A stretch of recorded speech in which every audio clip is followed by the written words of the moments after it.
We made history. In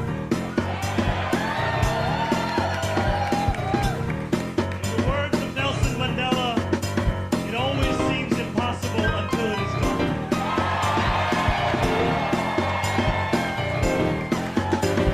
My friends, we have done it.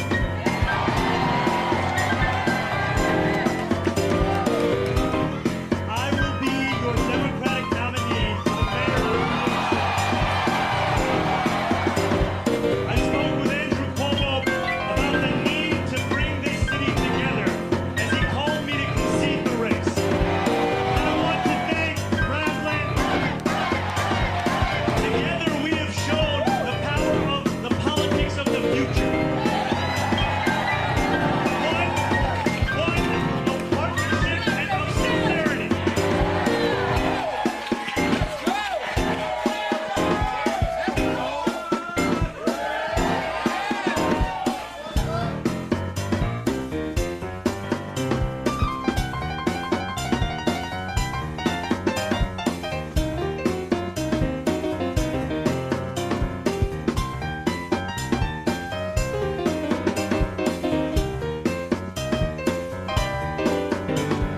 Today, 8 months after launching this campaign, with the vision of a city that every New Yorker could afford, we have won.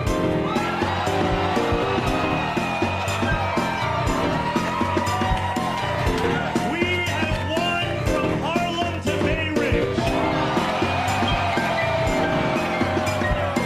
We have won from Jackson Heights to Port Richmond. We have won from Maspeth to Chinatown.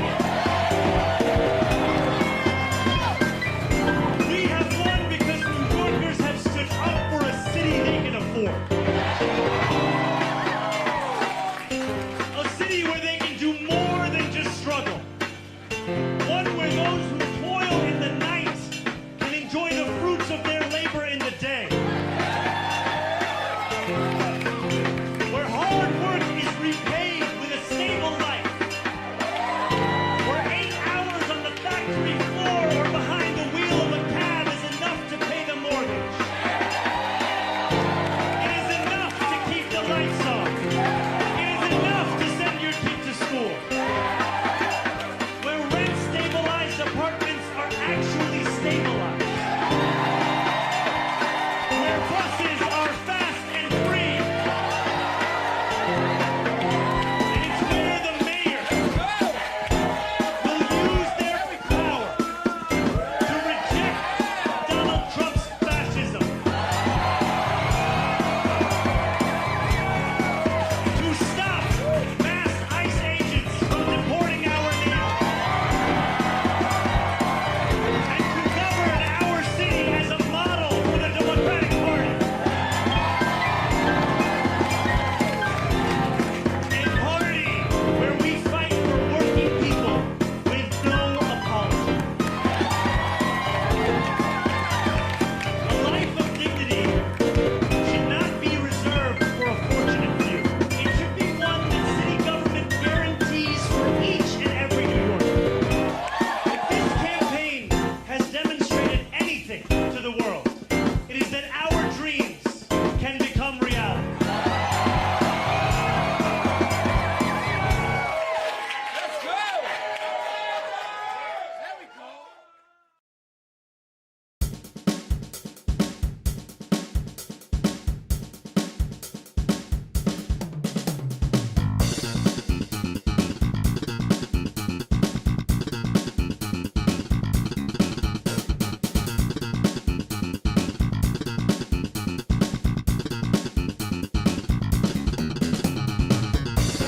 Attention protesters. This is a no-king zone. If you or anyone you know happen to be a king, go fuck yourself. This is Jazz Dog. Yesterday I had a great sight. Everybody fighting for their rights, getting sore, shouting their voice. Freedom was never a choice. Peace failed to try and divide. No kings is what we provide. None of us will ever concede our rights to basic human needs. That what I'm talking about. No kings. Any questions? And by the way, Donald Trump, if you're listening, you can kiss my ass. That's right, kiss my ass. Another day, another dollar bill to pay. Donald Trump looking worse every day. Which one will it come across first? Good economy or Donald Trump's hearse? For our soldiers standing at bay. Only king I need is MLK. Think I'm looking to start up some beef. Abolish ICE and fuck the police. What? Huh?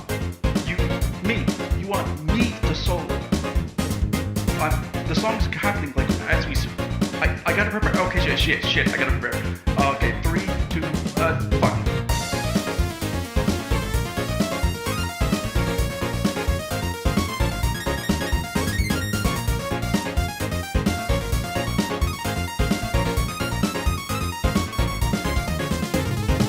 Yesterday, I had a great sight. Everybody fighting for their rights, getting sore, shouting their voice. Freedom was never a choice. Peace failed to try and divide. No kings is what we provide. None of us will ever concede our rights to basic human needs. Oh yeah, you already know it. And by know it, I mean filling in the empty space with my voice. That's how you write a song, goddammit. Alright, back to the tunes. Another day, another dollar bill to pay. Donald Trump looking worse every day. Which one will it come across first? Good economy or Donald Trump's hearse? For our soldiers standing at bay. Only king I need is MLK. Think I'm looking to start up some beef. Abolish ICE and fuck the police.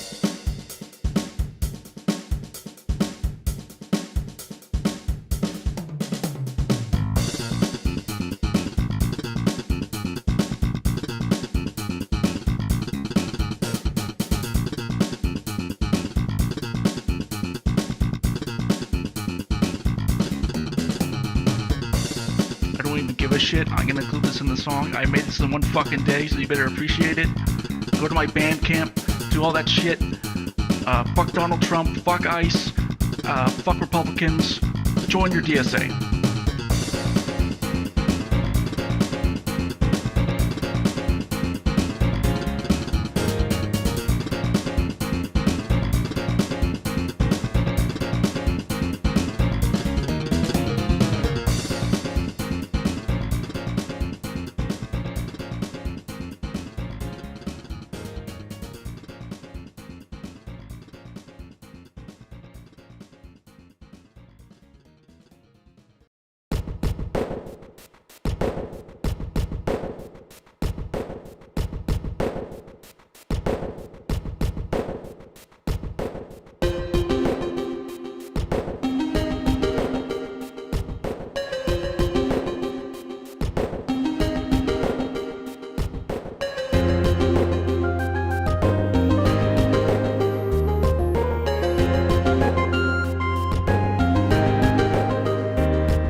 it that you do?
Swishy streams, all that content is bursting the seams. Politics, gaming, and plenty more. Your sense of fashion, you'll adore. So grab your stuff and hop aboard. We're going straight to Jack's Discord.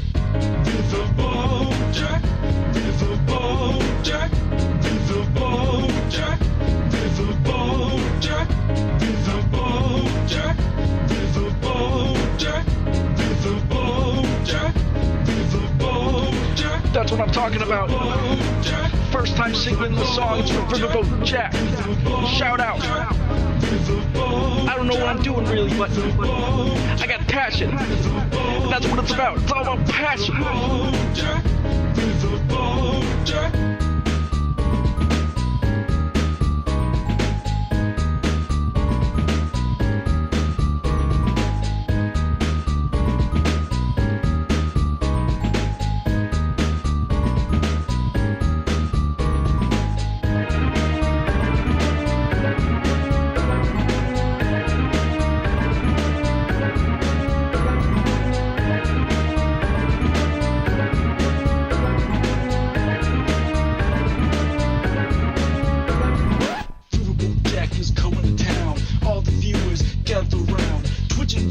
Swishy streams, all that content is bursting the seams. Politics, gaming, and plenty more. Your sense of fashion, you'll adore. So grab your stuff and hop aboard. We're going straight to Jack's Discord. Viva Bojack, Viva Bojack, Viva Bojack, Viva Bojack, Viva Bojack, Viva Bojack, Viva Bojack, Viva Bojack, Viva Bojack, Viva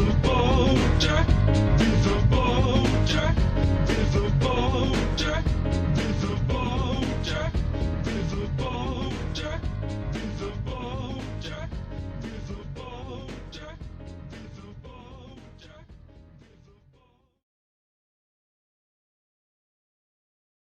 Hello, hello, hello. How we doing, folks? Howdy, howdy, howdy. How we doing? Cute top, thank you. Hello, Salmon Moose. Let's see, Twitch, YouTube, and riverboat.gg. There we go. That is not the image that I want. Just go with this one. And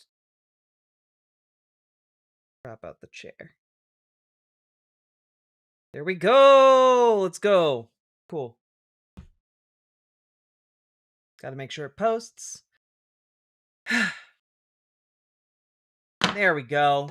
Hello, Limes Floofy Otaku. Hello, Rhyme Jack. Hello, Orvillaby. Hello, Forlorn79. Hello, CMH006. Hello, Zula Goetia. Hello, Zaron Joy. Hello, Fish Fists. Hello, Panicked Pike. Hello, Zolta. Hello, Feistiest Bard. Hello, how we doing, Kaylee? Hello, Whisper. Hello, Alex Markle. Hello, YouTuber Grudge. Hello, Iridescent Bones. Hello, wait. Iridescent bones. God, my literacy is under question. Hello, Paladin Lost! Well, wait a minute. Let me try that. Let me try that again. Hello, Paladin Lost! Do you want to tank? Do you want to fight? Do you want a class that'll instill fright? Take up some plate and keep the goblins in sight, because you want to make sure they eat this paladin smite! Fuck you, gods. If you want me to play your game of ethics, you can kiss my shiny plate mail. Alright, fine. Wait a minute, what the hell is that noise? And hello, Salmon Moose! How can we all have died at the same time? Hello, Banana Brains! Hello, Yannick de Nieuwborg! Hello, Mabs Alicorn! Hello, Jazz Dog, the jazziest dog I know! Hello, Asmodeus Debeluk! Hello, how we doing, Crochet Whimsy? Hello, Tea Leaf! Hello, Regington Mogus! Hello, the Knifiest Duck! Hello, Nyanrat! Hello, Courageous Magus! Hello, it's me, Bingo! Hello, Cute Dark Arts! Hello, Claude Hello, how we doing, Brutus Magnuson? Howdy, howdy, everybody. How we doing? Hello, Blueberry Bumblebees. Hello, Thump. Hello, Babs67. How we doing, Cliff? How we doing, Hairless Grizzly? Hello, Low Clarity. Howdy. Howdy, howdy, howdy. And hello, Two Dad Smooch, and hello, Diraku. Hello, Von400. Hello, Samantha's Trains. Hello, Existential Otter. Hello, Livy. Hello, Canabob Rex. Hello, Alan Smith. Hello, Amber Brains. Hello, Punky Gal. Hello, Sweet Blasphemy. Hello, Webmage101. Hello, Mothmouth. Hello, Dragonfly. Hello, Gamerg. Hello, Salty Turtle Cupcake. Hello, Fighting Hobbit. Hello, Andromeda. Hello. How we doing, folks? Hello, Spitfire. Hello, Drake Graves. Hello. Whoo.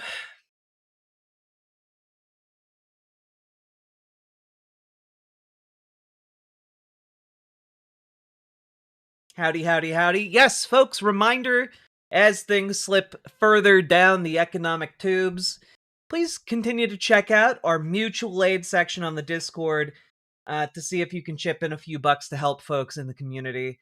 It genuinely makes a difference, and I assure you from a lot of different members of the community, it's very much appreciated. Hello, Carol Pack. Howdy, howdy. Hello, Libra Beauty. Hello, Admin. Whew. Earlier, one of the songs said, fuck kings. Does that include me? I'm just a little guy. I won't hurt anybody. It includes all kings of rank. Not kings in their hearts, merely kings in their roles.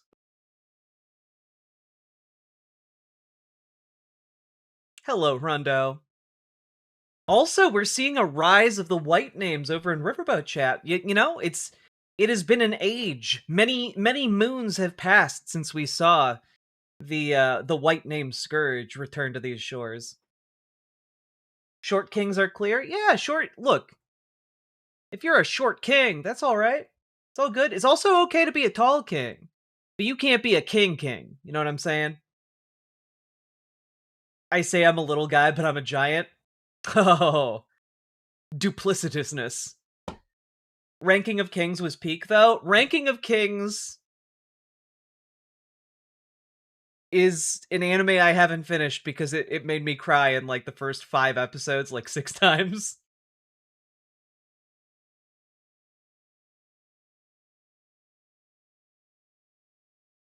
I work for Burger King, and if I don't offer everyone a paper crown, the king will descend from his burger throne to hit me with a cat o' nine tails.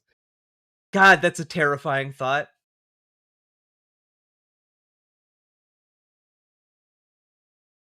Jack, you're such a girl. I am. It's true. Hello, YouTuber Grudge with the 5 gifted memberships. Thank you for being the first person to support stream today. Also, Thank you all for chipping in the other day to make the Claire Obscure Expedition 33 stream happen. I, for one, very much enjoyed that game, and we're probably going to play some of it if we get far enough along the track, to get all of the things done. We have a lot of topics to cover today. Periwinkle, thank you for the 3 tier 1 subs. And my god, Salmon Moose with the 10 tier 1 subs. Oh my god, everyone immediately chipping in to destroy the White Name Menace. My god, I hadn't even started to try and sell war bonds yet. Good god. Oh, I do want to say also that I've talked with some of the folks at White Forest. So, a new feature should be coming in the near future that will show you how long you have been subscribed over on riverboat.gg, which I know has been a much requested feature from you folks. And hopefully it will come soon.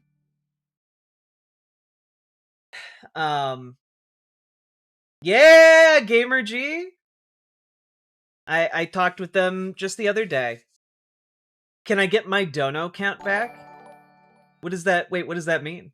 Begone ye names of white, out, and away. Thank you for the sub. Hell yeah. Really appreciate all y'all helping me and helping each other bling up a little bit. Is there a whiter name than Kenneth?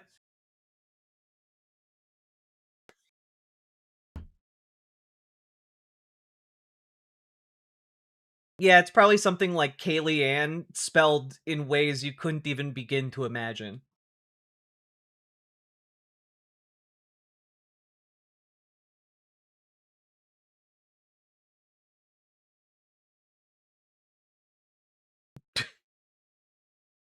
A tragedy, indeed.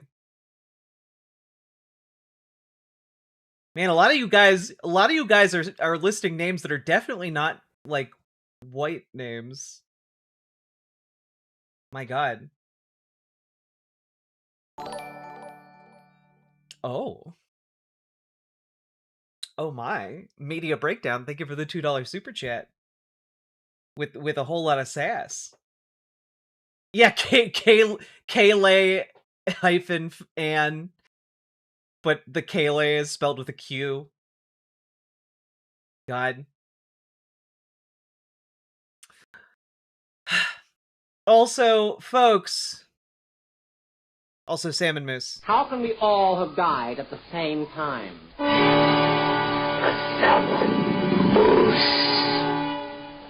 I've got a king-size crush on Jack. Solidarity forever, Mr. Anderson. Hell yeah. One of my favorite Union supporters in chat. You're gonna be loving it. We're gonna be talking about the Starbucks action today. And just solidarity in general. Normal subscribe because I'm into that. Hell yeah. I also just want to say, are we covering Marjorie Taylor Greene today? I find it so funny. You'll have to be more specific. I don't have any specific plans to include MTG. At some point, the white spelling is going to invoke an eldritch being. Oh god, that would be one of the funniest concepts for a movie. Like, get the folks who did Tucker and Dale versus the Forces of Evil or whatever. Tucker and Dale versus Evil. Get the team that did that on on that concept.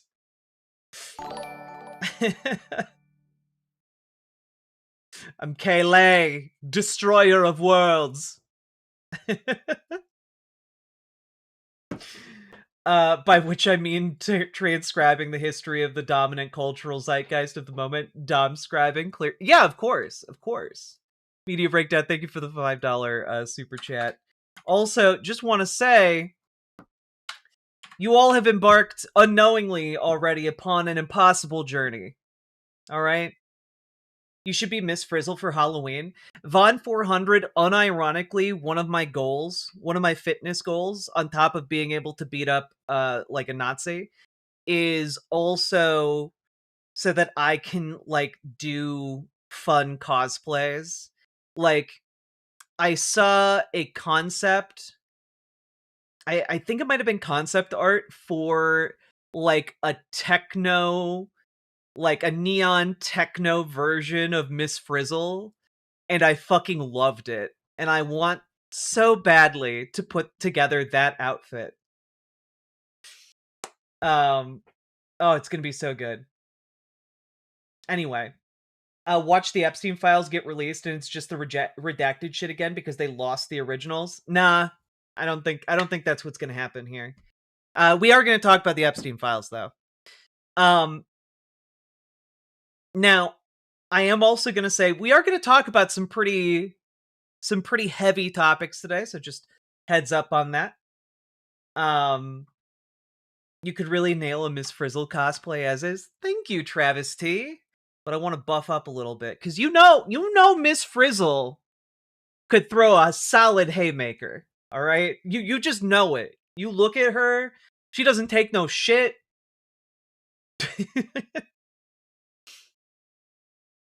We do have an exercise accountability channel in the Discord with folks who actually know how to put together like exercise regimens, ready to help you out. If any of y'all want to get in there and talk about what you have available and what you can do. No topic is heavier than my trauma.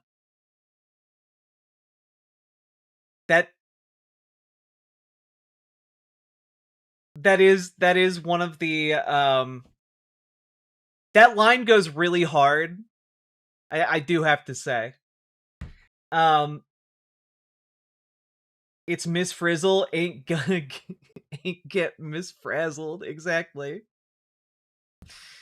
Like, fuck, who would want to fight Miss Frizzle, though? Like, it would have to be, like, some street hooligan who doesn't know her. Like, she could just kill them instantly. I don't think enough people put respect on Miss Frizzle, you know? Like, she doesn't even, like, if Goku tried to fight Miss Frizzle, do you have any idea how fucked he would be? Like, I'm sorry, she has a not a technologically advanced school bus, a magic fucking school bus. All right? She can like shrink things down to the size of a molecule. All right? You're fucking done. Next Baki character is Miss Frizzle. It'd be a hard fight.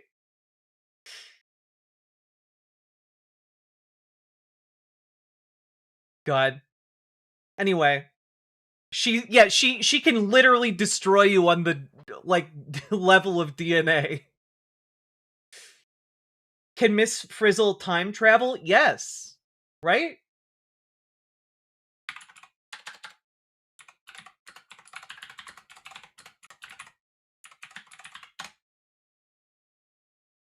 Yes, it can travel back in time. She could literally kill you before you even existed.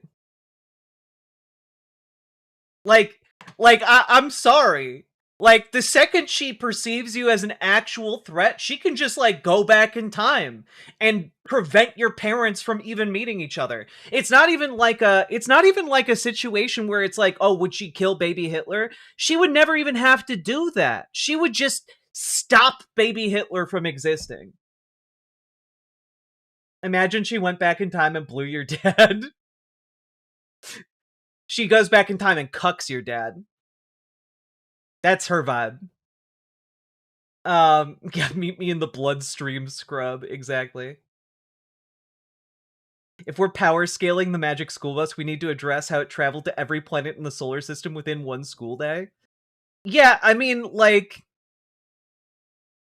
Salmon Moose in Riverbud Chat did point out that the school bus is basically a TARDIS, except my understanding is that the TARDIS operates upon unknown, highly advanced, like, physical laws. If instead the magic school bus is operating on magic, then we're talking about an entirely different realm of operation. I think we could potentially argue that Miss Frizzle is at least like a universe level threat against any kind of adversary. A Tardim, exactly. Remember when Goku almost died of a heart attack? Yeah, no. Remember when Goku did die from a heart attack? And created an entirely different future?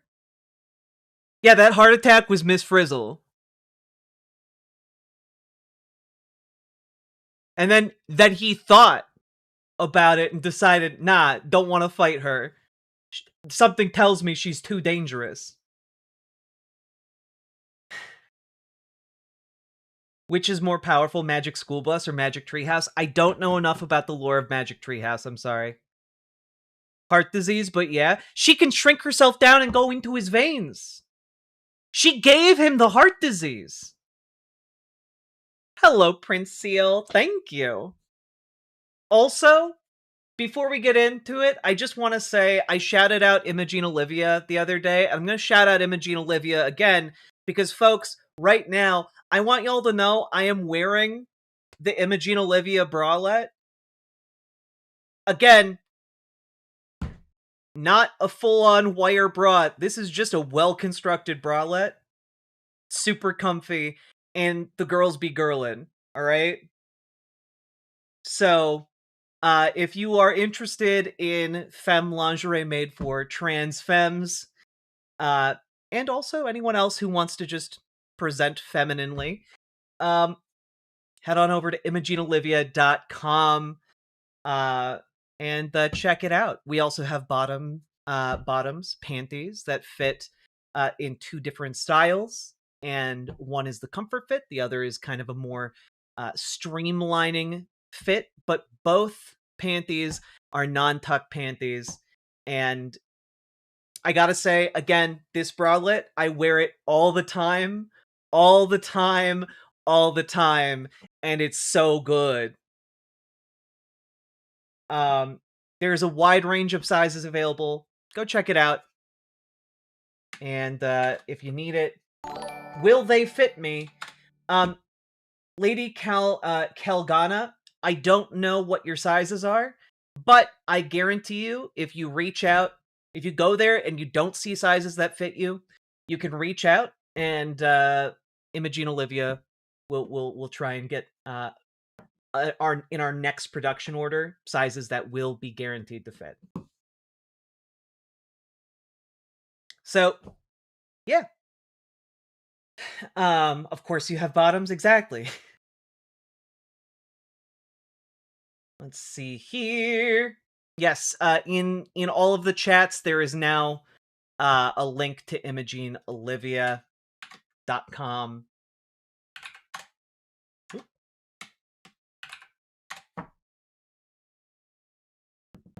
The power scaling banter is over? Yeah, I think so.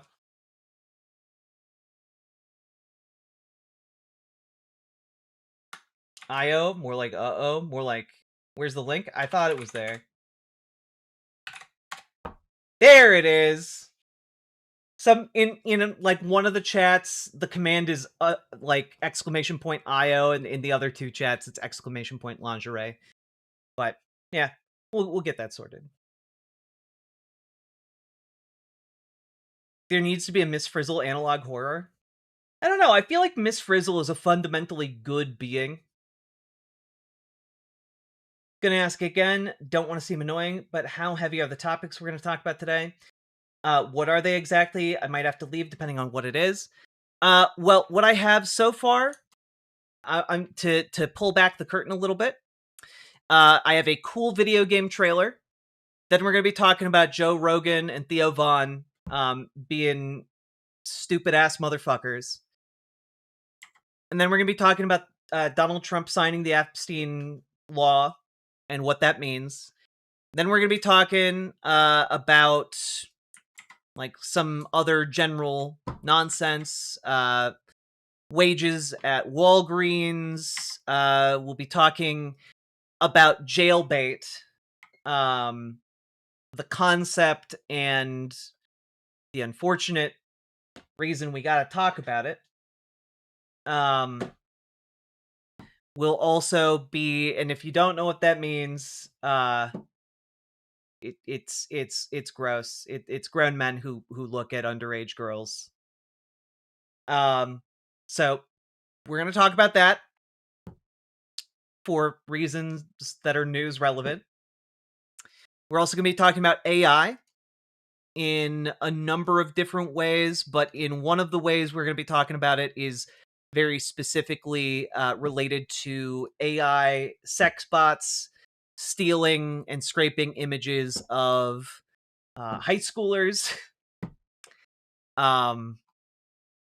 So that is also going to be fairly disturbing. I mean, not fairly, very disturbing. Let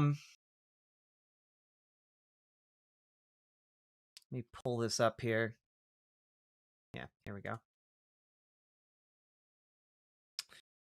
We're going to be talking about a lot of worker solidarity. We're going to be talking about Trump being absolutely insane, covering Brett Cooper, and then I want to go on a deep dive talking about Matt Walsh and the war on care. And so that is kind of the rundown of everything we're going to be talking about. And yeah, I'll be trying to I'll be trying to give you guys a heads up when we're about to hit a segment that is particularly bad. Was the Quiet Piggy stuff last stream? It might have been the stream before last stream, Super Jet Guy. All right.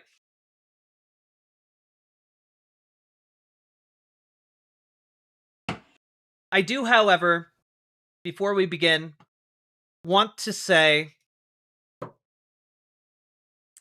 that we do have a new sub goal. Now, it is a very high sub goal. Because it's going to be a goal over the next week or so. I think maybe 2 weeks. All right, possibly 3 weeks. I don't know how long it's going to take you guys to reach this.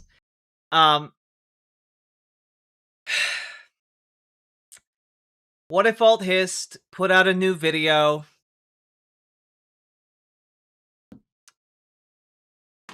And it's an hour and a half long one about modern alchemy.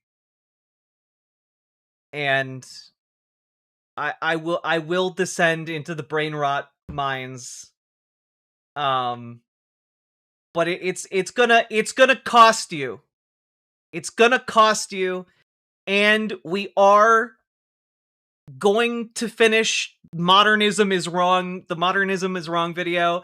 I needed time to recover from the brain damage that happened last time. Alright? So the sub goal is 1,000, because I want to be able to finish some of the other things that I've promised you, alright? But you are already on the scoreboard, and, god damn it, I'm already regretting it. The next ideology isn't what you think, and he's spitting modern fucking alchemy. Can we get a preview? No. Yeah, 90 minutes of Rudyard on the concept of a modern take on alchemy. Like, the thing is, and the thing I hate about this is that when you look at alchemy in like 300 years ago, right? We're just talking about like a version of science that wasn't very good, but was effective at finding certain different properties of different materials, right? Like, you can, like, alchemy is interpretable as like a kind of chemistry. However, when people like Rudyard talk about alchemy, they aren't talking about the chemistry or the science. They're talking about it because it's like a new religion to them. Like they looked up Hermes Trismegistus once and were like, "Yep, that sounds right."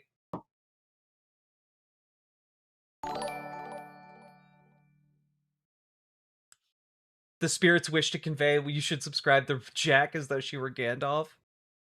It's true. I am very proud of the mental horsepower you have. Jack, is What If Alt Hist satire? Unfortunately not. Unfortunately not. If you actually want to learn about alchemy, check out Esoterica. Yes, highly recommend. Don't show him Full Metal Alchemist. God. Bourdieu fan, thank you. I'm trying my best.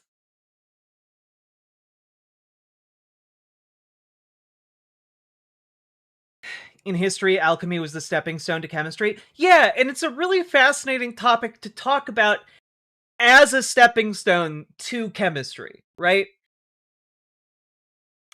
It's absolutely batshit to talk about it as a spiritual belief. I'm doing my part. Yo, Nindreen! More than doubling what we already have. Good God. Thank you, girl. Well, I think after this, the white name Scourge is going to be slain on riverboat.gg for a while. God. Modern alchemy seems to incorporate a lot of mysticism into it. It's really weird. Well, that's because, again, if you were following the science and the history,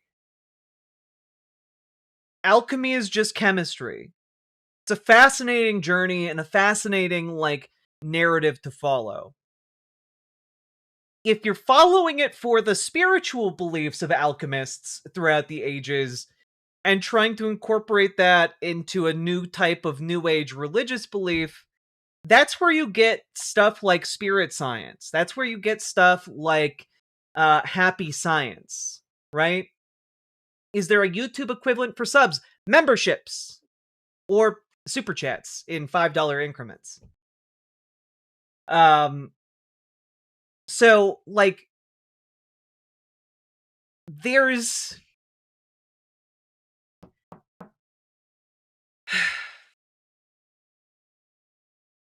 Was What If Alt Hist always a weirdo? I remember watching a video or two, like, forever ago, and it didn't seem too crazy. I can't speak to if he's always been a weirdo. I've only been aware of him for, like, the last 3 years. Maybe 4 years. And, not... Nindreen! Good God! I'm gonna turn everyone into subs for this stream. Not that I mind. Also, I just want to say, not to toot my own horn a little bit, I feel like I'm functioning fairly well for someone operating on 4 hours of sleep.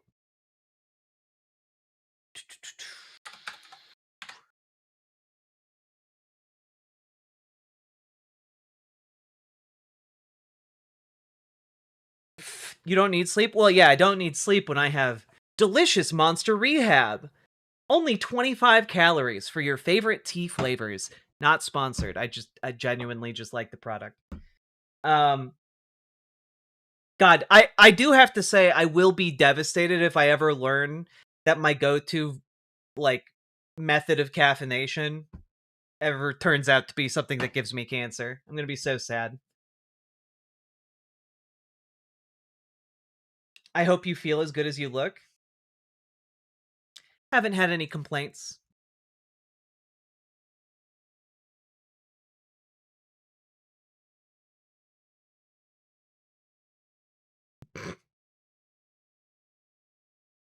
Oh, look, a train stereotype. Hey, it's not the white flavor of Monster, so it's I'm dodging the stereotype by a micrometer, all right? Lady Raincloud, you're gonna do great. You're gonna do so great. You are so passionate, and you are going to absolutely kill it. If you keep drinking the Australian lemonade flavor, you'll start greeting people with swear words. Salmon Moose, I would still be drinking the Australian lemonade flavor, but they took it away. They took it away from me. I can't get it anymore.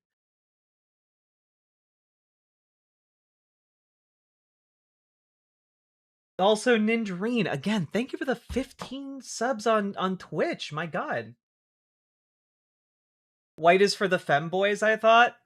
As far as I'm aware, there's no actual color coding that goes on between trans people and beverages. I miss the Horchata Rockstar. Well, the Horchata Rockstar was one of the most underrated beverages of all time. Australian lemonade, it's just carbonated lemon soda. It's like a carbonated lemonade drink, and it's really delicious.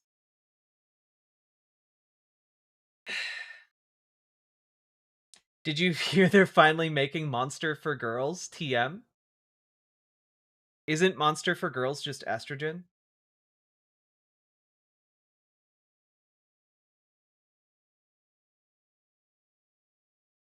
Alright. Anyway, I wanted to announce that, and now it's time for us to get started. Because I want to let you guys know that a really cool turn-based tactics game is out, and I think it looks neat. It's called Demon School, and it's extremely my shit. So let's check this out.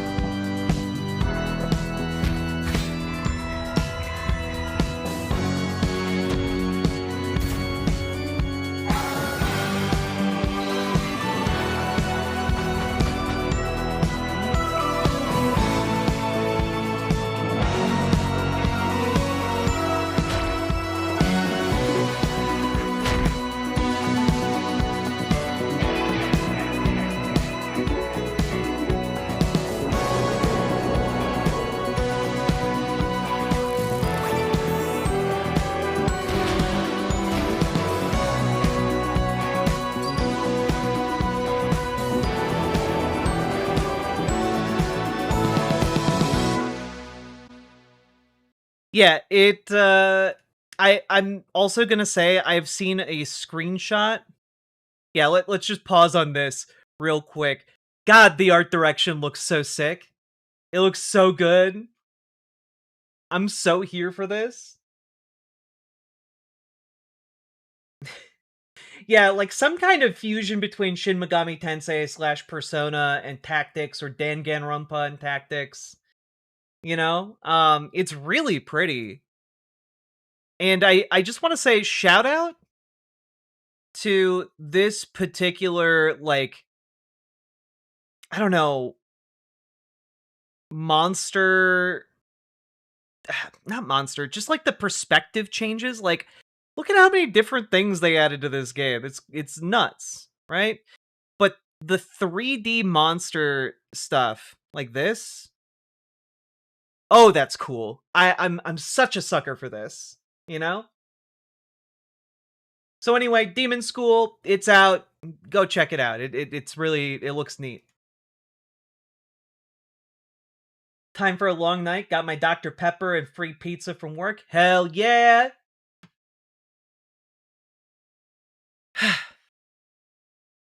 All right. Again, not sponsored. They haven't paid me anything. I haven't talked to them. I guess I'm getting big enough now where I have to make that clear. Not sponsored. I just think it looks cool. You know? Also, I saw this today and I got really mad, so we're going to talk about it, right? So, folks, there's this guy named Joe Rogan and Theo Vaughn. And Theo Vaughn went on Joe Rogan's show. And for those who don't know, Theo Vaughn is a comedian. And both of these people voted for Trump, as far as I know. Both of these people spent time carrying water for Donald Trump in the lead up to the election last year. Joe Rogan was talking, had Donald Trump on his show. And even though Donald Trump at the time was campaigning on mass deportations now, Joe Rogan still had him on, still voted for him, still supported him. But now there's a little bit of buyer's remorse going on. I just can't believe they did that with you, where they just put it in there as if like you were endorsing that. Well, it just kind of, and it was just a scary time. That was the same time as who after the Charlie Kirk thing. That? Who greenlit that? Probably just some fucking trap beat, but you know con what I'm artist saying? or whatever. Like if a company did that, you could sue them. You know what I'm saying? Like if it was privatized, like if ICE was a private company. Oh, for background, Theo Vaughn is complaining that the Department of Homeland Security like used his face as part of a, advertising, join up now type advertisement, recruitment. And Theo Vaughn's very salty about it. And like who approved that? Uh-huh. And that was the people that the United States hired to get rid of illegal immigrants, and they used you. You would sue them. You could sue them. Well, it was just scary. But the government can just put that up there, and then what did you do? You had to formally request them taking it down? Yeah, to hire an attorney to get him help. Yeah, how dare I be associated with the policies and people I supported? Like, I'm sorry. Like, oh, yeah. You're just so embarrassed to be associated publicly with the people you publicly supported in the last election. It's been like a year. It has been 1 year. And these guys are already like, whoa. I may have had Donald Trump on my show and supported him at every turn. And sure, my career is being made by the fact that I kowtow to Donald Trump and his policies. But now that he's in power and doing things that are inconvenient for my career, whoa, I don't want to be associated with that at all. Like, motherfucker, you gave him like millions of dollars in free advertising. Like, I need you guys to understand, like, Joe Rogan pretends to be a dumb guy. And, maybe he really is a dumb guy. Theo Vaughn, similar boat. The thing about them is, though, even if they are dumb guys, they understand the dynamic that makes them successful, right? They understand. They know they dug this hole for themselves.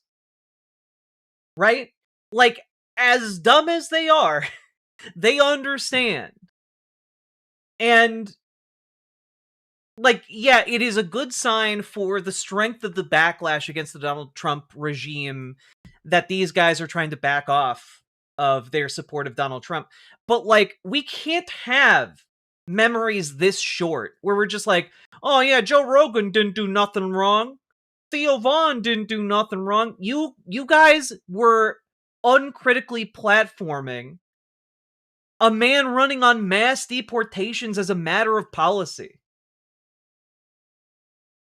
And like, I cannot stand these people sitting in a room together and just going like, yeah, it's so bullshit that this administration that we wanted to empower to attack people we didn't like would associate themselves with us. Like, what are you doing? I want some accountability. I want some, like, acknowledgement that, like, yeah, we screwed up. We screwed up big time. And these people are wealthy, Like, I want, do something concrete to help the folks you have hurt by putting this man in power. But, like, do something. Because it's ridiculous. I remember headlines from last year on conservative outlets crowing about how Joe Rogan was happy about the deportation idea from Donald Trump.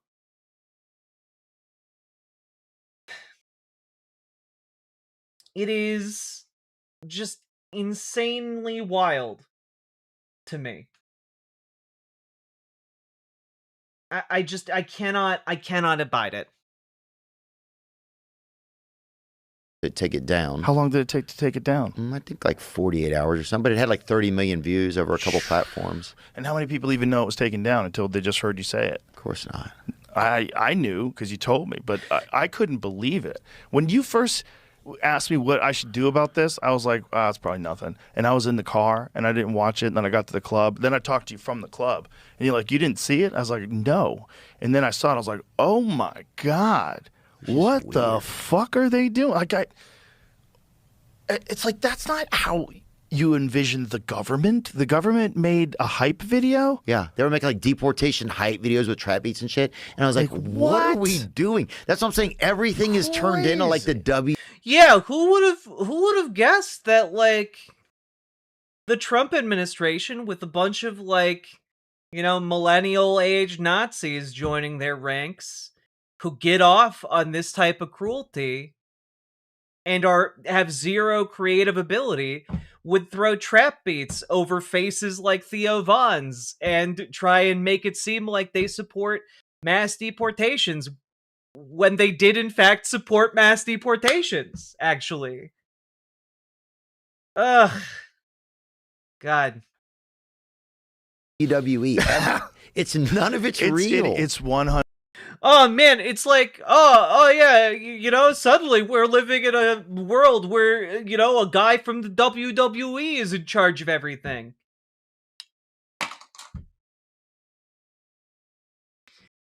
You voted for and platformed the guy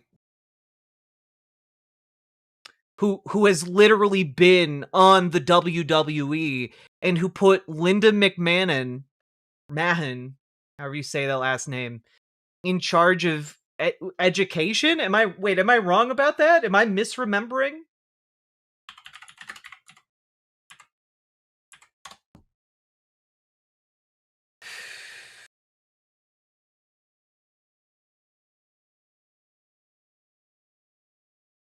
Ah, yes. She is the Secretary of Education. Cool. Her crowning achievement, shutting the Department of Education. Or attempting to. Like, I'm sorry. You put the wife of the guy who makes the WWE in the administration.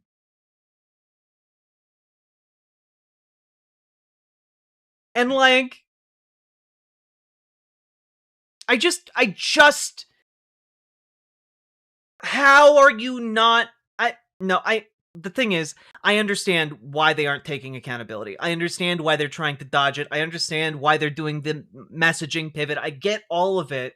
They have a huge financial incentive to do so.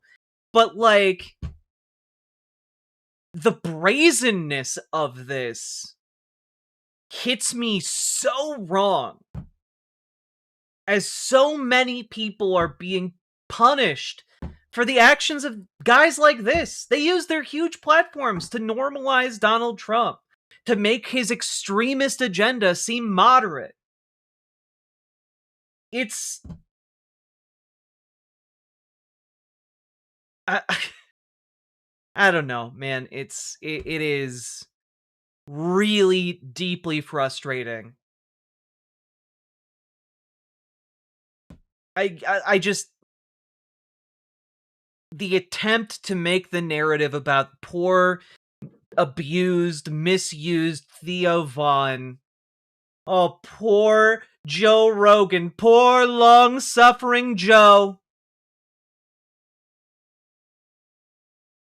The people who shoulder the burden of their mistakes are the millions of people who are just trying to scrape by every damn day.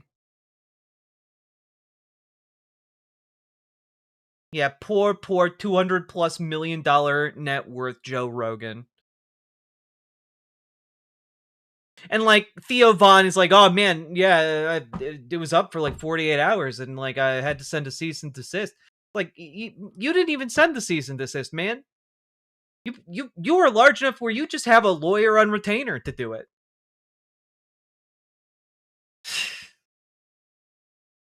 God. The fact that Democrats even want to build up a Joe Rogan-like figure. No one with any integrity could possibly be Joe Rogan. Or a Joe Rogan equivalent. That's one of the big problems the Democrats run into on that front. Anyway, I wanted to rant about this. Thank you for indulging me. And if you got anything out of that, like, comment, and subscribe. Share it around. And also support the stream with subs, donos, memberships, super chats, etc. Because, folks, you guys make this stream possible. That being said, oh, Joe Rogan ain't that bad. Oh, he's not that bad, guys. No, look, Joe Rogan just pushes pseudoscience constantly. He just pushes pseudoscience constantly. And look, guys, he's just lying about trans people and trans kids in school. He's not that bad. Oh, no, he's not that bad. Look, he's just contributing to the normalization of, like, harassing and assaulting trans rights in every possible venue of this country. But he's not that bad, guys. Oh, look, guys, he's not that bad. Sure, he pushed his entire audience to vote for Donald Trump, but, you know, like, he's not that bad, guys. I had a weird elder moment with some kids in mid-transition. God. I'm old. It's weird, but I think it's always been weird for old folks. I think rock was weird. I think polka was weird. I think kids have always figured it out. It's true, Dave L. And you know what? The cool thing about being old is you're presented with a choice, right? You're presented with either the choice to just, like, recognize that life is weird, and that's okay, and roll with it, or to just kind of be like, anything weird is bad, and get, like, angry at it. And I much prefer to roll with it, you know? Also, Dave L, thank you for the $20 super chat. I very much appreciate it. God.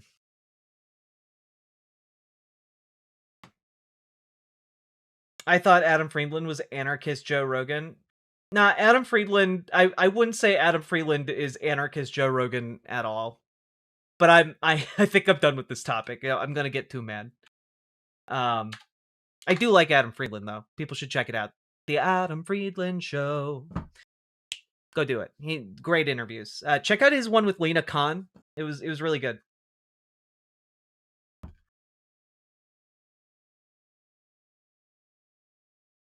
I'm not letting anyone off the hook. Yeah, I think every single person who has aided and abetted this administration's deportation efforts should, you know, stand trial.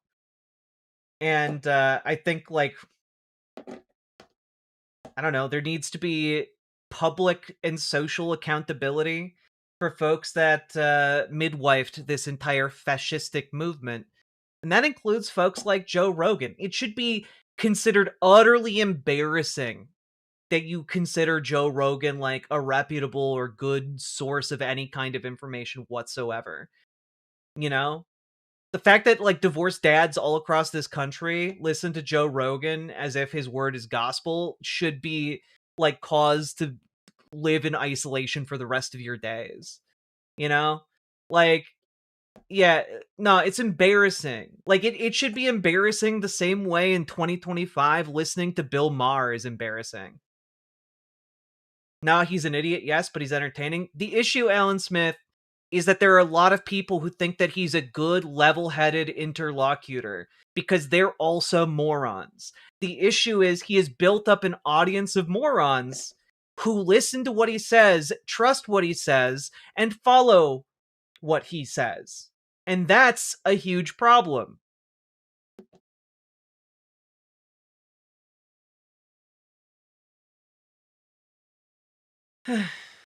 I can't stand Bill. Like, genuinely, if anyone likes Bill Maher in 2025, they're telling on themselves. He's such an unfunny sack of shit.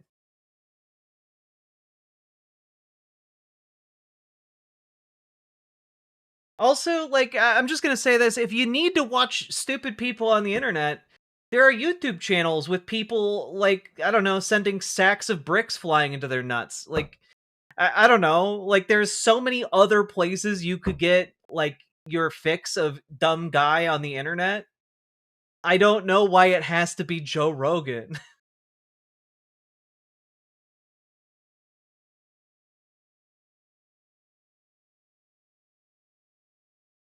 Yeah, the thing about most dumb guys on the internet is that they're only hurting themselves, not hurting other people. You know? Like, when I see a guy send a sack of bricks flying into his nuts, that doesn't hurt me. It doesn't hurt anybody else. It just hurts the guy with the, bag of bricks hitting his nuts.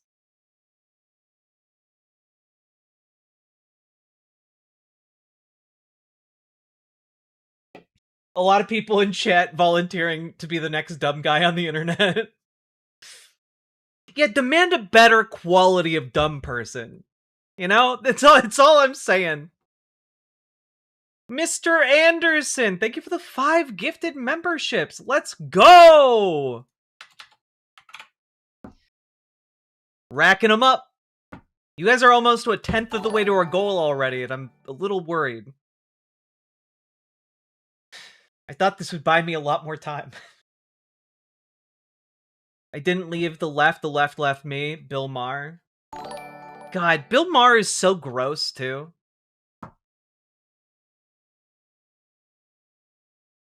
Just today, I smacked my balls with a wiffle bat on accident. It still hurts a little. I appreciate you, Quadsire King. God. Oh, God. Alright. Alright.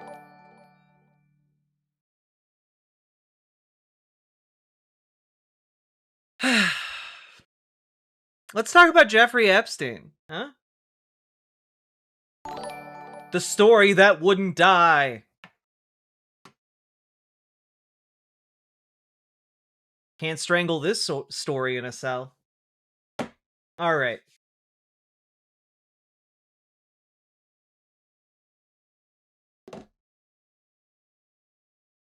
Here we go. So, folks, it happened. It happened. We talked about it just yesterday. We were wondering how long it would take Donald Trump to sign the bill to release the Epstein files. It happened. The stars have aligned. Donald Trump has signed the bill to release the Jeffrey Epstein case files. And it is fascinating because we're now in an entirely new and uncharted territory, because while the Trump administration is undoubtedly going to try to throw wrenches into what information gets released, I believe it is now only a matter of time until those files get released. We've had a number of different senators and representatives speculate it might be 10 days, might be a month. And Pam Bondi has attempted a gambit to use a provision within the bill to try and delay the release of some files. However, that is, well, it's not necessarily going to be the best way to stop it, or indeed a way of stopping information from coming to light. So, what is about to happen, right? Now that this bill is law, there is a 30-day time limit to release the Epstein case files. What is going to happen now is that in this bill, which we're going to take a look at here, because you can actually just read it. Let's just take a look. Release the documents related to Jeffrey Epstein. Not later than 30 days after the date of enactment of this act, the Attorney General shall, subject to subsection B, make publicly available in a searchable and downloadable format all unclassified records, documents, communications, and investigative materials in the possession of the Department of Justice, including the Federal Bureau of Investigation and the United States Attorney's Office, that relate to Jeffrey Epstein, including all investigations, prosecutions, or custodial matters, Ghislaine Maxwell, flight logs or travel records, including but not limited to manifests, itineraries, pilot records, customs or immigration documentation for any aircraft, vessel, or vehicle owned, operated, or used by Jeffrey Epstein or any related entity. Individuals, including government officials, named or referenced in connection with Epstein's criminal activities, civil settlements, immunity, or plea agreements, or investigatory proceedings. Entities, corporate, nonprofit, academic, or governmental, with known or alleged ties to Epstein's trafficking or financial networks. Any immunity deals, non-prosecution agreements, plea bargains, or sealed settlements involving Epstein or his associates. Internal DOJ communications, including emails, memos, meeting notes concerning decisions to charge, not charge, investigate, or decline to investigate Epstein or his associates. All communications, memoranda, directives, logs, or metadata concerning the destruction, deletion, alteration, misplacement, or concealment of documents, recordings, or electronic data related to Epstein, his associates, his detention and death, or any investigative files. Documentation of Epstein's detention or death, including incident reports, witness interviews, medical examiner files, autopsy reports, and written records detailing the circumstances and cause of death. And then prohibited grounds for withholding, because it's actually, by this law, prohibited from, you are prohibited from withholding information. No record shall be withheld, delayed, or redacted on the basis of embarrassment, reputational harm, or political sensitivity, including to any government official, public figure, or foreign dignitary. Now, Section C is where we get to what they are allowed to hold back, right? So this is going to be what we would need to look at for how the Trump administration might seek to throw a wrench into this. The Attorney General may withhold or redact the segregable portions of records that contain personally identifiable information of victims or victims' personal and medical files and similar files, the disclosure of which would constitute a clearly unwarranted invasion of personal privacy. Which, that's pretty reasonable. Like, we don't want this to be something that harms the children who were trafficked. B. Depict or contain child sex abuse materials as defined under 18 U.S.C. 2256 and prohibited under yada yada yada. Which, obviously, yeah, the government shouldn't release child porn. C. Would jeopardize an active federal investigation or ongoing prosecution, provided that such withholding is narrowly tailored and temporary. So, here, this is where we get into a little bit of sticky territory, because Pam Bondi was essentially ordered to open an investigation into Democrats potentially implicated by the Epstein files. So this investigation could cause a delay in releasing some parts of the Epstein files. However, keep in mind, that is limited. It is limited to what they can justify as being related to the investigation, and it is limited to temporally, to a set time. So, at some point, even if they tried to delay for Trump's entire term, there is going to be someone else who comes along to end that investigation formally and release those files. However, it's also maybe not the best way to try and conceal information here, largely because we're going to know about it. We're going to know that stuff has been withheld if the Trump administration tries to throw a wrench into this in this way, right? Largely because of what is coming up in Section 2. So keep a hold on that one. We're only at the second thing that they can withhold information, or yes, third thing they can withhold information for. Okay, then Section D, depict or contain images of death, physical abuse, or injury of any person. Makes sense. Or contain information specifically authorized under criteria established by an executive order to be kept secret in the interest of national defense or foreign policy, and are in fact properly classified pursuant to such executive order, which doesn't include a whole lot at this point in time, right? And now we get to Section 2, about every single one of the things that the Attorney General might withhold, right? all redactions must be accompanied by a written justification published in the Federal Register and submitted to Congress. To the extent that any covered information would otherwise be redacted or withheld as classified information under this section, the Attorney General shall declassify that classified information to the maximum extent possible.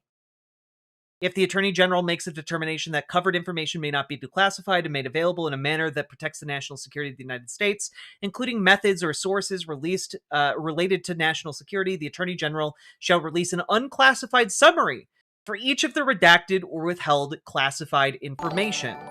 All decisions to classify any information after July 1st, 2025 shall be published in the Federal Register and submitted to Congress, including the date of classification, the identity of the classifying authority, and an unclassified summary of the justification. Which means, and I want to be clear here, that if they try to do redactions, if they try to say, oh, guys, no, you can't have that because it's part of our ongoing investigation, understand what they then need to do in order to follow this now law is that they need to provide a summary of what is in those documents. They need to put names. Pam Bondi is going to need to put her name on what is being classified or withheld for whatever official reason, and that is going to come with a level of accountability, responsibility, etc., that can then be, used to hold her accountable in the future, right? This is going to be something that, there are going to be consequences for if they lie about it.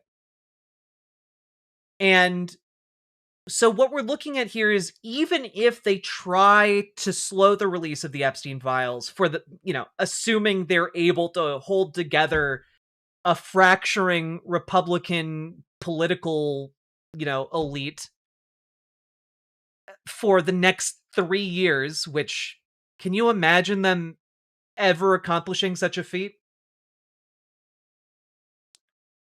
The files are going to come to light, and Pam Bondi is not an old lady.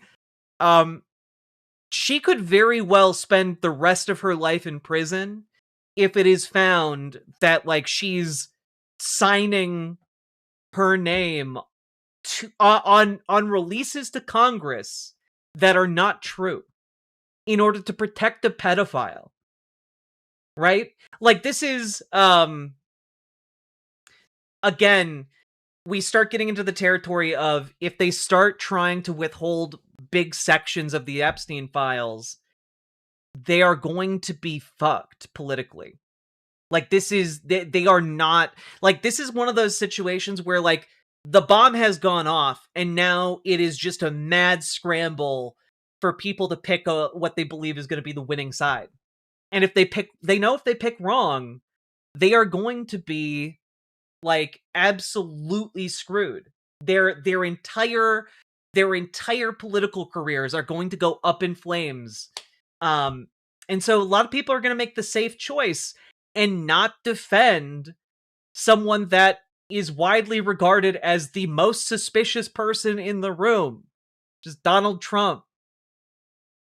The man who pointed a finger at a reporter the other day when asked about Jeffrey Epstein and said, "Quiet, piggy." The kind of thing, a perfectly innocent man would do. Also, welcome raiders from Straighteraid and Necosaurus. Very much appreciate you all being here. Make yourselves cozy. And, hope you all have a great time here. So, basically, folks, the knives are all out amongst the Republicans in Congress and, even state-level Democrats. Or not Democrats, Republicans. Right? We're looking at the rats scurrying from the shit.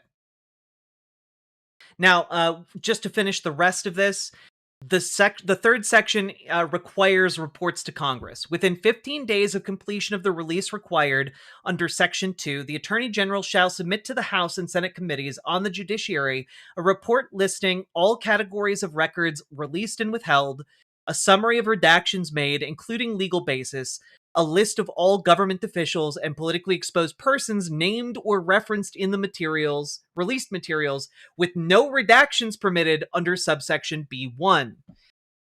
Again, we take a look at subsection B1. No record can be withheld, delayed, redacted on the basis of embarrassment, reputational harm, or political sensitivity, etc., etc., etc. So, yeah. We're gonna get a list of the people who are in this. Understand that these reveals to Congress, or these reports to Congress that are required, mean that this information is going to be available. And if Democrats or Republicans leak it, it's true. They sniff, and then they twitch. God. What if Trump pardons her before he leaves or dies? I imagine that there might be... I imagine that lying to cover the president... Let me put it this way. I imagine that would be challenged in court, because if the president can pardon someone for lying to Congress, that opens up so many doors of terrible, terrible outcomes. Also, president can't pardon state-level charges. And I don't know about you guys, but I would imagine lying to your state's representative in Congress might be some kind of offense.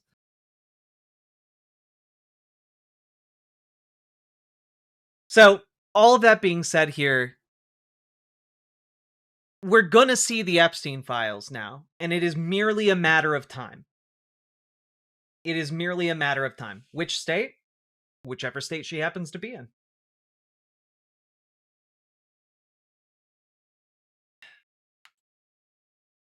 I wouldn't be surprised if the entire thing gets leaked. I mean, we're gonna have like a downloadable trove with a minor amount of redactions in place. We'll see. We'll see. It's going to be politically disastrous if they try to cover things up, even pardons for covering things up. Yeah, I mean, like, we're talking, this is the political nuclear bomb going off, you know? We're gonna see waves of destruction. Right now, we've only seen, like, just the air pressure wave has blasted by us. Do we have can I get, like,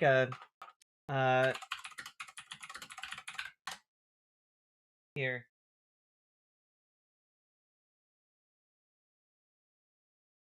Here, like, just to give you guys an idea here, right? So,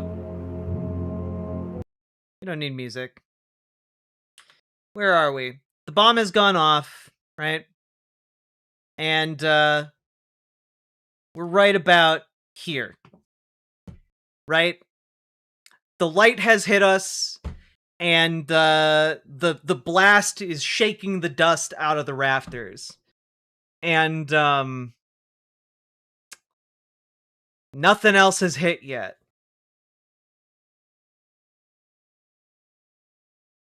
So we're only seeing right now a pale shadow of what's going to happen when these files drop.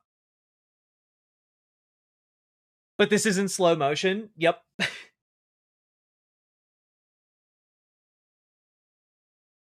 God. Worth pointing out, Jack, even redacted, we can cross-reference a lot of data to backfill what has been lost. People are very leaky when it comes to what you can cross-reference them on. Yeah, I mean, like, any reporter worth their salt is going to be all over these files and is going to be asking people who would know some very pointed questions. You know, like, even in this era where a lot of mainstream media is compromised, we're going to be seeing some cracks in the facade of a lot of very powerful people. It's going to take out a lot of powerful people. Good. You know, that's the thing. Like, the threats here, I'm just like, yeah, no, good. Take every single one of them down. Larry Summers? Yeah, take him away. I don't care if Larry Summers is ever welcome in public again. I don't care. Dude's a creep. He's gross. Get him out of here. He shouldn't be interacting with, like, college students. Get him out. Yeah, no. The Senate gave unanimous consent for a release of the Epstein files. Didn't know Republicans knew anything about consent. I mean, like, if anything indicates to you how radioactive this political, like, bomb is, it's the fact that Chuck Schumer was able to get unanimous consent. You know? God. Think it'll hit anyone over here in Australia? I imagine it's going to hit someone from a lot of different countries on Earth.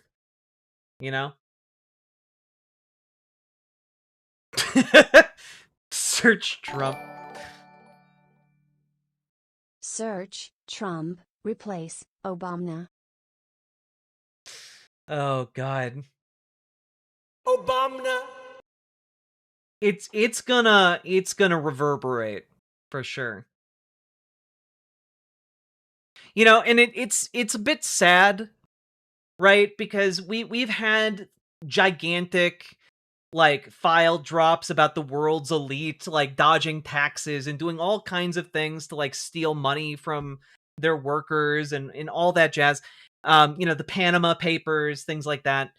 But, and, like, reporters who covered stuff like that got killed, you know, in some places around the globe. And,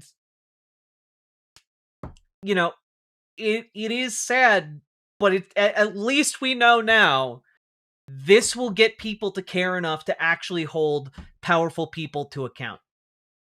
At least that's my hope.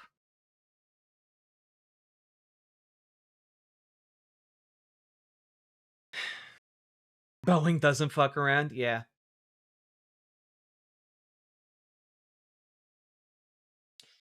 What about Mark Epstein? Is he in danger? Genuinely, I don't know. I don't know who all is going to be implicated in this. But I, like the rest of you, am going to be finding out as it happens, and we'll be talking about it for sure. Lead reporter of the Panama Papers was killed in a car bomb? Yes. Yep.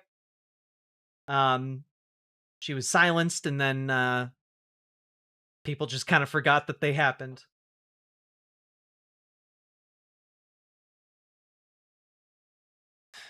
I have no idea where my parents are at with this. I'm sure they've maybe gotten the idea I haven't been calling as much because of the election. I did notice their Trump throwing up the fist fight, fight, fight portrait was taken down from their wall last time I was there. Damn. Yeah, I mean, there are people right now who are posting, like, burning MAGA hats on their timelines. Like, this is causing a lot of damage to the Republican brand. You know, as gross as it is to say that. And not to spoil what we're going to be talking about later tonight, but I do want to give you guys one bit of good news. And that is new polling is devastating. Not just for Donald Trump, but for all Republicans. It's really, really bad for them. Democrats hold a 14-point lead over Republicans among registered voters when asked who they would vote for in a generic 2026 midterm matchup. Do you guys have any idea? Do you guys have any idea what kind of, like, a victory margin that is? We're talking, like, bigger than 2008. We're talking, like, bigger than any kind of shift we've ever seen in politics in the last half a century. Right?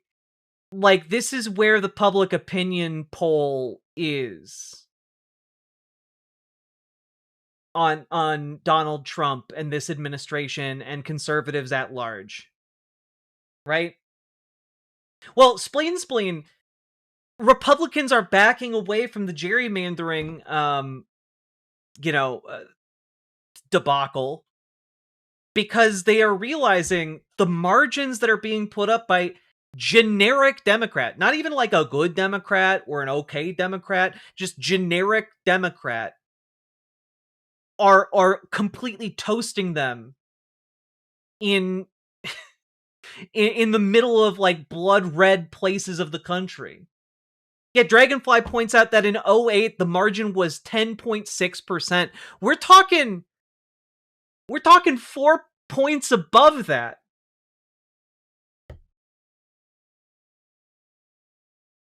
So it's I mean,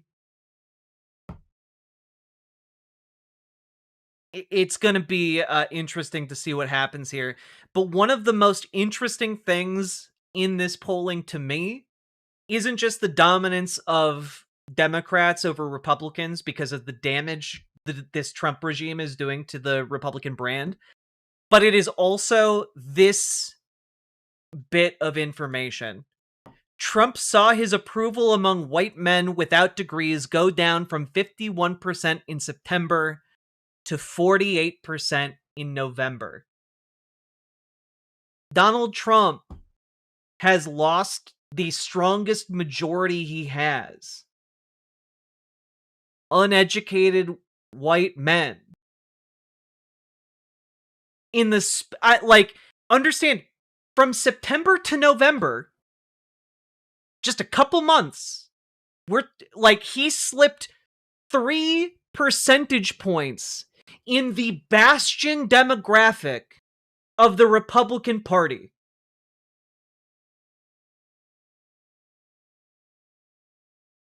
Like they are losing the dumb white guy vote. This is like, oh no.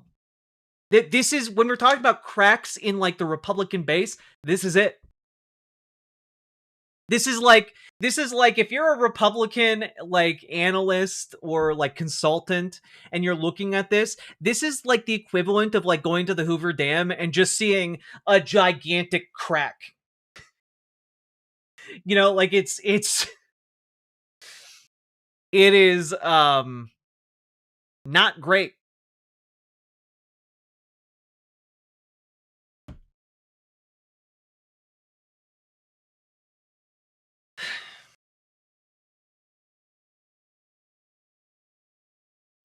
Yeah, we're going to look at this as a major repudiation of everything that Donald Trump has done. And it has the potential to like kill the Republican Party. We're already seeing some Republican folks trying to reposition themselves as America first, America only, alongside folks like Marjorie Taylor Greene and Thomas Massie. And it is going to still be an ultra nationalist. It's still going to be like a very Nazi fascist coded party, but this is the shattering of their base of strength. Which leaves us with an interesting moment where we need to look far more closely going forward at the war that is brewing and currently raging within the Democratic Party. What kind of party is going to meet this moment of weakness for, the future of the country, right? Are we going to go with Chuck Schumer's future? The future of Wall Street and the corporate elite, and we're going to quintuple down on AI as, it continues to be unprofitable? Or are we going to choose a better path? Are we going to choose a more hopeful path? A path that where like our government actually works for us, the people? Are we going to go the Mamdani route? And the thing is, we need folks to step up and be the next Mamdani. We need folks to step up and create the local backbone for a Mamdani campaign. And that is why, as I have been for the past year and a half, I am once again asking you guys to join your local Dems and join your local DSA. Radicalize your Dems and make your local DSA more effective. bring a better type of politics to your local government, because we can actually do great things on the local level. We can organize local well-meaning Dems towards better policies. We can organize our local DSAs from being, impotent circle jerks into being like powerhouse grassroots campaigning. We can do that. It is possible. We've seen it happen in New York City, and we have seen it happen in states across the country, in statewide races. It's time to start making this not just a New York City thing, but an America thing. Okay? We need to spread the success of candidates who believe that government can actually work for the people instead of against the people. So, again, if you need help joining your local Dems or your local DSA, join our Discord, !Discord in any of the chats. You'll get a link, click it, come through. And then reach out to Dragonfly for help joining your local Dems, and reach out to GamerG for help joining up with your local DSA. And we also have channels dedicated to talking about the different problems and talking about how to be more effective in your local groups. Together, we are going to try our best to make this happen, but you need to put in the effort. You need to show up to the goddamn meetings. It's 90% of this work. 90% is showing up in those meeting rooms. All right? So, let's get to work.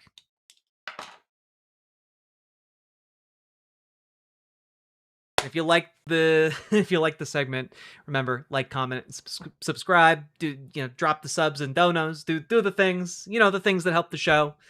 And remember, this show is brought to you by viewers like you with subs, donos, memberships, super chats, etc. So please support the show if you are at all able. Whoo! Thanks for the stream. It's not done! That was just one segment. All right. I'm just trying to make good little wrap-ups for the YouTube segments. I gotta go to bed? Ah, well then. You get that rest. Good dragon. Also, you're getting way better at those. That felt like that could have been a legit commercial. Hell yeah! Thank you, that one American. And also, we got a bunch of new people in, so I'm gonna shill for Imogene Olivia one last time, alright? Folks, if you're someone who's femme presenting or wants to be femme presenting, consider checking out Imogene Olivia. It is a lingerie brand that my partner and I launched specifically to help trans folks who are looking for femme and comfortable underwear, because one of the big problems, and you'll know this if you ever tried on good, lingerie, is that it is not made for trans people.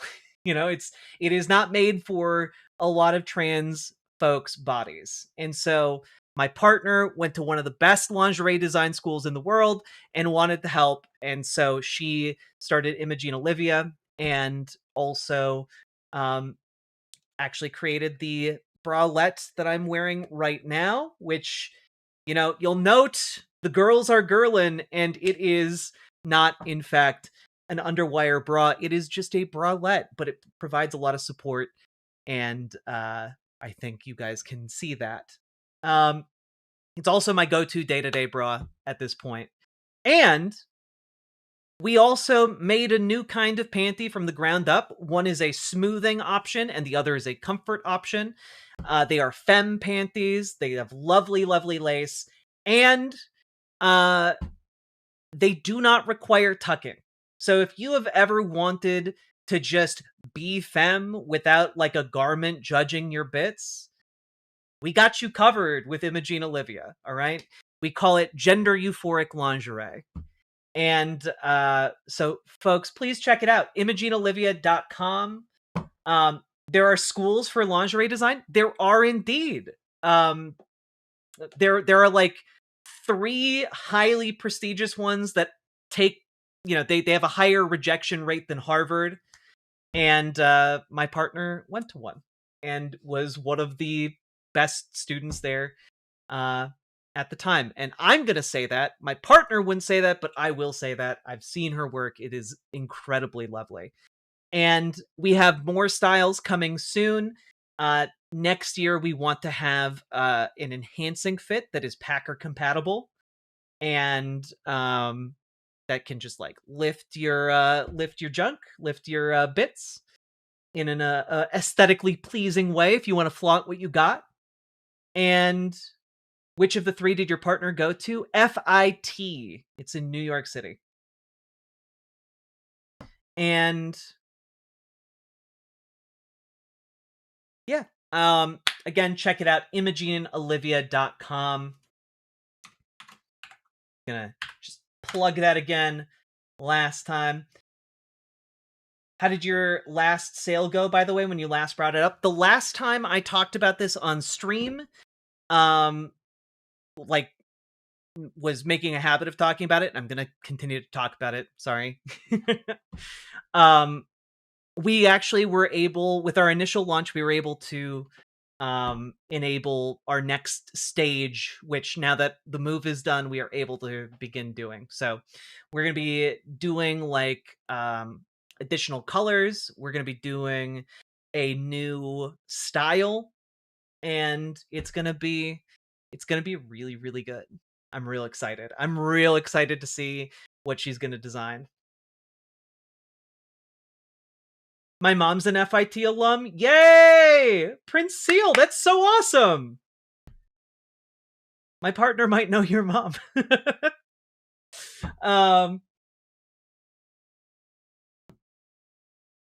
Let's see. That's cute, right? Also, again, check it out. Holidays are coming up, everyone.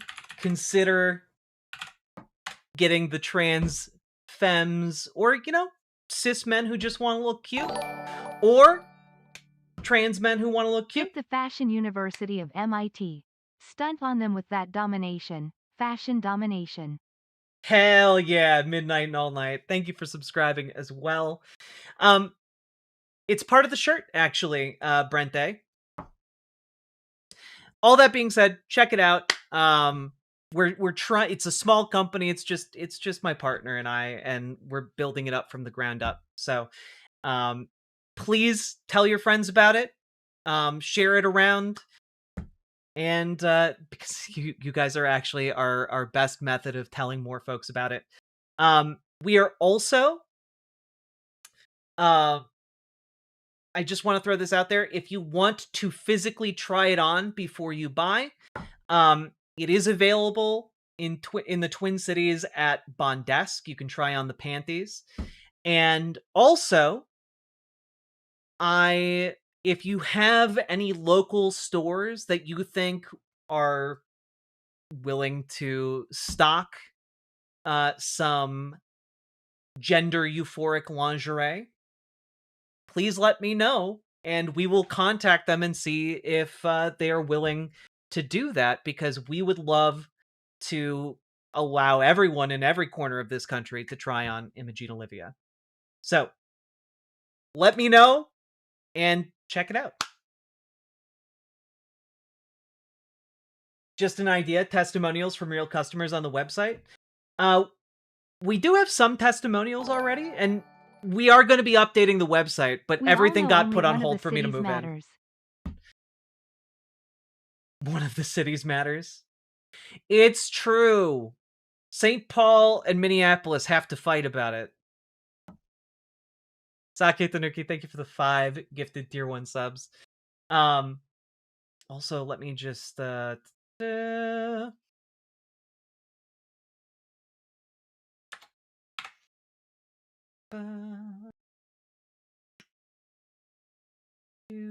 3.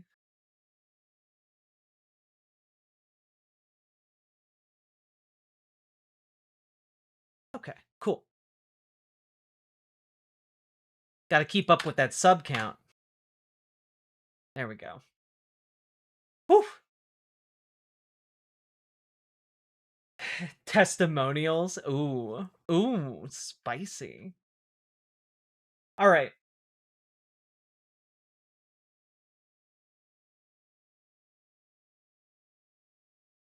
Yeah, winter holidays are coming. You know, like if you help a trans girl feel sexy for Christmas or Hanukkah, or any of the other holidays.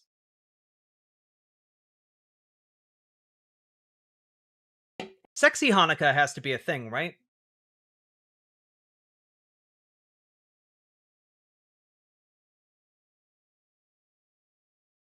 No trombone, no trombone champ until after Thanksgiving. Forlorn 79.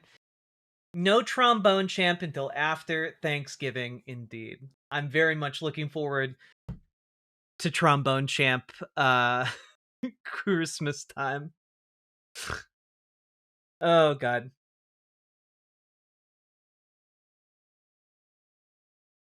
Can't strangle this story in a cell. Goddamn, Jack. I'm glad you enjoyed that.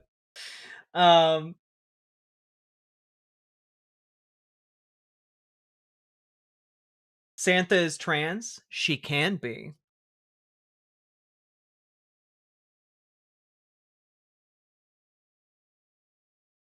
Should I make hot chocolate or coffee to drink? Make hot chocolate. I feel like the occasion for coffee is all the time, but hot chocolate is a sometimes drink, and that makes it special. All right. Santa Claus goes by ho ho. Yeah, especially when she comes to town. Fucking pronouns! All right. Also, folks, reminder, our sub goal is for What If Alt Hist's latest video, which is about New Age alchemy. And I, for one, regret everything already. It's sure to be like a 10-segment long endeavor. 1K is crazy. It is crazy, but also I've been trying to knock out the Rudyard Lynch segments that you guys have had me do, and it takes literally like 10 hours to get through one of his 1 hour long videos.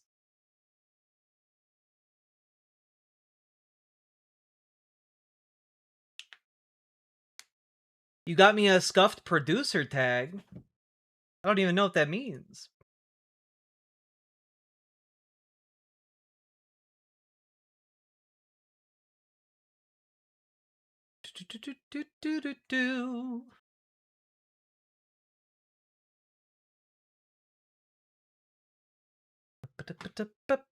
Ah, the worms are back. Ah, the worms are back.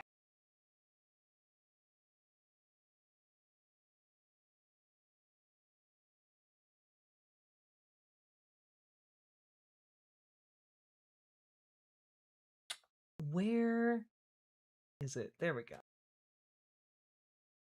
I need to update the soundboard so badly. Line up at the docks. It's time to board the riverboat. Yo, Prince Seal! That's badass! Got those golden pipes.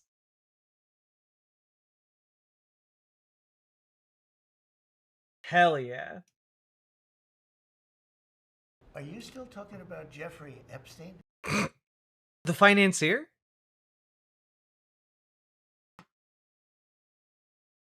But we all come together and say, let's stop attacking pedophiles.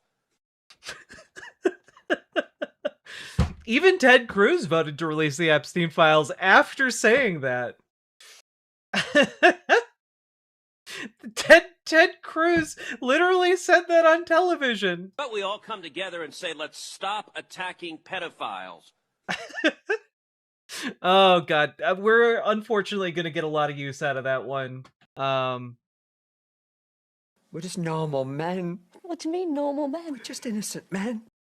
It's true. You guys have had some absolutely banger soundboard suggestions. I love Jack. That's right, I've been endorsed by Donald Trump. I love Jack. see here. I tell you, we would be drunk by now. That is all. She does not think that gay couples should be allowed to marry. She has said that she is discrimination. Jesus Christ. That's not discrimination. Thank you for treating me in such a fair and Christian manner. Man, these are so killer. I'm sorry. I'm sorry it took me so long, guys. Ooh, a what? Ooh, poggers and ooh woo. I don't know.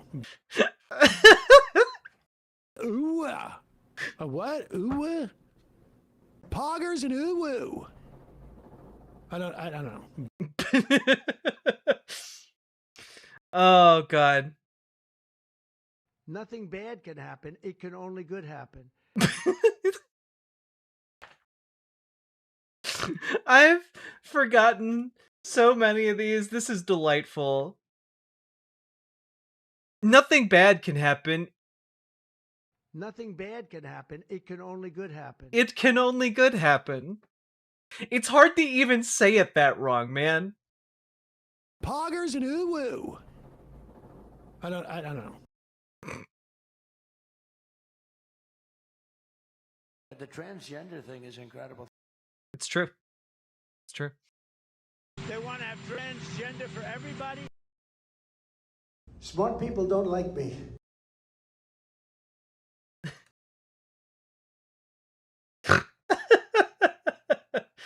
Oh, God. The transgender thing is incredible. Go fuck accounts, JD Vance. I do need to have that easily accessible. That PBD crew, it was a fucking hand job fest Yeah, all that's around right. where everybody jacks each other off about how much they agree and how right they are and how anti-woke they are. The Republican Party, now more than ever, represents the heart and soul of the working class.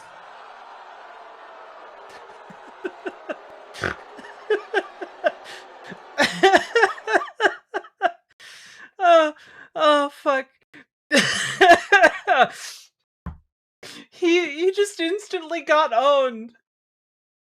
Just instantly got owned. It was so fucking funny.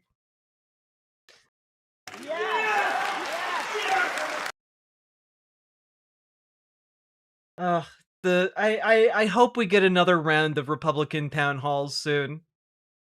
Here's a revealing and unpleasant fact. TFW, you can't put a 1 in the first digit of gifted subs in whiteley.af sites because of a fixable bug on mobile. Oh, Sake Tanuki, I'm sorry. You know what? I'll also message them about that, because I do want to say, just as a shout out, that we are going to be getting how long you've been subscribed on riverboat.gg. That feature is coming. The length of how long you've been a subscriber. Let me just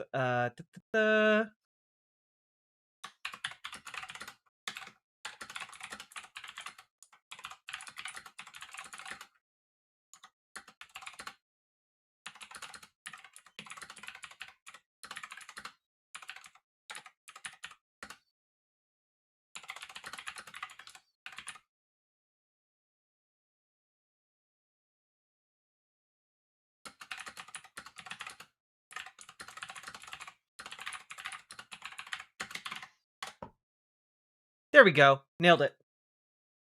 Look at me. Finishing things. All right. Are you still talking about Jeffrey Epstein? Jesus Christ. The unprompted evil laugh of What If Alt Hist. Shart. Ronald Reagan, here I come.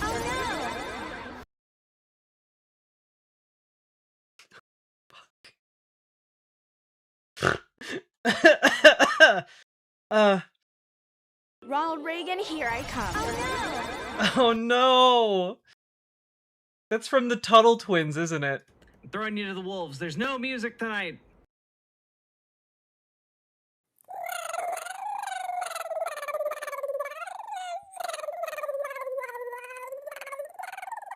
No.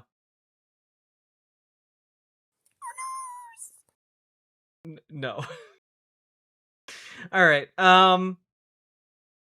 There we go. I think that catches me up on all of the the submitted sound bites with the soundboard. Please do not ever play that sound again. I won't. It's okay. It didn't make the cut for the soundboard. You need What's a Girl to Do? Oh, fuck, you're right. I do need What's a Girl to Do.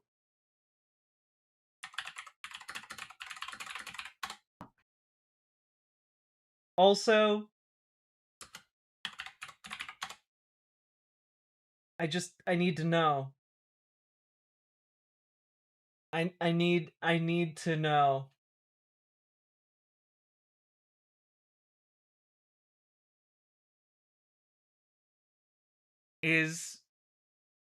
Have they released the film?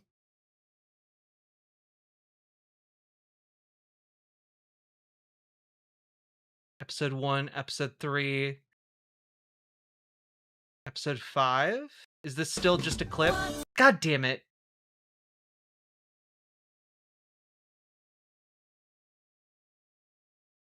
Ugh, they still haven't released more. I need more What's a Girl to Do. You know what? I'm sure some of you have no idea what I'm talking about. So let me introduce you to one of my favorite sitcoms, What's a Girl to Do? Created by Janet Porter, which is, yeah, if you are unfamiliar with her, she is one of the biggest, not biggest, she's a major voice behind the forced birth movement, you know, the anti-abortion movement, as it were. And also, she made a sitcom. So if any of you are at all interested in what that looks like, here is a couple minutes of it. Well, Dad, Mom, this is Janet. And Janet, these are my parents. So nice to meet you. Do you have applesauce? Yes, on the children's menu. Great, then you have it. I'd love some if you don't mind. Okay. Yeah, it's kind of her thing. Love it. Yeah.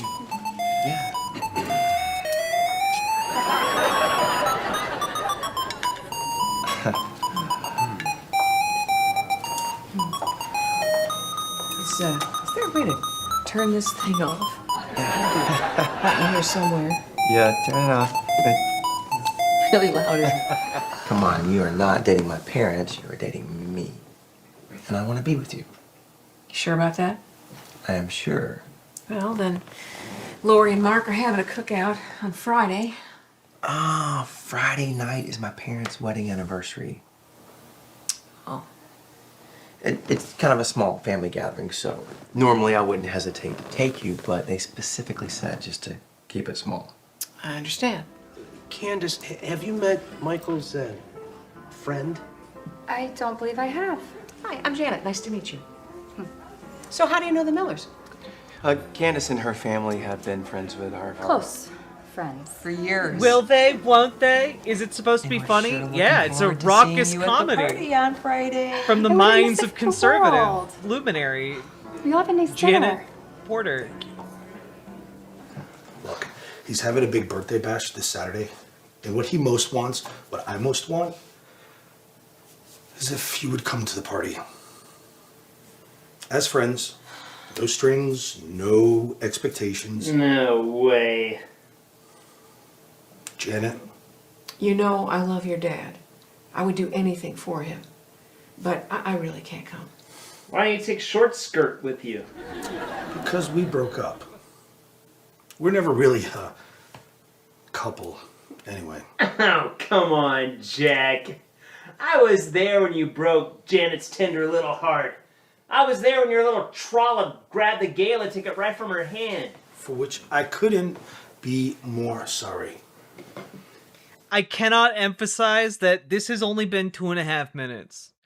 This clip is 4.5 minutes long. Sorry, 4 minutes 44 seconds long, and it has felt like an eternity because that's the kind of comedy that conservatives make. I was the one who endured the brownie eating stage, who endured the complaining about the gym stage. And now, this fragile little flower is in safekeeping with me. Again, I have watched every single available episode of this show, and I still, for the life of me, can't tell you what the relationship between these two people is. Like, this lady and this guy used to date each other, but I don't know if these two are friends, or brothers, sister, or lovers. They never say what their relationship is, and it makes it all so much weirder. I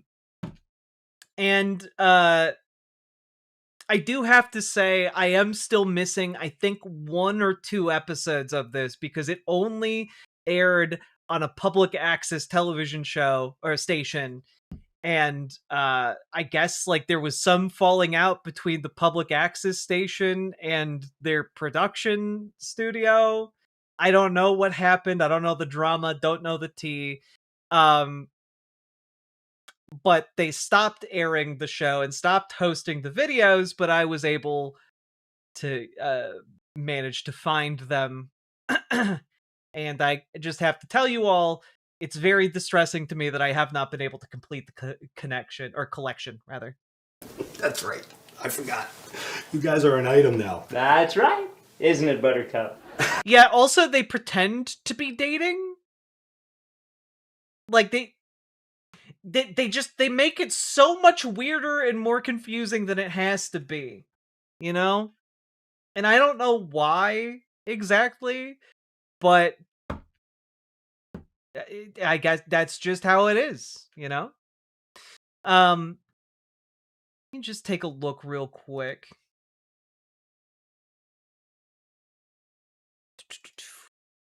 Just so I know. So I have episodes 1, 2, 3, and 4. And I think this is episode 6.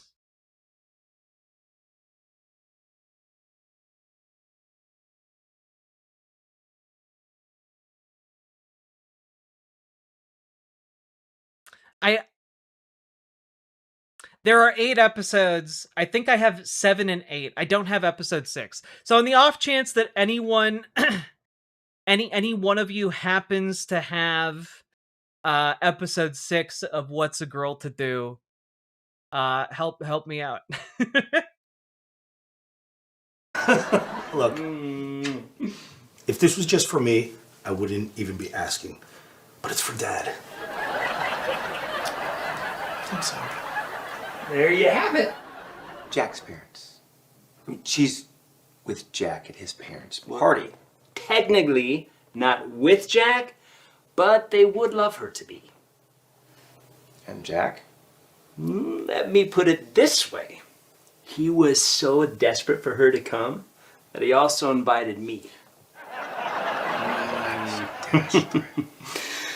Oh, you may have picked the wrong time to go gallivanting around with Country Club Candace.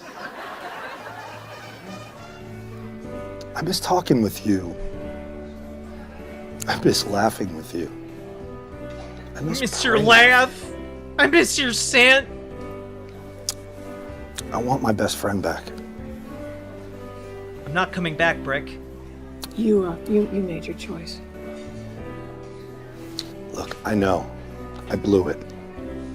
But there isn't a day that goes by that I don't regret how I've hurt you.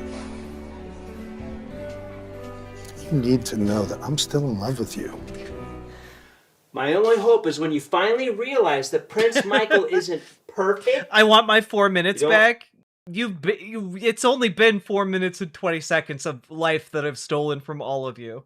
Allow an opening for the Prince of Darkness, who's lurking in the shadows. This guy's so don't creepy. let him creep the cracks. Oh, I hope I don't have a nightmare tonight. What's a girl to do? Anyway.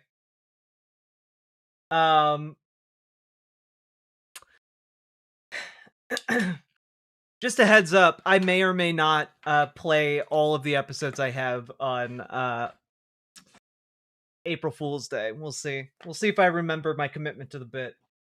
Is he supposed to be closet gay? I don't think so. What's a girl to do? Not that.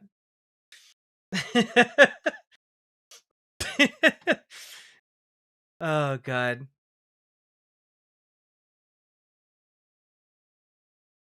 Is there anything new on What's a Girl to Do? Because again, she did win an award for supposedly a feature-length film that exists based on this sitcom idea. And I really desperately want to see it, just out of morbid curiosity.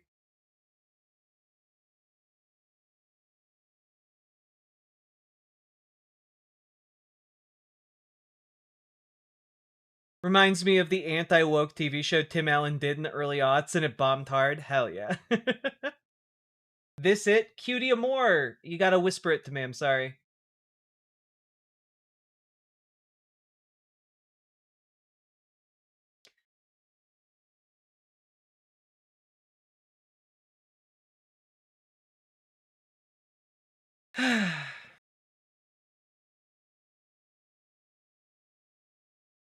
NRA TV. There's a movie? Yeah. Sweet Myths! Hello, folks! Go follow Sweet Myths. Lovely, lovely musician, friend of the show. Also, go follow Straighterade and Necosaurus. For that matter. Also good friends of the show.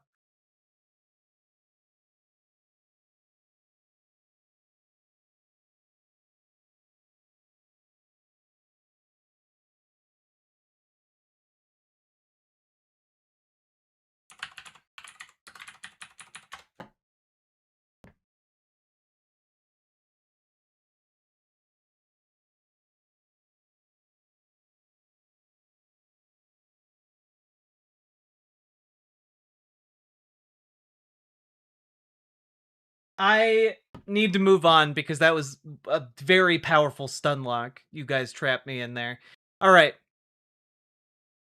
We need to talk about a really uncomfortable topic. It's time to talk about jailbait. Are you guys ready? You guys ready to talk about a deeply uncomfortable topic?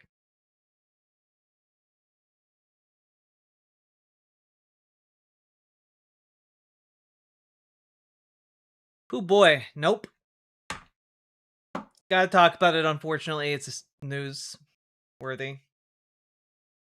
Alright. So, folks, for those of you who are unfamiliar, there is a story circulating around, RFK Jr. and Olivia Nuzzi. Now, for those of you who don't know, RFK Jr. is the crazy, brainworm-addled person who currently runs Health and Human Services in this country. And Olivia Nuzzi is someone who kind of sort of had like a situationship with RFK Jr. It was weird, and like a lot of folks have developed an obsession with it. Partially because Olivia Nuzzi has also like done interviews about it and keeps it in the news. She recently did a big one. I forget who with. It's not really relevant to the topic we're about to talk about. But one of the things that came out as a result of her being in the news cycle and being with or relating herself in this way to a much older man is that apparently when she was 16, she made a song under the name Livy titled Jailbait. Now, for those of you who don't know what jailbait is, it is a term that creeps use to refer to women who are under the age of consent. And by women, I mean children, right? This was a very popular term used. I mean, it's still in use to some degree, but it was very much popular, especially around 2010 or so. And obviously, what the term means is that men would look at underage girls and say, ah, they are jailbait, because you see, it is like a trap that baits you. And if you take the bait, i.e., have sex with a child, you're going to jail. Hence the term jailbait. And it's a really, really gross term. And I mean, this is part. Let's just play part of the song here.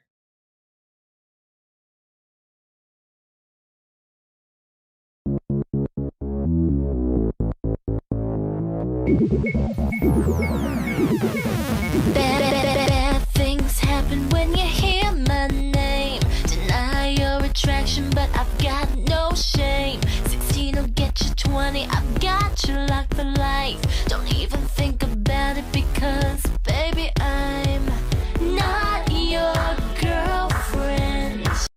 Yeah, that's about as much as I want to play there. That's about 30 seconds of it. It's really, really gross. And I think you can tell from just like the few seconds you heard of the lyrics, that it's a term that she was familiar with, and a term that a lot of men at the time were familiar with. I'm unsure if men are still very familiar with this terminology. It's really gross.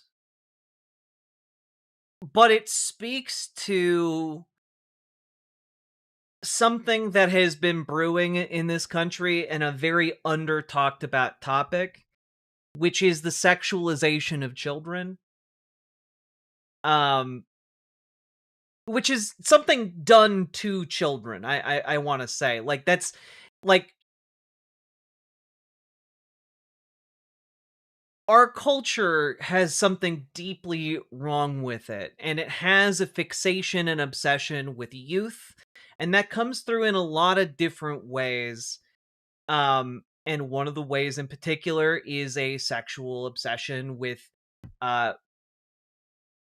girls coming of age at 18, right? Like, I don't know if you guys remember, but there was a hit sitcom show from not that long ago called How I Met Your Mother, where one of the main characters' entire things was waiting for children to become adults at 18 so that he could have sex with them. And that was just a uncontroversial part of the show. And not only that, but in 2010, 2011, 2012, we're talking, and the rise of Reddit prior to that, you have one of the I believe the most popular or second or third most popular subreddit was literally called Jailbait. because it posted pictures of underage girls that men found provocative.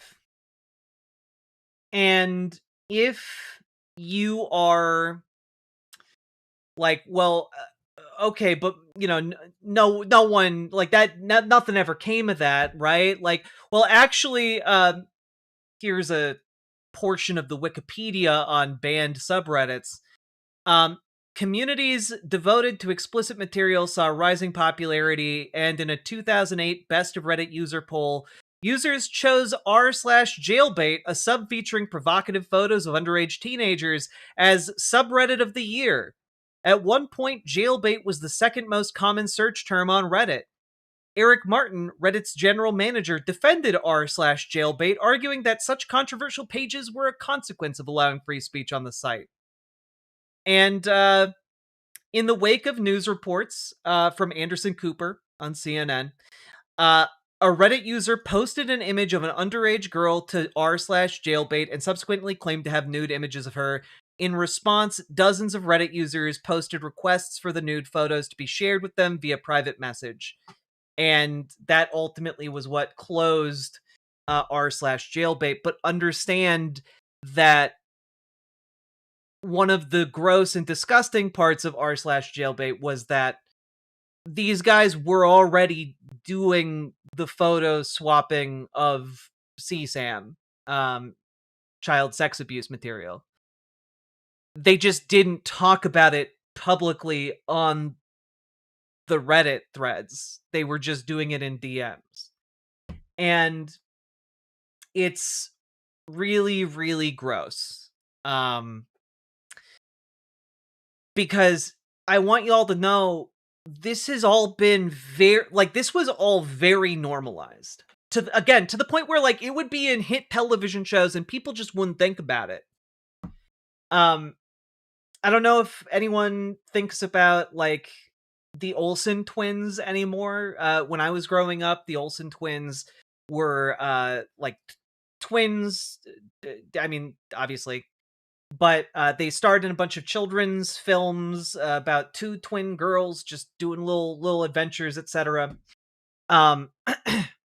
They had an online count. There was an online countdown timer, not just one. There were like dozens of them, counting down the hours and minutes and days until they turned 18. It was really, really gross. And that was not an uncommon phenomenon. Yeah, as recently as Emma Watson from the Harry Potter movies. The countdown started when they were on Full House when they were 5. I didn't know that part. That is insane. I think I vaguely heard about that countdown timer. The thing is, it's not only the Olsen twins. It was like if you know of any like any girl that grew up in show business had one of those countdown timers somewhere on the internet. And like it's really disgusting. And I mean, it's also to an extent still normalized. Like, I don't know that like there has been a critical reckoning yet with like the legacy of How I Met Your Mother. I'm pretty sure Carver E. Bain is correct that there were people doing similar things for Jenna Ortega. It's all of this to say that our society has had a very disgusting fixation on children. And a lot of folks got away with just beyond the pale The base behavior. understanding is that it's worth going to jail as a sex predator for even trying anything with one of these children. That's wild normalization. Exactly. Right? Exactly, Sake Tanuki. And it's I mean, guys, the current CEO of Reddit, Steve Huffman, I believe he's still the, is he still the CEO? I know they've been doing a lot. Yeah. Yes, he's the co-founder and CEO of Reddit, was one of the moderators on r/jailbait.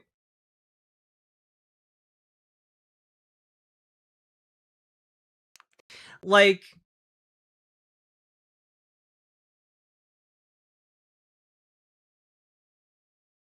the level of normalization, and I don't think, like, I don't think folks have really thought about it that much, or really come to terms with how sexual advertising targeted towards children and about children has been in the past, in, like, really not cool ways. Like, I think there are some people who are like, well, I remember He-Man ran around without a shirt a lot, and there were, like, action figure ladies in G.I. Joe who were sexy. I'm not talking about that. I'm talking about, like, stuff like this that was normalized in video game magazines in the early 2000s, right? This is an actual, like, page-sized thing that was just put into a gaming magazine called PC Accelerator. It's not for a real game. They just decided to make a parody page for fun for a fake porn game called Age of Consent 2: The Age of Kink.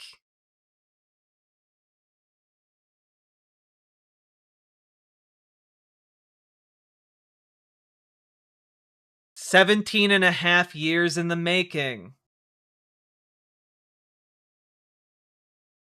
Trebuchet's lob teen idol / pop sensations, unbelievable distances. And, like, this is being done for comedic purposes, but, like, that is such an indicator of how normalized it was to just, oh yeah, it's just normal to have for a laugh the idea of having sex with, like, a 17-year-old who's underage. You know? The fact no, stupid genius, this isn't a real game. This is a fake game, but the magazine saw fit to run a full page talking about having sex with underage girls.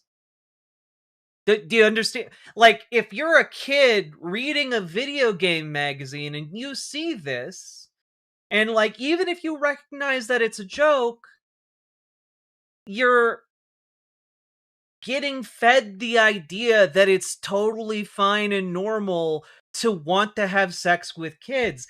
And I shouldn't have to spell out why it's bad to normalize the idea that adults wanting to have sex with children to children is a bad idea that opens up a lot of room for a lot of abuse, because kids will then engage with adults who view them that way in order to, like, the adults are doing it to abuse them, and the kids are just going like, yeah, it's normal. You know? I'm a big person. I'm basically an adult. It's totally fine.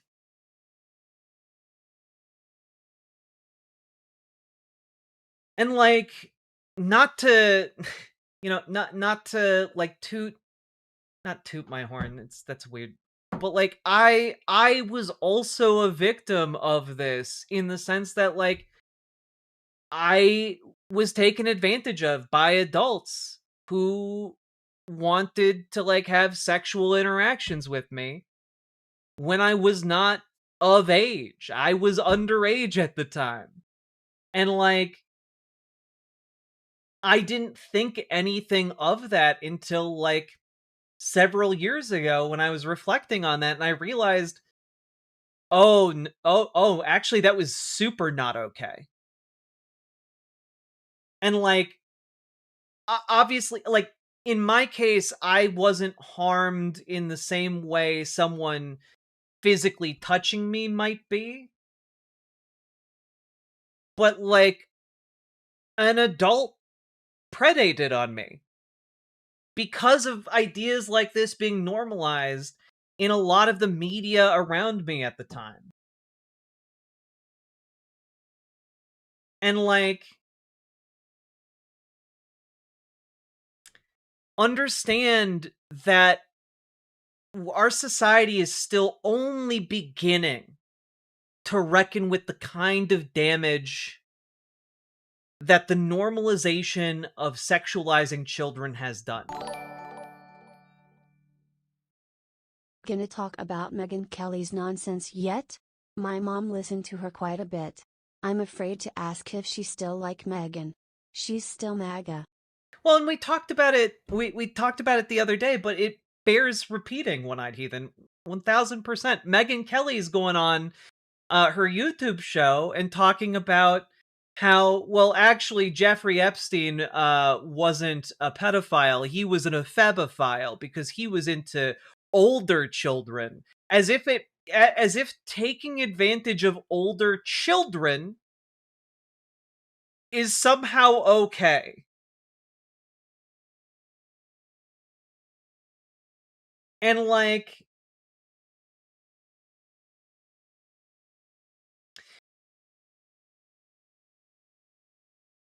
it is really worrisome that we have folks who are just normalized in society, who are, you know, trying to get that bag, who are like, you know, they played a role in normalizing this stuff.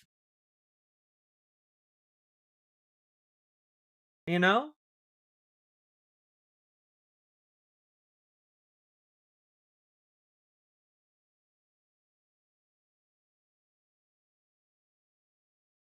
It's really, really awful, and it gets under my skin in a way few other topics do. And I don't know, like, I've talked with so many people, and I've heard so many stories about similar circumstances where, you know, men in their 30s, you know, trying to pick up 16-year-olds or 14-year-olds. You know, the catcalling culture for, like, men in particular, of, like, catcalling, like, younger and younger girls. And, like, it's not even just girls, like, boys also get taken advantage of in this way. Not always by men either. Like, sometimes, like, some women buy into this stuff as well. Like, this is a lot of it is directed towards girls, but it, you know, a not insignificant part of it is directed towards boys. And there are way too many of these stories. And I feel like as a society, we've talked a bit about rape culture.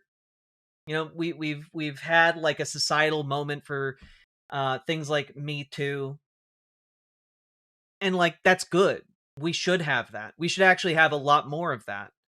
We should have a reckoning with the normalization of you know, the normalization of consent violation that happens in this country all the time. And Sweet Myth's music, exactly. It's like rape culture, but for youth. I would call it an extension of rape culture, because again, if you are fantasizing about like having sex with someone who is underage, understand that's rape. They are not old enough to consent to having sex. It's another form of rape culture. But it's one that, like, it's like an attempt to expand rape culture towards more vulnerable groups. Because, again, a lot of rape is predicated on power. It's predicated on establishing dominance, and it is easier to take advantage of folks who are, societally weaker. So, like, a lot of this winds up playing into a wide variety of abuse. And so I think, like, one of the things that is worth talking about, especially as we are, we've been talking a lot about the Epstein files and the political ramifications of it, but, like, I think we should also be talking about, like, the the rape culture of it all. The normalization of the desire to, like, rape children that our society has, helped perpetuate. And part of what gets lost when we talk about the political fallout and the political machinations of this is we don't talk about the actual power dynamics at play. You can't talk about this stuff anymore without being told you're brainwashed by feminism. Well, that's the thing. It's this, if you view it as, like, a feminist issue, I would agree. It is a feminist issue. But that's because feminism is for not just women, but also for men and non-binary people. Feminism is for everyone. Feminism is predicated on challenging the patriarchal views that those weaker than you owe you sex. you know? It's difficult, to say the least, to talk about this topic, and I understand if some of you feel the need to leave.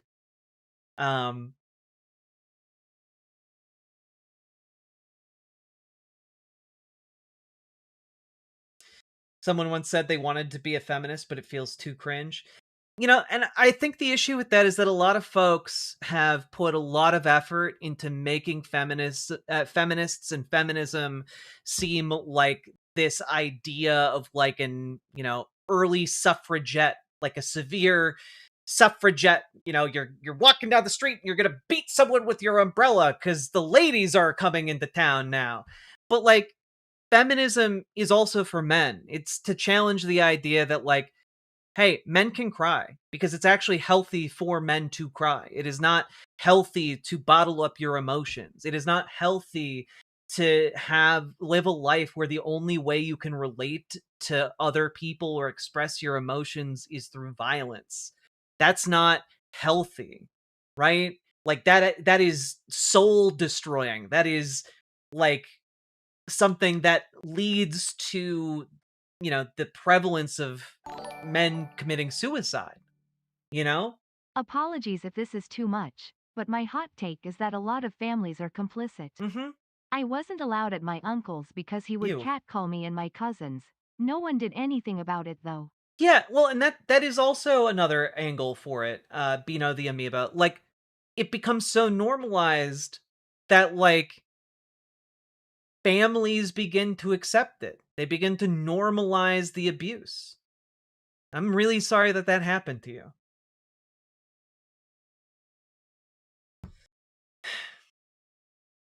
And, like, feminism is for men because I gotta be honest with you guys, the idea that men and women can't be friends, that's the fucking patriarchy. And I need y'all to think about it for a moment, because, like, if you believe, like, half the planet is incapable of being your friend, think of how many relationships you miss out on. Not of, like, the sexual variety, but of, like, the friend variety. Think of how that completely alienates you from half the population of the planet in a way where you start thinking of them as another type of creature. You stop thinking of them as human. And this goes both ways too, because when women buy into that mentality, they start thinking that of men. And like, these are things that just hurt everybody. And it has been true that patriarchy hurts women to a great degree, but it also hurts men. It's a sad way to live, isolating yourself that way. And it doesn't have to be like that. It's also a red flag to me if a person doesn't have any friends of a different gender. Yeah. You know, like, and because of like a lot of the abuse, you know, women suffer, like a lot of them develop like difficulties trusting men. And like, we shouldn't have to live in a society where, you know, women are scared of men, or like men think of women as being from another planet. And these are just so commonly ingrained into us by, you know, the ways people treat one another, and like the messages we pass along about each other. And like, a lot of this then is compounded under like, hey, we should be able to talk about why is the idea of taking advantage of children so prevalent. We should be able to talk about that, because that's something we need to talk about. We need to be able to talk about the prevalence of rape culture. You know, the idea that like so many people are doing rapes in this country every single day, but so few people seem to know rapists. Or at least publicly claim that. Obviously, there are folks who will run cover for their bros or their members of their family. They think the problem will just go away. It was just a one-off time. He was just really drunk.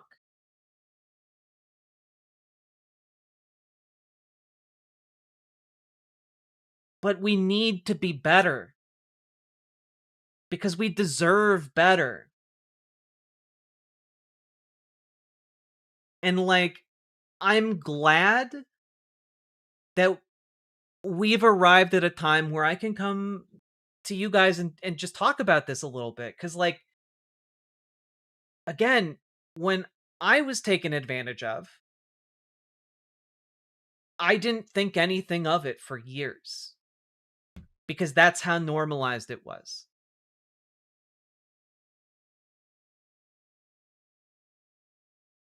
Probably worth raising this again. It's not rare. Yeah. This is from 2 years ago, the Sydney Morning Herald. Disturbing research into the extent of child sex abuse has found almost 1 in 6 Australian men have feelings towards children and teenagers, and almost 1 in 10 acknowledge having committed child sex offenses, despite few being caught. 1 in 15 men admit they would have sexual contact with a child aged 14 or younger if no one would find out. And to think of the society we could have had with positive role models and shared communication of compassion, passion, and skills. Yeah, and like, this is the thing, because I'm aware of this research, right? Like, I've known about this for a while, and it's like, it's crazy to me. Wait, is that real? Yes, it is real. From a study from the University of New South Wales, I believe. UNSW, Sydney. World's largest child sexual abuse perpetration prevalence study recommends significant investment in early intervention measures.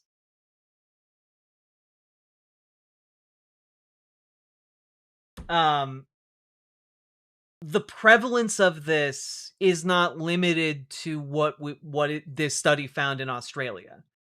It is similarly prevalent in the United States. You know, it wasn't that long ago, guys. One-Eyed Heathen, thank you for the $10 super chat. And Sake Tanuki, thank you for the 5 tier 1 subs. But it wasn't that long ago that a common refrain among men reading stories about children being sexually abused by their teachers, where grown men would go, I wish that was me. You know?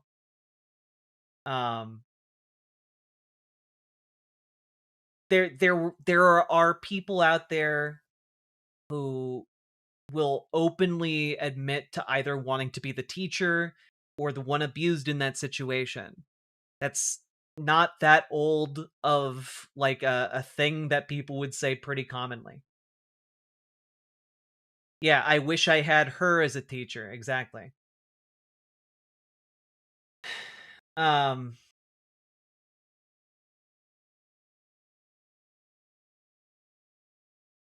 was literally thinking about how stupid that idea was yesterday. My parents literally believed that men and women can't be friends without being colored in sexual tension. Yep.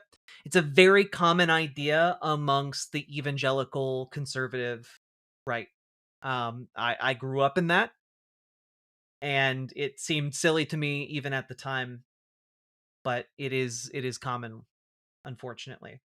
I wasn't aware it ever died out. I mean, spleen, it might not have ever died out. It's a hard topic to look at.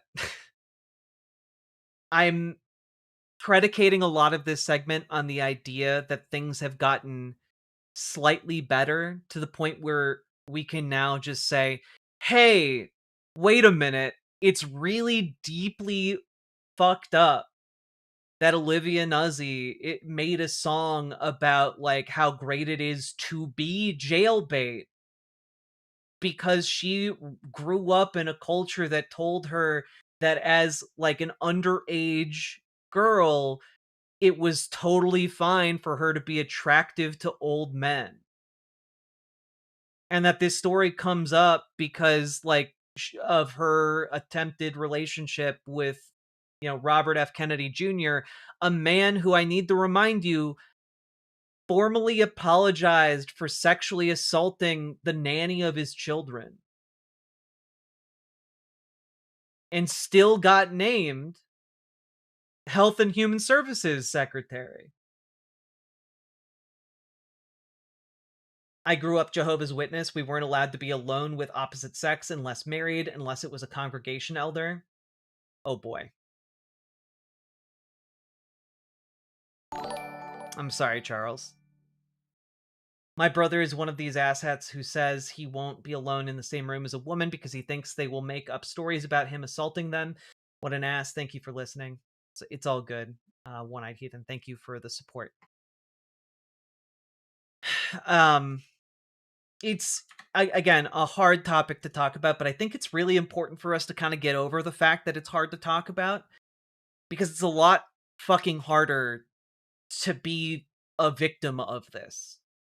It's a lot harder to like physically or emotionally or what have you be abused by this mentality. And so like I think it's incumbent upon us as adults who want to make the world a better place to get over ourselves and talk about hard things. Yeah, When Harry Met Sally is a great example of like pop culture normalizing the idea men and women can never be friends. Because the sex thing always gets in the way. Except, I don't know about you, but like, I'm bisexual. I don't look at my friends and go, I want to fuck them. Like, it's bullshit. It's absolutely bullshit.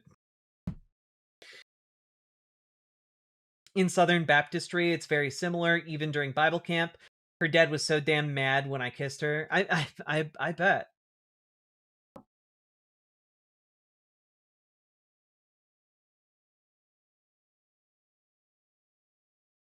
My dad would constantly remind us that saying anything bad about a father, about what a father has done was sending guys to prison and they died, that so many girls said fake stories, etc., etc., etc.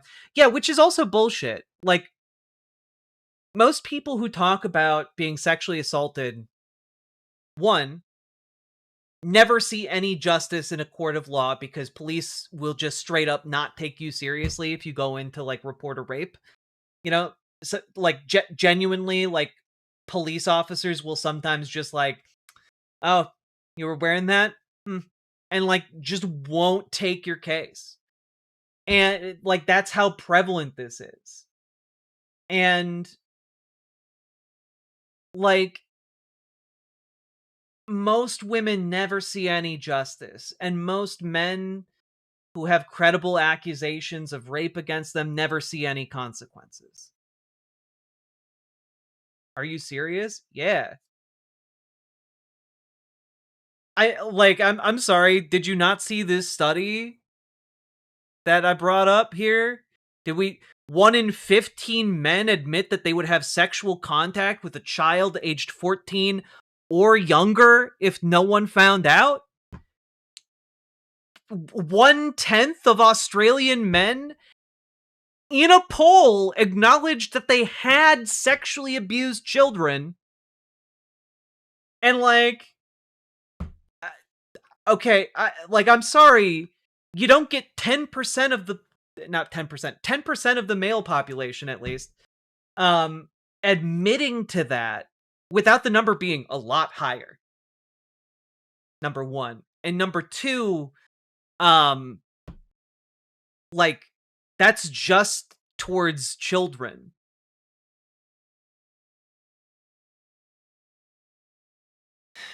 Yeah, that's like, this is just the number of men who are willing to admit that on a survey. Oh, Shakalaka says, it's fucked up because I grew up thinking it was okay for older men to sexualize me while always thinking it was fucked for the same to happen to my friends. And I don't know, I feel like I've lost so much confidence speaking up about shit I believe in. I'm really sorry that happened to you, Oh Shakalaka. But yeah, I like, I'm pretty, like, as like a teenager, I'm pretty sure that if any of my friends had come to me and been like, oh, I'm being sexualized by an adult, I would have been like, oh, that is deeply fucked up, and like, let's fight them. Like, I would have been out there fighting for them. But when it happened to me, I was like, nah, this is normal. This is fine. Like, I'm old enough for this. And it's just, you know, you always feel like you're the exception.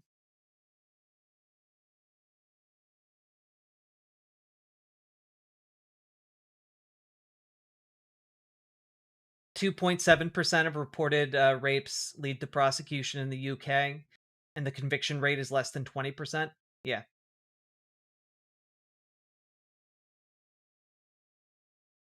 Foxy Cheshire says, I was raped and sexually assaulted by 4 people under the age of 18. It's fucked up that the system is like this. I'm really, really sorry, Foxy Cheshire. Is the actual percent like 20s? No idea, Superjet Guy. Vox Syndicate says, I got the letter with the details of my police report in the same envelope as the letter stating that they were not going to investigate anything, and this was when I was an adult man. Again, I'm real sorry that happened to you, Vox Syndicate. Like, we need to be able to talk about this because, and, you know, a lot of conservatives reacted really strongly against the idea of talking about and openly talking about the concept of consent, educating people about what consent is, and talking about what makes it so important. And a lot of conservatives scoffed and were just like, oh, it makes kisses less sexy, though. And, like, I have never understood that, because, like, you should be making sure that you have consent with an adult that is capable of consenting. And, like, if you are not making sure, like, how can you think it's sexy to kiss someone who can't consent?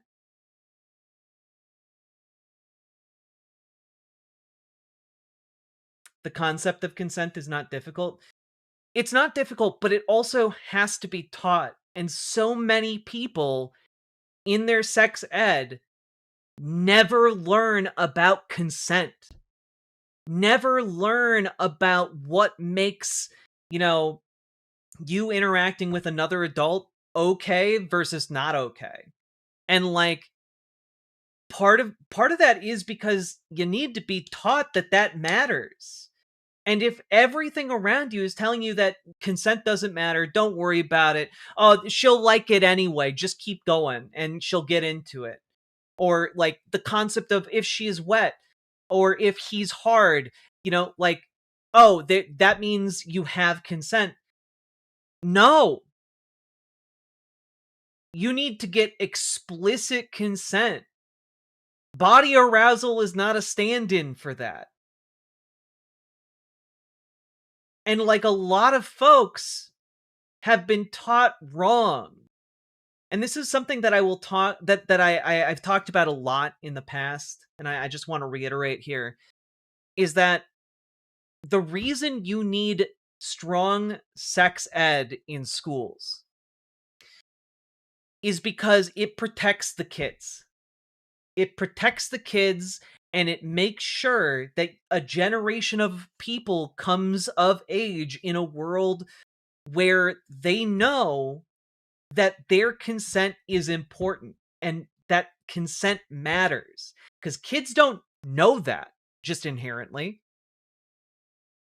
Kids don't understand the concept of consent because a lot of the messaging in our culture is around how messy and unpredictable relationships are.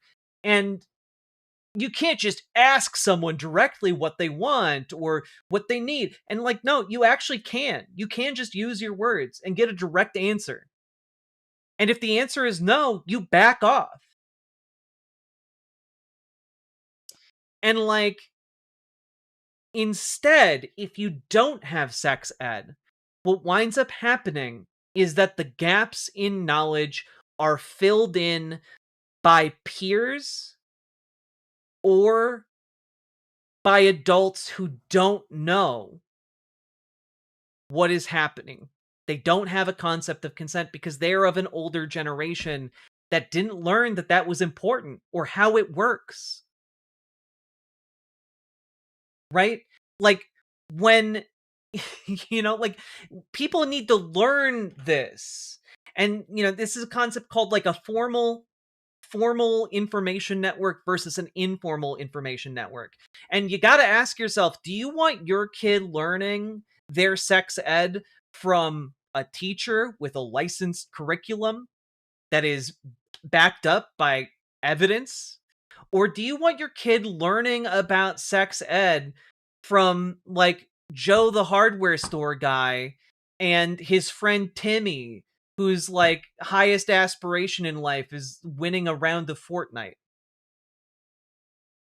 And like leaves gum underneath his desk. Like, Timmy doesn't know anything. The guy down at the hardware store doesn't know anything. That should be a terrifying prospect, but so many people in our country are just like, nah, I don't want to have that conversation. I don't want to deal with an uncomfortable topic. So, we'll let Timmy, my kid's classmate, fill him in on what consent and sex is. This is how you get sitting members of Congress thinking that, like, women can just choose not to be pregnant by, like, willing their wombs to be barren.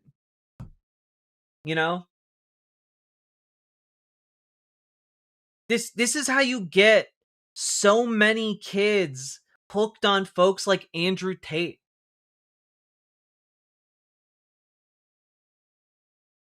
Like, when the system of education fails children that exist now, there is an army of Andrew Tate-like folks willing to tell them that it is a-okay to abuse, the people that they like. It is a-okay to not take consent into account. It's and give them all kinds of advice that will make them feel powerful. Because that's what a lot of kids want. A lot of kids want to feel powerful because our society does not empower children. And instead of educating my mother told me them, how her psychologist in a mental institution when she was a teenager Told my mom how reasonable she was and wanted to start a relationship with her. Jesus. That is some genuinely terrifying stuff, One-Eyed Heathen.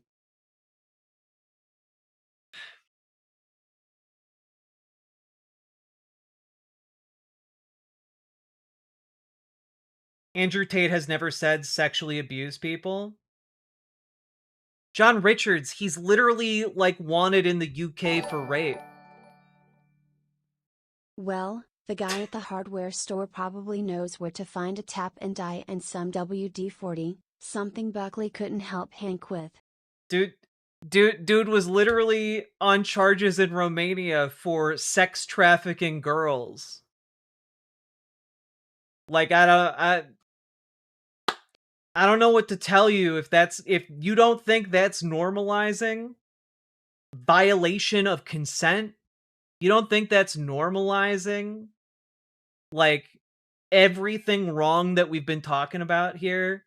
Like, I don't know what to tell you. Like are you also going to go to bat for Jeffrey Epstein? Like it's so beyond the pale. He was married. When I offered Mom sympathy, she defended him. I tried and failed to convince her that Doc was hugely unethical. Please give this donation to some sort of our crisis center of shelter or some such thing. Jesus. I'm real sorry to hear that, One-Eyed Heathen, and yeah, I'll pass that along.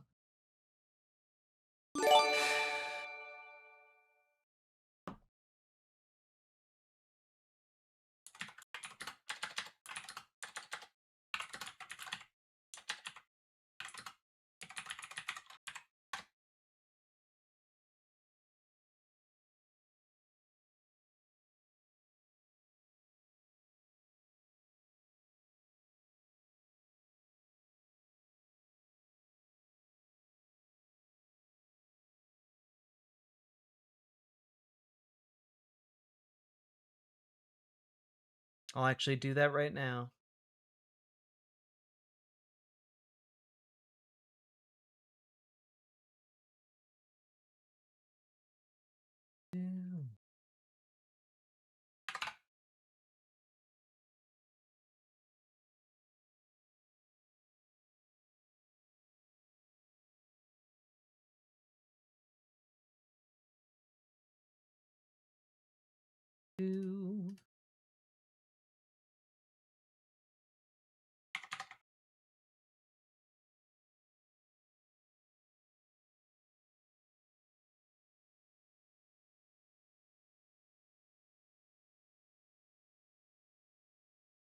Hey.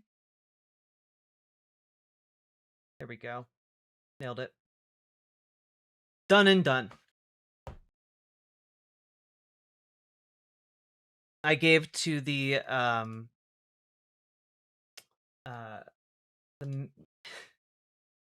Minnesota Crisis Center. It's called Cornerstone. I don't know if any of y'all are familiar with it, but locally. As I see it, most of this is becoming a moot. Studies show men and women are slowly opting out of dating and relationships in favor of artificial companionship or nothing at all. We're entering a whole new age. Nah, I don't think we really are. I think these AI companies that are trying to do artificial companionship, I think they're all going to come crashing down pretty soon. Because not a single goddamn one of them is profitable. And I think that the issue of men and women isolating themselves, I don't think that's a permanent issue. I think that is an issue of society failing men and women so profoundly. And the solution there is just like actually having good education and spaces where like people can work together as equals. Like that the isolation that we're looking at is due to capitalism monopolizing folks' time, you know? It's the commodification of the dating pool with dating apps. It's the commodification of places you can go. It's the, commodification of just unattainability in some cases of going out on dates and socializing in those third spaces. So it's a lot of that winds up being detrimental, obviously. But rather than trying to sell, folks a bullshit power fantasy that then turns deeply, deeply problematic when, kids who become adults attempt to enact it, I'm here to tell you the truth. The way out of this is education and community. Point blank. The commodification of people, exactly, Brutus Magnuson. I would say, rather, the commodification of loneliness. Because loneliness is a problem that you can invent infinite fixes for. Whereas people, well, it's hard to fix people. Right? You can sell a billion different solutions to loneliness.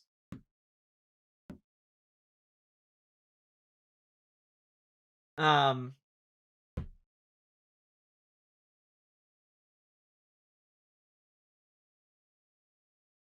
given up on dating in totality. I mean, I would suggest that the best way to go about dating is not to go into every situation with someone you could potentially be interested in hoping for a date. The best way to go into it is hoping for a friend. Like, if they want to date you, great. But if they just want to be your friend, like, that's not a shitty outcome. And I think a lot of folks are conditioned to think that having a new friend is shitty.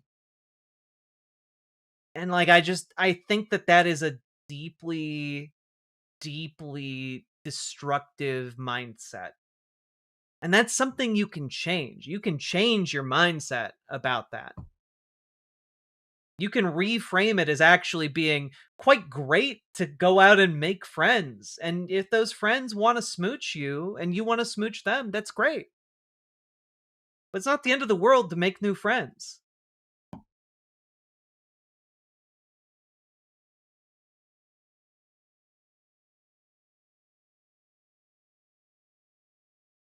Like, there's literally an entire toxic line of thinking about It's not being even friends just as children friend surviving zone. myself, but patriarchy in general.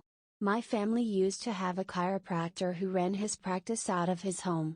We stopped going when he tried to touch my mom in a creepy non-treatment way. Oh God, media breakdown. I'm really sorry to hear that.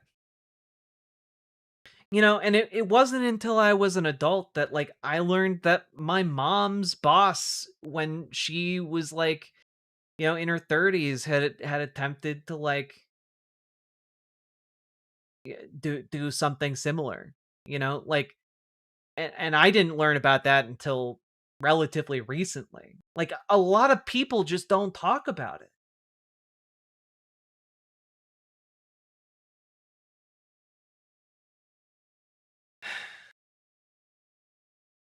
Relationships are bullshit? Nah, relationships are everything. Relationships are what make, like, society function. It's what makes living in community great.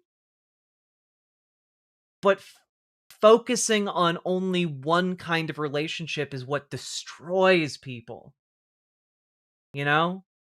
Focusing on, oh, well, like, only sex and sexual relationships, that's what destroys people. I think that's what, like, genuinely perpetuates rape culture. This idea that you own people, that you are owed services and time and sex from other people. When you hyperfixate on just that type of relationship, like, I think a lot of really awful things can seep in. Because when you're fixating on that I think it becomes easy for those folks to downplay the necessary component of consent. I think that, like, it becomes easier and easier to just fetishize the act itself rather than valuing the people you are interacting with. Oh, forgot to say, Mom calls herself a feminist. No shit. Yeah, she's a big turf. Pretty unbelievable, huh? I mean, I think it's I don't find it unbelievable. I find it extremely believable. One-eyed heathen. Yeah.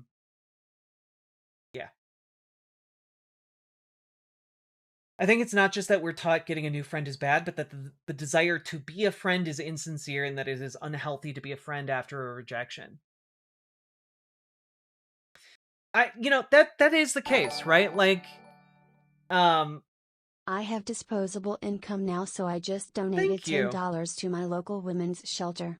Everyone Hell go yeah. support your local shelters if you can afford to do so. Mayav, 1000%. Thank you for the $10 to your local women's shelter and also for the $10 super chat. I really appreciate it.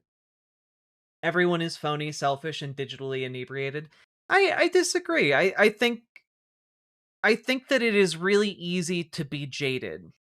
That it is really easy in an age of capitalist alienation to believe the worst of everyone in an effort to protect yourself. Because I've been there. You know?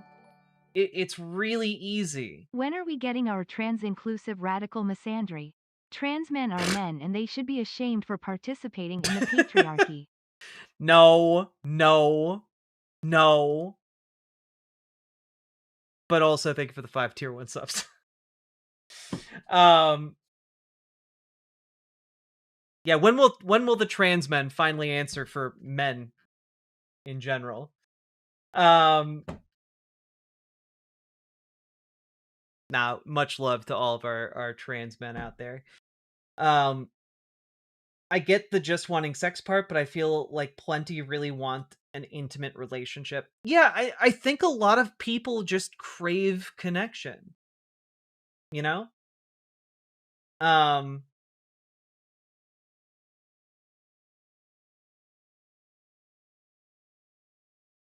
I think it is easy to isolate oneself in order to protect your heart. 'Cause it can really hurt. And when you are so isolated that you feel completely and utterly alone, I think that protecting yourself feels like it is the most important thing. And I've been there. But I think that also the way to grow as a person is to embrace the possibility that you might get hurt.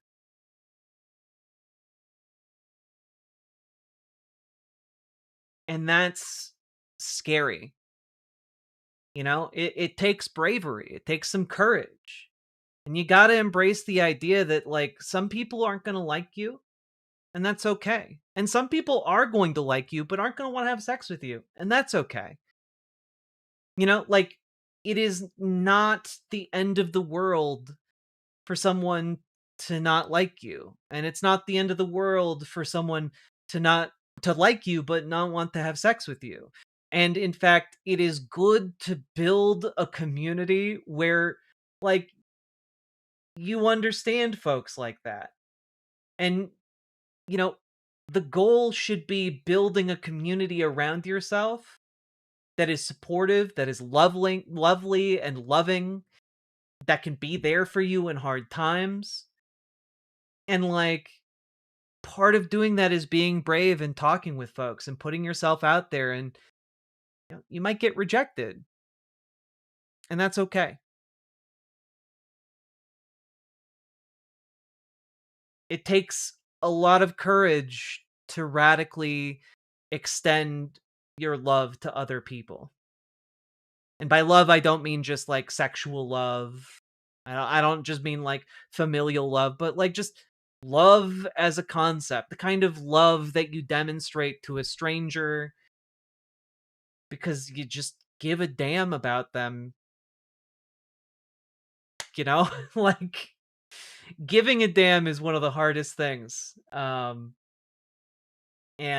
I think it is what makes life beautiful. It's, that same thing where, like, you watch It's a Wonderful Life, and at the end, that community comes together to help make sure George Bailey is okay. I think, like, that's the kind of thing we need to rebuild for ourselves. Or, and by rebuild, I mean to the extent that ever existed in the first place. But I think, like, the goal should be building that kind of a community where we love and give a damn about one another. And I think it would just make life a lot more nice, a lot nicer, a lot more kind. Because life doesn't have to be cruel, and it doesn't have to be mean, it doesn't have to be lonely.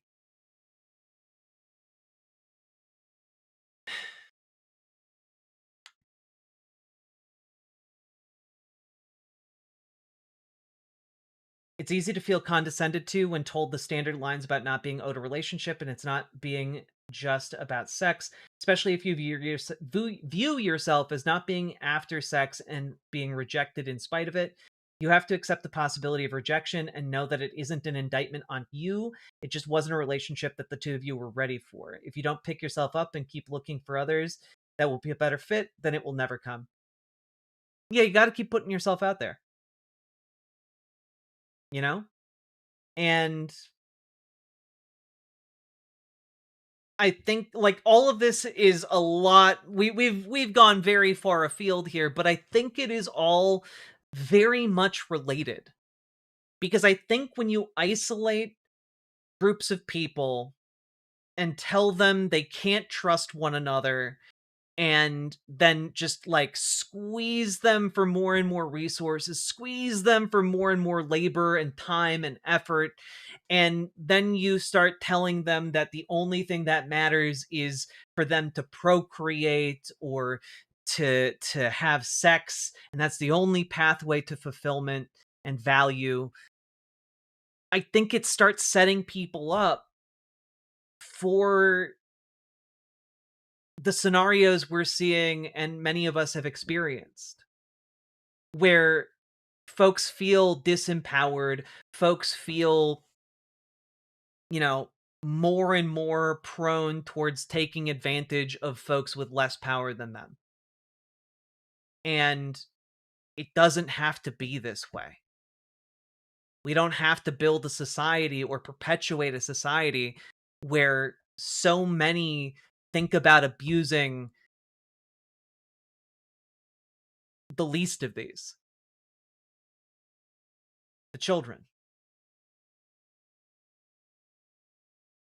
Where so many will take advantage of opportunity to ignore consent. Doesn't have to be that way. We don't have to be complicit and compliant with us,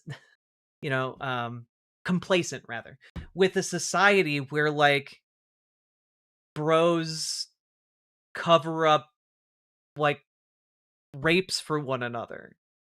We don't have to be complacent with a society where, like, women who sexually abuse, younger men or even boys are seen as, like, sexy. We don't have to perpetuate that. We can do better.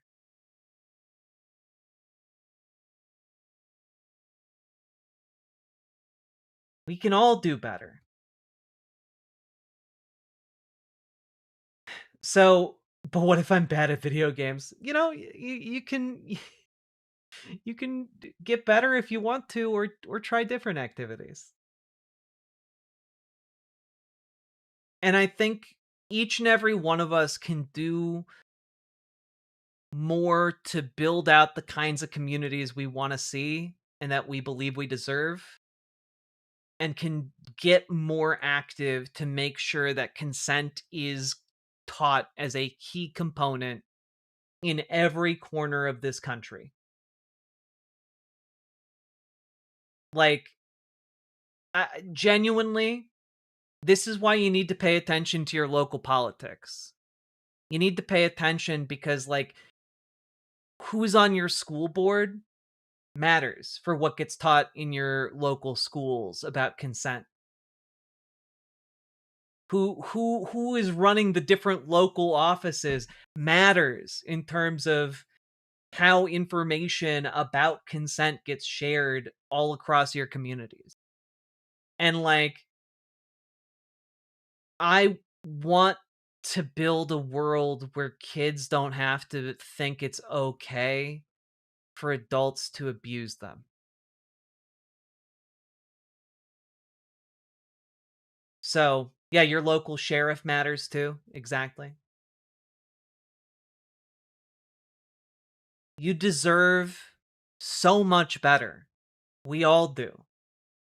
And we can collectively, if we come together, make things better for one another and our kids, our grandkids, and their kids. Like we can break the cycle and we can do better now. So, folks, I'm asking you once again, get involved with your local politics. And if it's in your local library or your local LGBTQ center or your local soup kitchen or your local homeless shelter or your local progressive church or your local Dems or your local DSA, get involved in some way because you can be a part of making a better world where we don't have to think about how just a couple years ago it was totally fine to publicly sexualize children. We can do better than that. And we need to do better than that. So, if you need help joining your local Dems, join our Discord, reach out to Dragonfly. If you need help joining your local DSA, join our Discord and reach out to GamerG. And let's try and make something happen. We got channels in our Discord to discuss work in the local Dems, and we have channels to discuss work in the local DSA. Do your part. You know, as much as no single one of us can fix this entire problem, all of us together can be part of a much bigger solution. Yeah. I know that this all came about from a story that I have talked very little about because I do not care about the relationship between Olivia Nuzzi and Robert F. Kennedy Jr. But I did want to talk about this because I think it is vitally important for all of us and for everyone who comes after us. So, with that, you got anything out of this segment, please like, comment, share, and,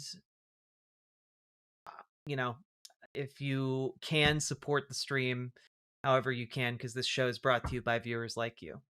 So, that being said, one last thing, also check out Imogene Olivia lingerie. My partner and I launched a gender euphoric lingerie line for trans femmes or just anyone who wants to feel femme, but we're advertising it towards trans femmes. If that's you and you want gender affirming lingerie, check it out, imogeneolivia.com. And with that, let's keep going. Oh boy, that was really heavy. So, with that, folks,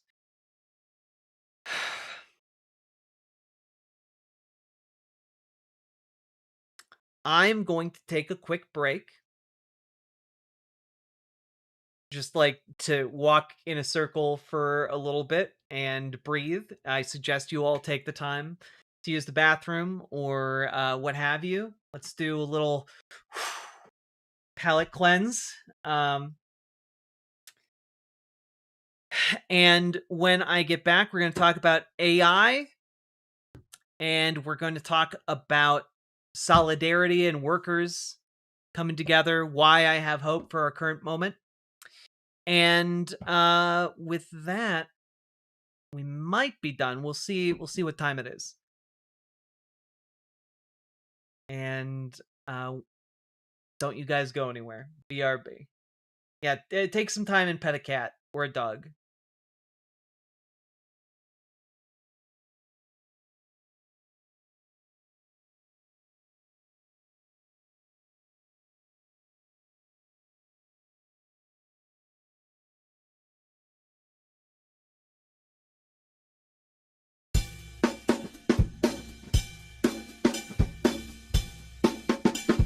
Tonight, we made history. In the words of Nelson Mandela, it always seems impossible until it is done.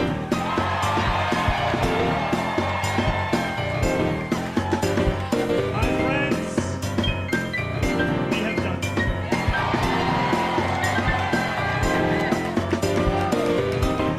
I will be your Democratic nominee for the mayor of New York City.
Ray Parker Jr. Here we go with Ghostbusters.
feel good.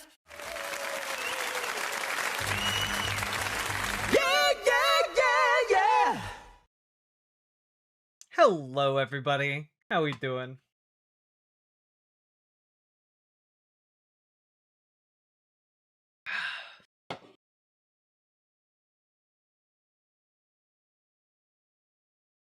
I miss the folk music. It'll come back. Don't you worry. Did they end that with the gorillas? Absolutely they did.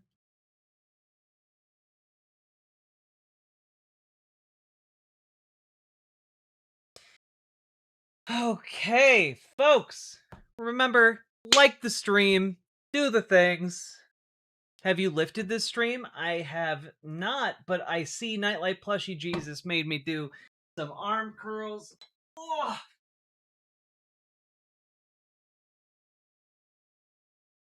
2, 3, 4, 5. Dragonfly, it should be safe now. 7, 8, 9, 10. Patrick Lucas, thank you for the gifted membership. I appreciate it. 1, 2, 3, 4, 5, 6, 7, 8, 9, 10. Oof. Also, I found my additional plates for these, so I can go up when we finally, graduate and build up our stamina. I don't know why I'm saying our. 7, 8, 9, 10. Poof.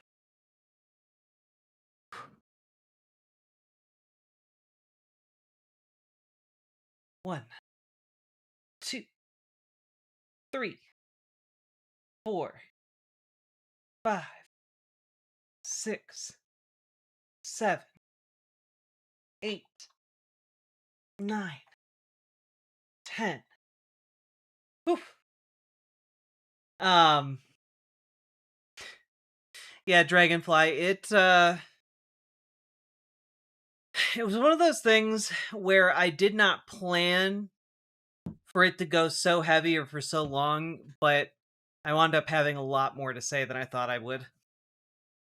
1, 2, 3, 4, 5, 6, 7, 8, 9, 10.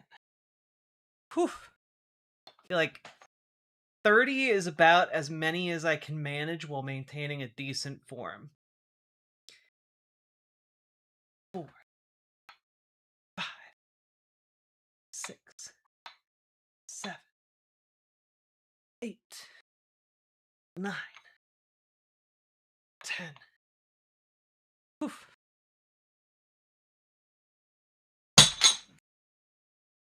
All right. 3 sets of 10 on each arm. Whew.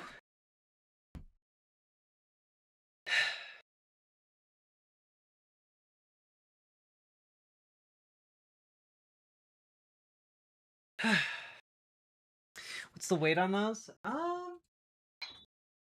It's not impressive, I'll tell you that much.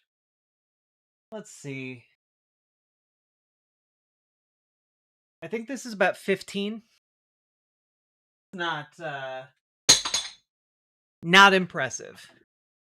But I would love to work my way back up to like 30. This is the kind of the weight I want to have as like my endurance building. Like ideally, I would love to do like 6 to 10 sets of 10 without struggling at this weight. So my goal over time is to add another set until I hit 10. Shake weight when? Not anytime soon.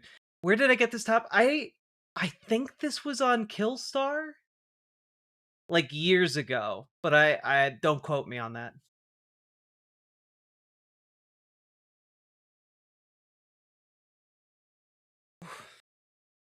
Yeah, I love this. I love this top. I need to start working out too. No better time than right now. Even if you got nothing, you can find like a 20-minute long yoga thing. You can find like body weight exercises, do some squats. Whew.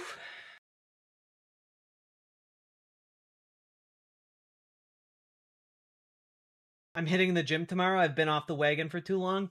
Fuck yeah.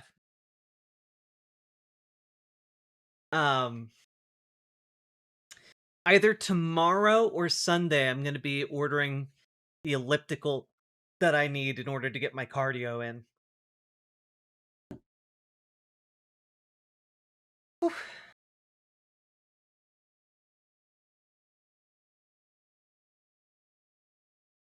All right, you guys ready? Oh, lifting jugs of water will also work. Yeah, water is heavy. Now the 10K run.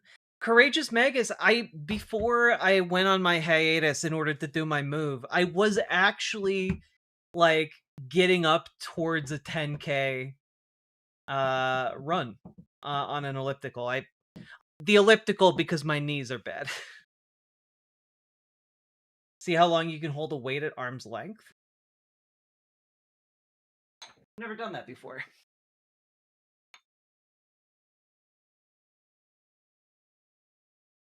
Maybe not over the table.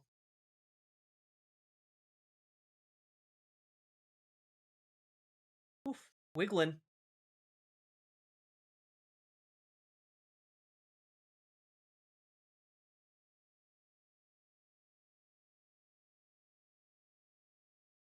Patrick Lucas, I actually do have some leather driving gloves, thank you. You're doing it the easy way.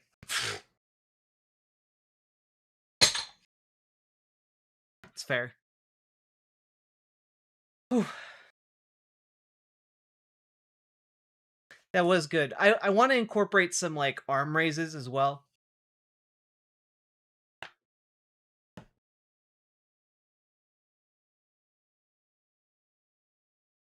Oof.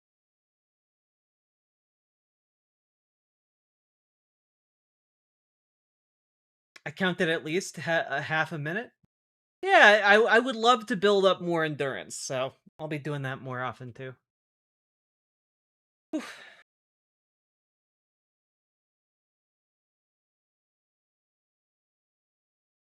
You should try kettlebell. Maybe I will once I'm have a more. I want to have like a daily routine where I can like get some of this stuff in.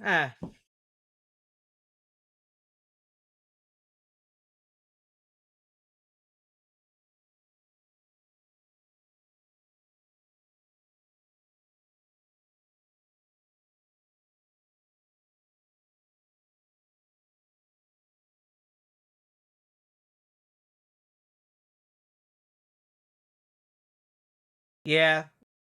Salmon Moose is correct, Mr. Malachite. In about 6 months, you'll be annoying. Hey, I understood that reference. Teehee. Look, I'm gonna do my best, alright? I'm gonna try and forge myself into the ultimate streamer. Alright? I've seen what being buff and fit does for Hassan. It's time for us to get bigger than Hassan. Sake Tanuki, thank you for the 5 tier 1 subs. Woo!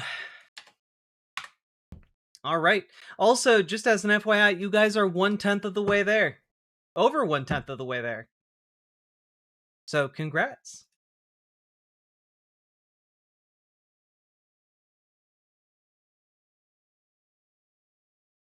Trans fitness is a niche somebody should fill. Fitness space is kind of toxic. You know, I did do workout streams back in the day. So, it's not outside of the realm of possibility. Like, literally, or... I don't literally want to be bigger than him, but, like... You know, figuratively, with the size of my channel.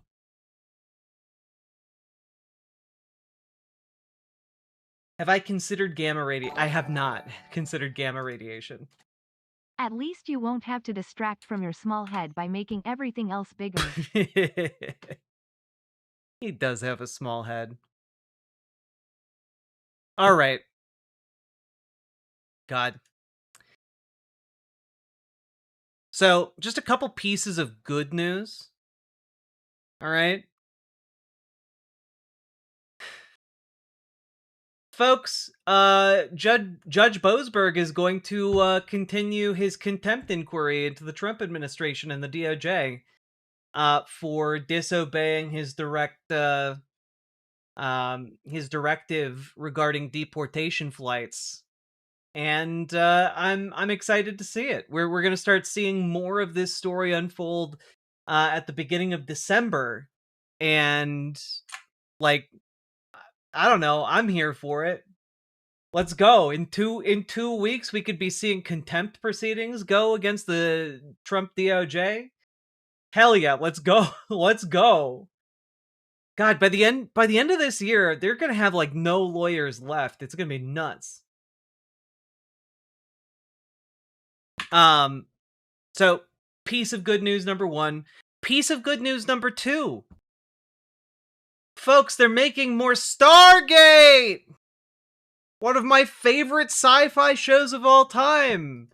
They're making a new series, everybody. It's happening. Nature is healing. That's right. You all thought the franchise was dead after Stargate Universe, but you're wrong. You silly goofs. SG2, let's go. Wait, what? Hell yeah. Stargate? Yeah, Stargaze. Does that mean Firefly still has a chance? No idea. Wouldn't put money on it.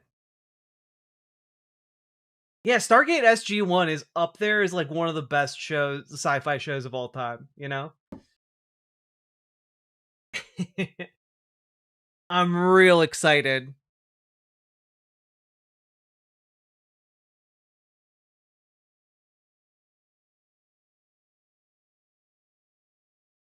Welcome, everyone. We have a very special Stargate announcement. This has been a very hard secret to keep for the last 18 months, but we can announce today that a brand new Stargate series is coming to Prime Video. Hell yeah. Let's go. More Stargate, baby. The return of the Goa'uld. Indeed. It's great. I like the concept of like, I don't know, space gods. It's cool stuff. Give me more space traveling archaeologists, hell yeah. Give me a sexy grumpy space doctor, all right? Give me sexy grumpy space doctor. Sexy Teal'c. Bring Teal'c back. I know he's good for it. He's still voicing Kratos. Bring him back. Do it. Give him his weird little stomach pouch. I need to hear him say boy again. All right? Give me the fucking Tok'ra. What are they up to these days? Hey, the Asgardians, I want to know what they're doing.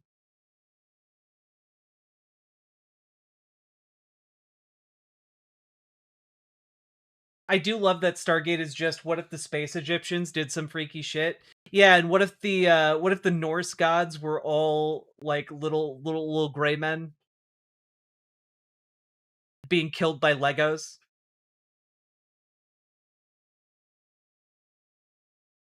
It's so good. Didn't the Asgardians all die? We don't know that. They got super Asgardian technology. They could re-clone themselves, probably, somewhere.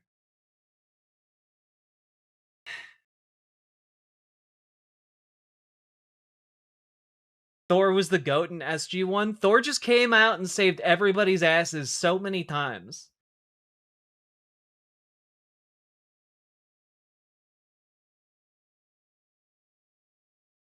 How do I feel about Picard? In The Next Generation, great.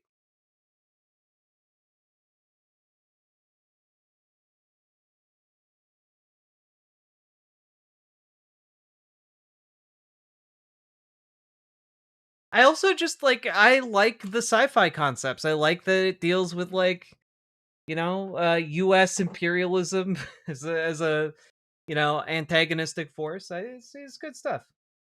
How do I feel about Star Trek Picard? Not great.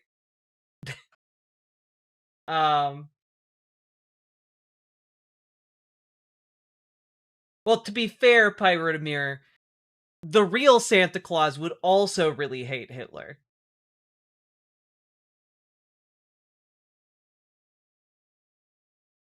All right. Anyway, I just thought that was neat. I wanted to share those things with you guys. I believe today. It's now time for me to introduce you to one of the worst things you've ever seen. Real quick.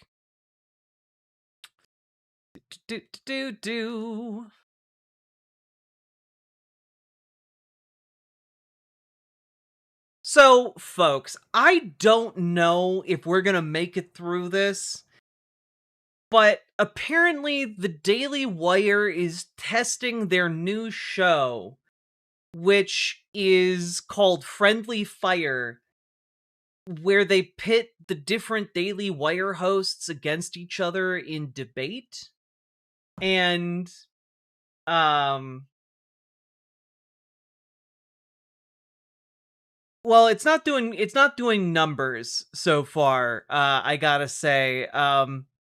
Matt Walsh, for example, uploaded this clip from 4 days ago on a channel with 3.3 million subscribers, and it is at 25,000 views. Not ideal. All right? But let's just check it out. This is titled Matt's Hottest Takes from the new show Friendly Fire. Let's see.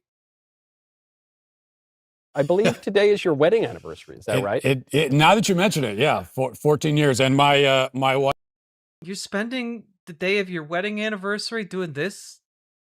Wife was thrilled when I told her that, you know, we couldn't go out just now because I had to go do a Friendly Fire episode. I told her that. She said, "Matt, get out there and do that Friendly Fire episode. That's the most important thing."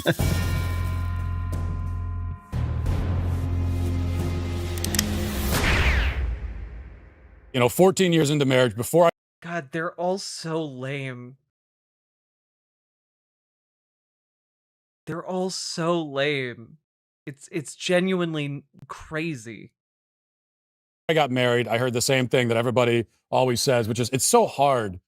Being married is so hard. It's so difficult. It's so hard. I heard this over and over again. I'm 14 years into it. I'm waiting for the hard part still. You know, I'm 14 years into it with 6 kids. And I mean, there are challenges, obviously, when you're living with another human being. But for the most part, it's like, it's great. I mean, you have a person that you like, that you love, that is with you and sharing life with you. And it is actually great. It is. Now, parenting can be really hard. That's the part that is also great and wonderful, but that's the hard part.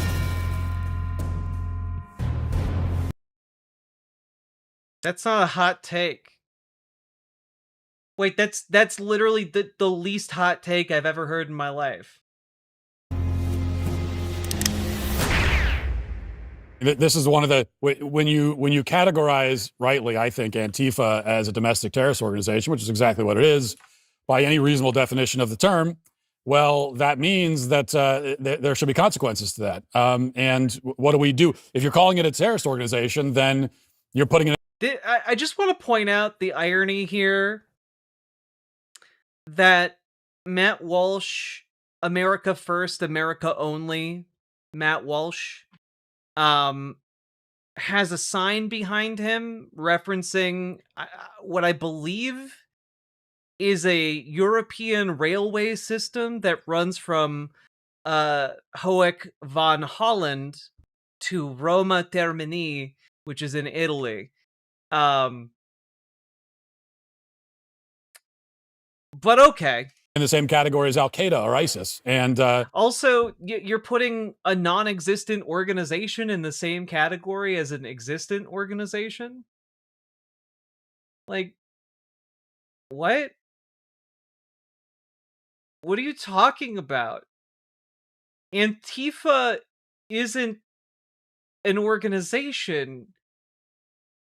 People who oppose anti-fascism aren't organized because all kinds of different people oppose fascists.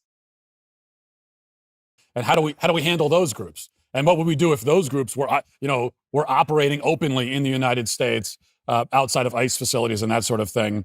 Well, we know how that would be handled, and so that's how it should be. How it should be handled here. And you're also correct. I think that this is, and it's a point that's not made enough about. Yeah. I love that Matt Walsh is just coming right out and saying, like, yeah, we should just kill anyone who is anti-fascist. What's next? Bensel Sharpener will drop his female arousal segment. Like, oh yeah, I want to hear Ben Shapiro's hottest, driest takes. Yeah, what are his hottest takes from this show? Did you know that being wet is actually bad? I went to the Sahara Desert recently with my wife, and it was the best place I've ever been. It was so coarse and dry. People really sell it short. Much like they sold me short, because I'm only 5'2". About how the left gets around this reality, which is that all of the political violence is on their side, and they do it by. How can you say all of the political violence is on the left side when, like, the folks who tried to assassinate the Donald Trump were all conservatives? Or, like, the guy who killed Charlie Kirk came from a conservative Like, what are you doing, man? Wait, is he actually 5'2"? No, I just inserted a height. By recategorizing their political violence as not political violence. And by the way, this is a trick they pull with all forms of violence. Okay, this is how they've. It's really hard for him to make this argument when, like, Donald Trump literally pardoned thousands of convicted people who engaged in political violence. They have tried to get away with claiming that some of these cities that we can all tell have descended into total violent chaos. Bro, you don't even go to cities. You, like, live out in the middle of nowhere on a compound and, like, just absorb fear-mongering bullshit about cities. You're like, I'm sorry, each and every one of these men is terrified at the prospect of taking the New York City subway because they might sit next to somebody that has a cute cat and be engaged in conversation with them for all of 2 minutes. Like,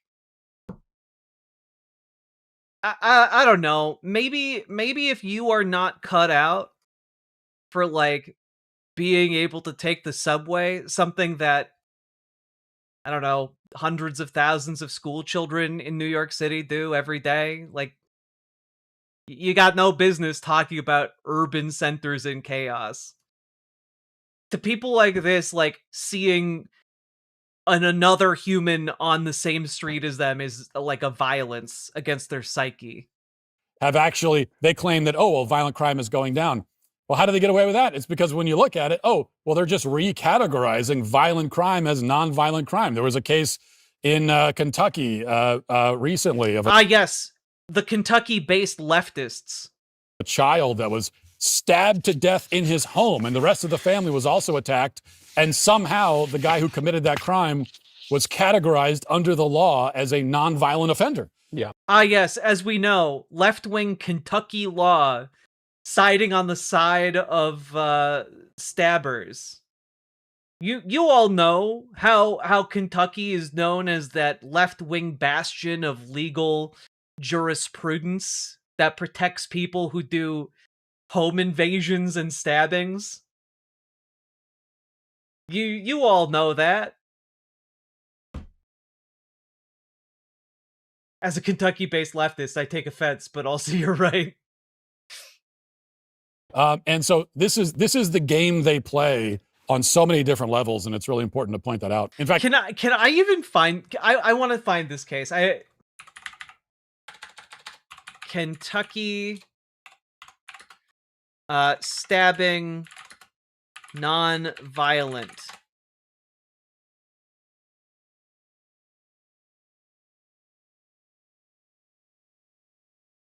Let's see.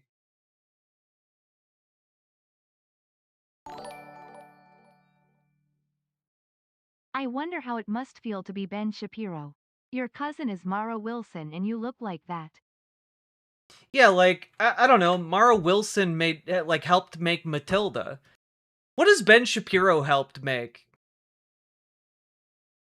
Other than, the Daily Wire bankrupt.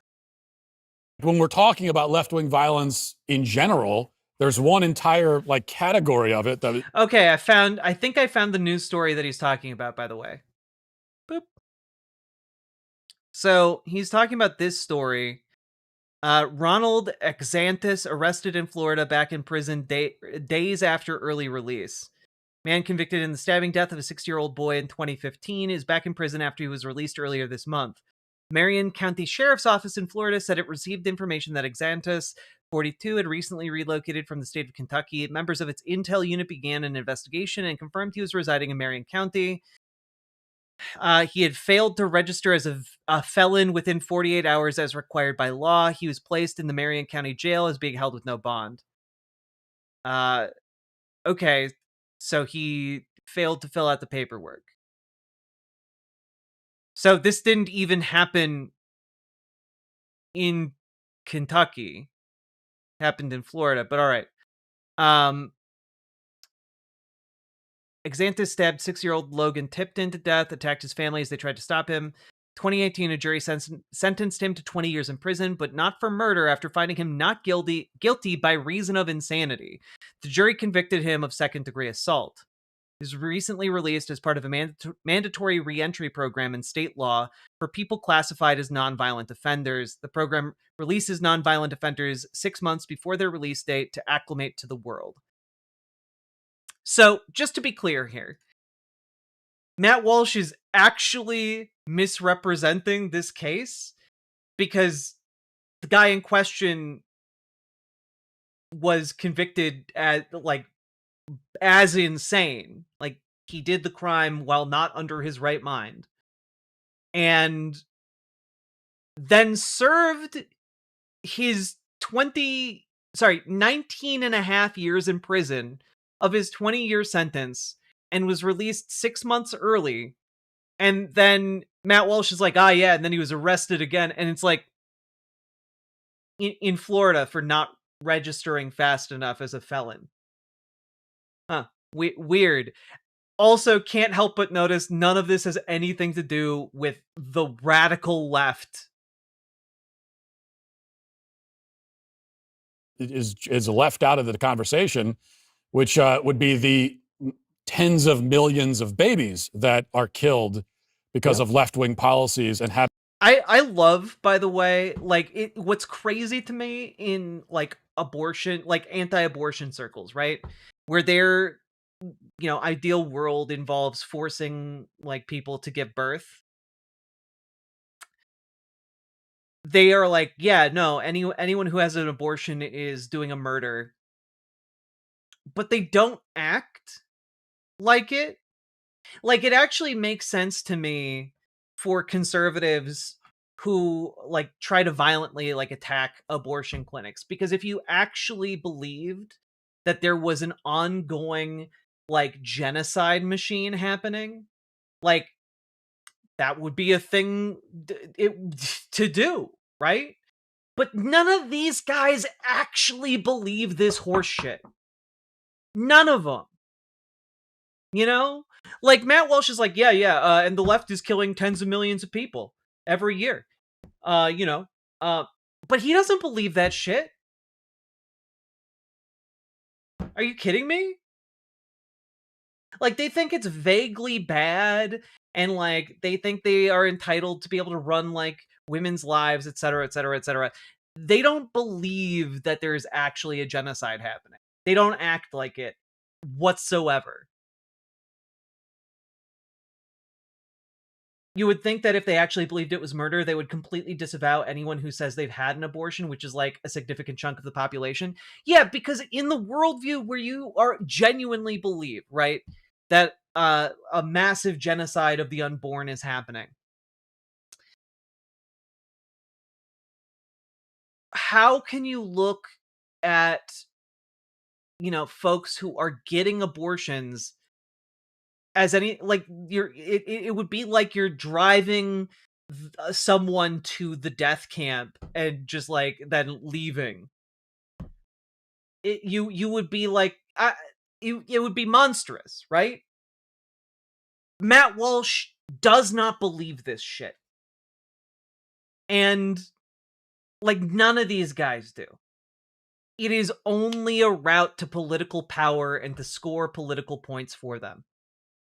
And like, I find it to be one of the things that rings hollow about the entire movement.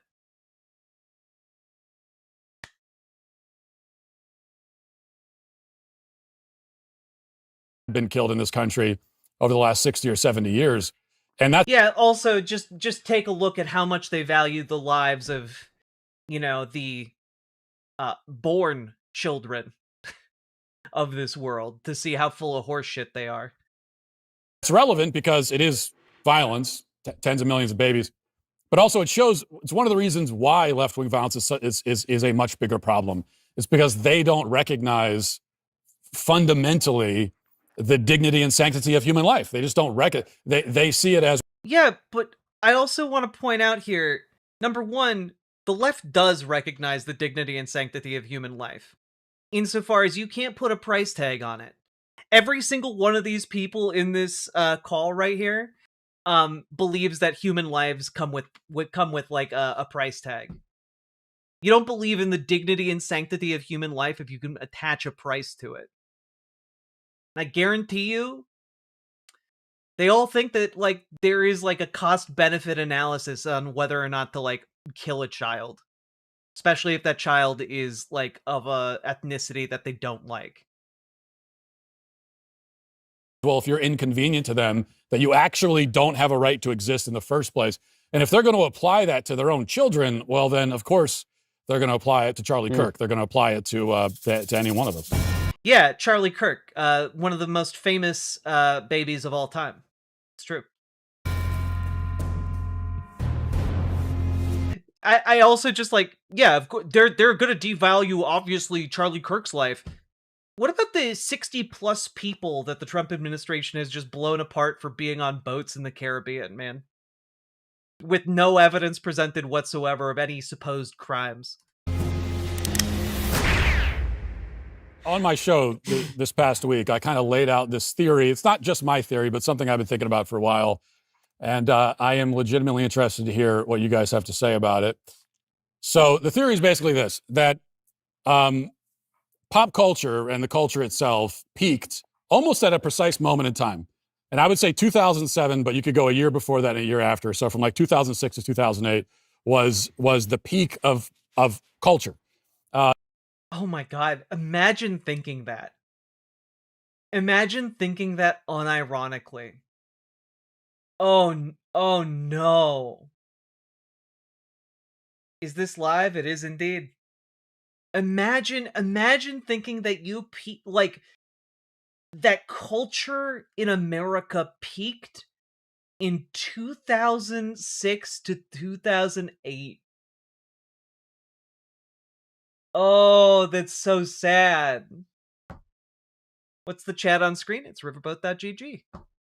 The peak of what some have called, what I think is a good term for it, monoculture. So it's our shared cultural experience, and it peaks right then and there. And you can kind of pinpoint the peak with pop culture, with the things that Hollywood was putting out. I mean, this was 2006, 2008. It was There Will Be Blood, No Country for Old Men, Children of Men, Apocalypto. I get the sense that this man understood none of those films. I get the distinct impression that none of these films were understood by this man. The Dark Knight and a bunch of other great films came out at the same time. This is also television. Also, famously, no good television or movies happened before or after 2006 to 2008. I mean, it was like some of the, arguably, maybe the 5 of the 8 greatest television shows of all time were airing, overlapping with each other. The Wire, Breaking Bad, The Sopranos, Mad Men, The Shield. The Office was in its prime.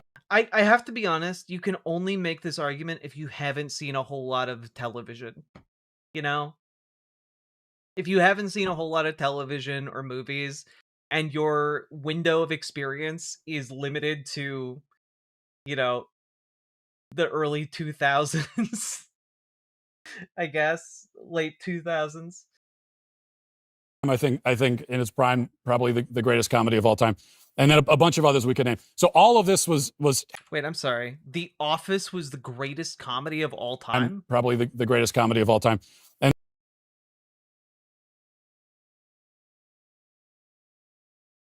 I mean, The Office is good, but like it's the greatest comedy of all time? All right. then a bunch of others we could name. So all of this was happening at the same time with pop culture, and what you find is this decline. What shows do you suggest are better than The Sopranos? Star Trek The Next Generation, Star Trek Deep Space Nine, Stargate SG-1, Battlestar Galactica, The Fugitive, Columbo. I don't know, like there's a whole bunch of the Twilight Zone. Like, yeah, just the stuff on Netflix trending. Yeah, how Columbo is on Netflix trending, exactly. That started right around that time, in particular with comedies. There were also great comedy. Superbad was like the last great teen comedy. Came out in 2007, I believe. Oh yeah, MASH was great. Golden Girls. Yeah, Columbo's great, by the way. My partner does not care for Columbo. And I do have to be honest, he's extraordinarily off-putting in the early episodes where he just like shows up and is like I find it delightful how unnerving and unassuming he is at the same time. But I understand it's not for everybody. Firefly, yeah. I don't know what else. There are a bunch of great shows. Batman the Animated Series. Cowboy Bebop. Samurai Champloo.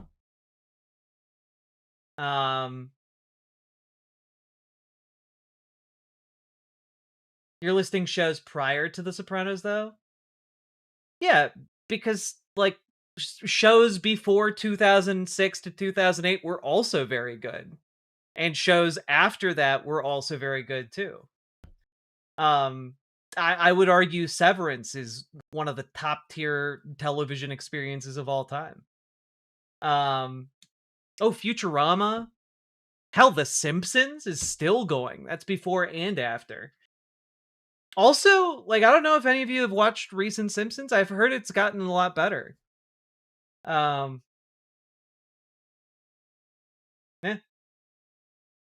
Metal Alchemist Brotherhood, Flight of the Conchords, What We Do in the Shadows. There's a lot of great stuff. I hated how Superbad gives really bad rapey sex advice. Well, yeah, yes, exactly. Some other Tropic Thunder came out in 2008. I think the last great comedy period. And Tropic Thunder was the last great comedy? Is it the last one you watched, man? Like, there are parts of it that are pretty funny, but like, there are other comedy films. And you see it there, and it starts to decline, and then it completely falls apart. And over the next, pretty much from 2010. Oh God, Our Flag Means Death is great. Until now, there have been some good films. There have even been some great films, I would say. Even some great television series. Chernobyl, I think, is one of the best miniseries of all time. Came out in 2019. But you're never going to find that kind of volume all at one time. And I think it's because culture declined and then collapsed. And right now, when we're looking around, and this is really a starting point for me, I'm trying to figure out, why does everything suck now? Everything just sucks, and everybody. It's capitalism, man. It's capitalist consolidation. This is the end result of your fucking ideology. Like, companies keep acquiring each other, creating more and more of a monopoly, and then they want to take fewer and fewer risks to maximize their profits. So instead of taking risks on bold, exciting, or new, or innovative television, instead, or movies, instead, what they do is they rehash an endless stream of remakes that are safe bets because they are known quantities to people. Like, it's not difficult to figure out here unless you are just incapable of any amount of self, introspection regarding your own ideology. Everybody can feel it. And why is it? And it's because we don't have a culture anymore. There is no culture. The monoculture, the shared cultural experience is gone. It's dead. It doesn't exist anymore. What's crazy to me here is he's like, yes, the monoculture is dead, and that's the problem, because back when we all shared culture, like one culture, art was better somehow. And he lists, he lists The Sopranos as one of his favorite shows. The Sopranos. A show about Italians trying to integrate into the whiteness of the world and not quite being able to make it, and being instead doing lives of crime. You know, a show specifically about how the United States isn't a monoculture. And it's only going to get worse, I'm afraid to say. And that's because if we go back to 2007, 2008 range, some other things were happening at that moment when Hollywood was reaching, I think, like its pinnacle. Other things were happening that would prove to be its demise. And a lot of people on the right will point to, well, what happened in 2008? Barack Obama came in, and that was kind of the beginning of this era of wokeness that we're still living in. And yeah, that is part of it, but that's not even close to the biggest part of it. In fact, is it the 2008 financial crisis that allowed a bunch of companies to sweep in, consolidate their businesses, and create some of the largest monopolies that currently exist in our pop culture, specifically? You know, that economic collapse that allows companies that have capital to expend the ability to absorb their rivals. Maybe that might have something to do with your perceived change in the culture. I don't know. I would argue that if Obama was never elected. When was the writer's strike? Because again, everything was going to shit. I wonder. We would still be seeing a lot of these things today, because the other thing that happened in 2007, in June of 2007, is when the iPhone was released. And the iPhone was released. Oh, okay, yeah, no. Guys, it's not the massive economic kerfuffle that happened. It's not that. The iPhone, it became a thing. It's all the iPhone's fault. At that point, within a few years, social media took over. I mean, there were already, of course, Facebook was on at this point. Twitter was in 2006. Instagram, I think, was a couple of years later. But all right, Jack, your film takes are really bad. That's really weird of you to say, because I've been talking about television shows.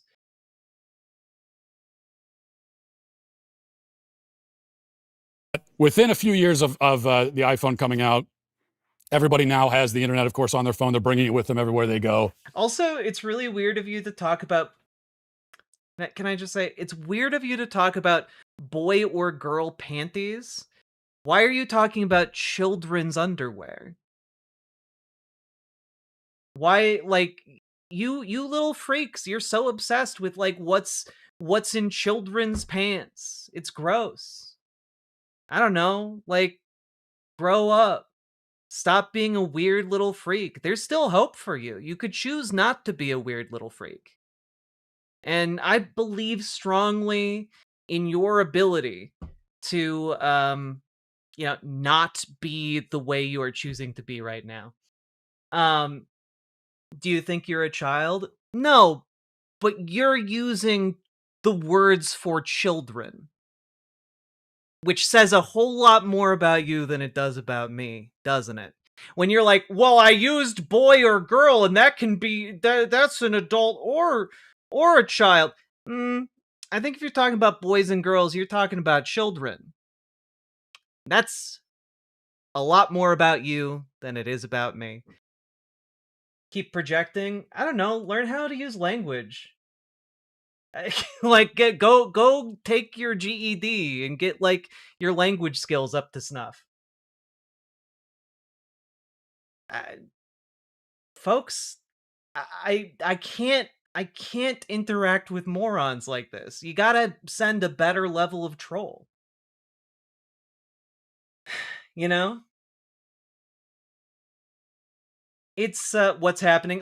Just someone over in Twitch chat being a weird, gross dingus trying to ask about my genitals while also equating what I would wear with what a child would wear. It's very weird. And then be like, "Well, wait a minute. I'm not. You're the weird one." And it's like, "Nah, you're the one who came in here to ask about what kind of underwear I wear." And then like tried to make it weirdly childish. That's not on me, that's on you, bro.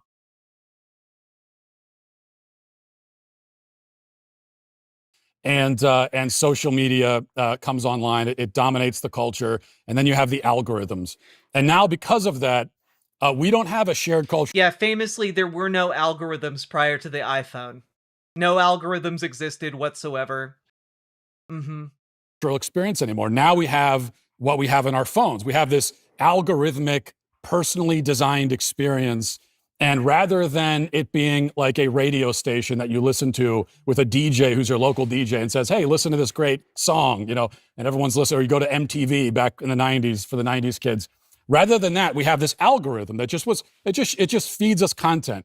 And the algorithm doesn't care. The algorithm doesn't care what kind of content it is. It doesn't care whether you like it or not. The only thing the algorithm cares about is that you keep watching it. And so it'll serve you up a cute cat video, and then it'll serve you up a video of somebody getting shot in the head, and then it'll serve you up a video of somebody falling on a skateboard, and then it'll serve you up a Taylor Swift music video. It does not give the slightest damn what it is. It just wants you looking at it. And this thing becomes more and more personalized to the kinds of things that you tend to look at. Even if you don't like them, you tend to look at it.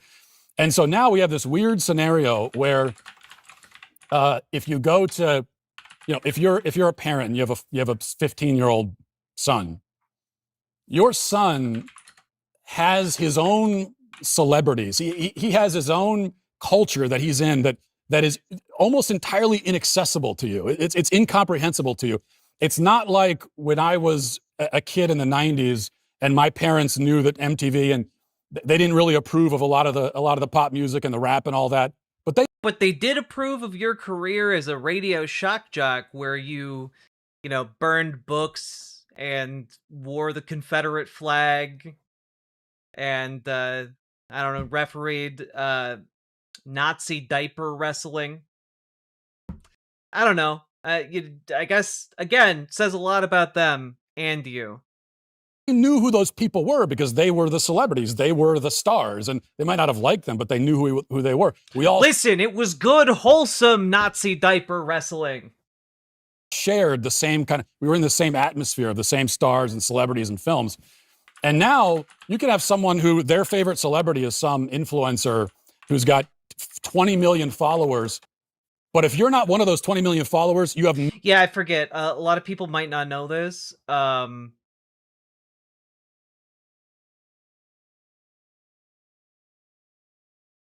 But let me just see. Do I have the video? There's the screenshot.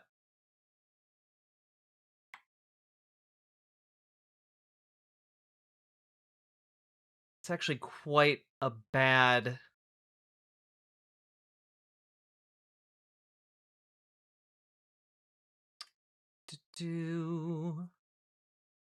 We have images, video.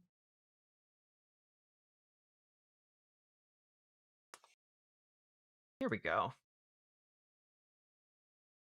Boop. Let's get you guys over here. Now we have Internet and we have Tater. They're going to be wrestling out here in the cold, in the mud.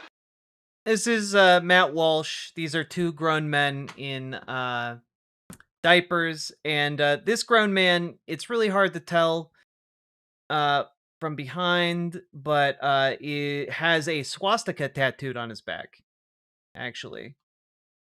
Yeah, it's real fucking weird and gross. Anyway.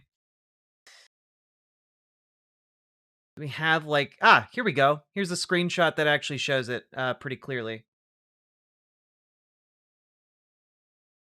Bingo, right there. So,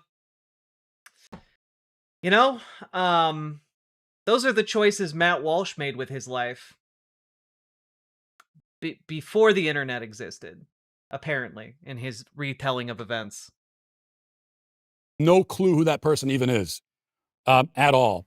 And so things are becoming, narrower and narrower. And now we bring AI online and we extend that out another 5 years.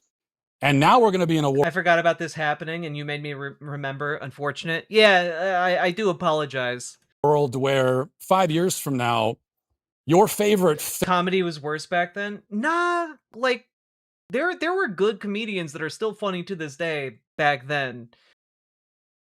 Matt Walsh was just really shitty at comedy. And also a And he racist still bigot. has a weird diaper baby plush for sale on his site. Yeah, he also had like the Sweet Baby Gang thing going on with him in a diaper. And he sold plushies of it. You know,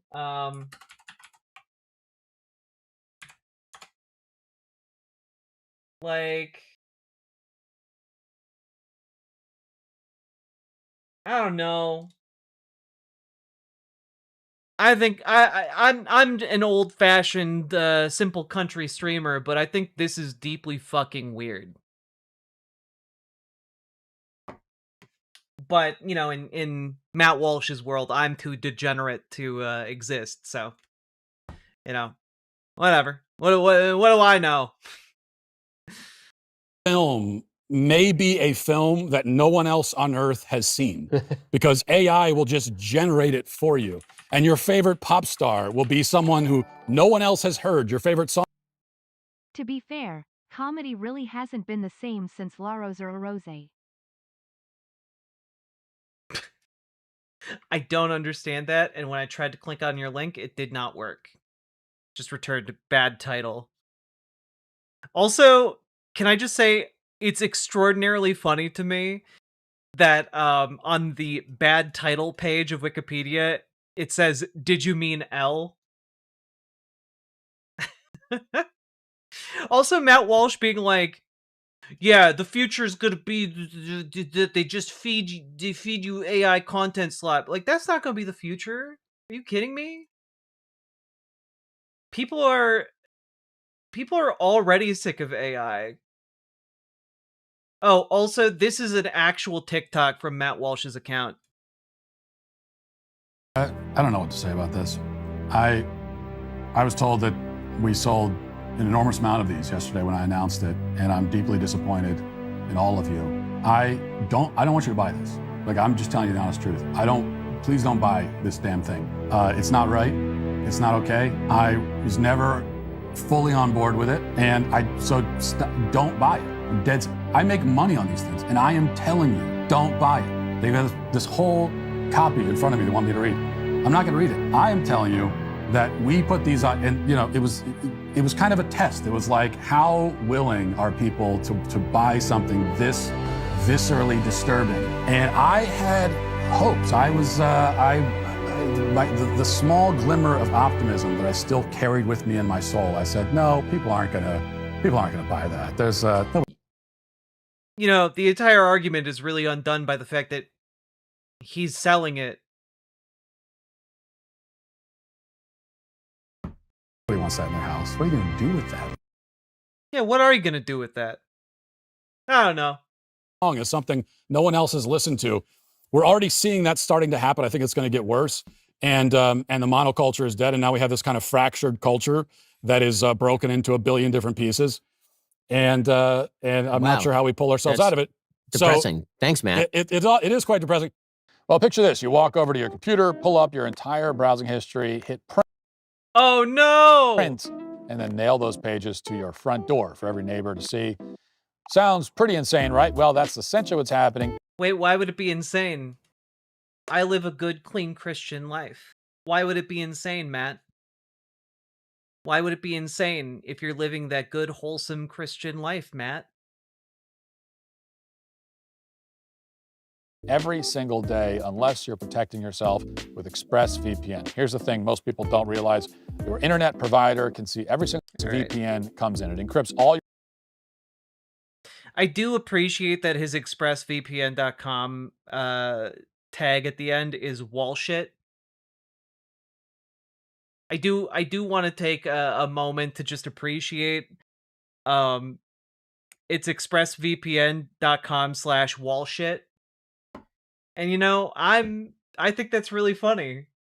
I think it's great that nobody sat down, looked at that, and said it out loud.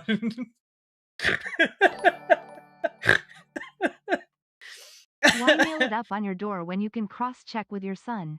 Hashtag you and your Johnson. Oh my god, Sake Tanuki with the people's elbow from the top rope. Good god. Oh, fuck. Matt Walshit. ExpressVPN.com/WalshYT. Why you reading it as Walsh YT, huh? Why not Walshit? I think it's lovely and fitting.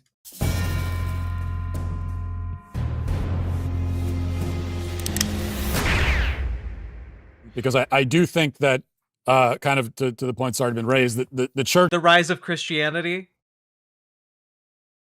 Somehow Christ has returned.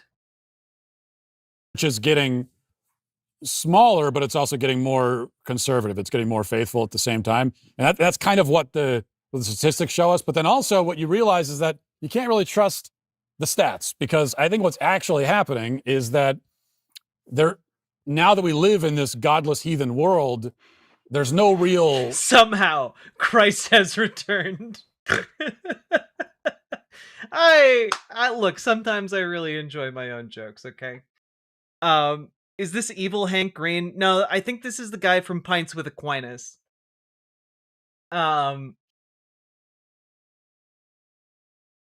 Also, I love that his argument is to try and quote stats, but then to say stats aren't to be trusted. Cultural incentive to just show up to church even though you don't believe and you don't care. So you don't really have the cultural Christians anymore, because there's no... What are you talking about? Of course there are still cultural Christians. Have you ever been to like a Midwest like super church? Like sometimes it's just like the thing to do. Incentive for that. You could just not go to church. You could not claim any faith and you'll be fine. Yeah, but like some people still go to church because they want like a social circle, you know? Like fine. And I think that is falling off. Now, 20 years ago, 30 years ago, if you look at church attendance or whatever else, people that were claiming to be Catholic, claiming to be Christian, it was higher, but a lot of those people, they didn't really believe, they didn't actually care, they were just showing up, they were going through the motions because there was a certain cultural and there's a social advantage to it. And now that the social advantage is gone, a lot of those people are falling off, but they didn't have the faith, they weren't faithful to begin with. And now the people that are showing up, like they really believe, they're there because they really believe. And I also think, to someone's point, I wasn't really paying attention. There's this need for meaning, and so what you have, especially with Gen Z, they came into a culture that there's no meaning. This is so incoherent. Guys, I hate to say this. I think he might have peaked with What Is a Woman. I think that's the only thing he has. I think I think like all of this is just gibberish. I just... There's no meaning anymore, guys. There's no meaning for Gen Z. Like, they don't have any meaning or anything. Gen Alpha memes don't make sense to me anymore, man. Dude, you're just out of touch. You're out of touch and old. Like, it's fine. It doesn't mean there's an existential crisis. You just don't care to understand the cultural, like, ways of interacting of younger generations. It's fine. Some people hit that point. It's directionless. That implies he was ever good to begin with? No, I mean, like, among conservatives, he had the juice. You know what I mean? Like, he understood what conservatives wanted, and what they wanted was, like, a pretty poorly made documentary to push transphobia. But that was, like, I don't know, 8 years ago? 6 years ago? I don't 4 years ago? I don't remember. But, like, I don't know that this vibes with anyone. Hence why this video has been out for like 4 days and it has 25,000 views on a channel with millions, despite the fact it being like a collaboration between so many different content creators at the Daily Wire, and the Daily Wire pushing it on all of these different channels.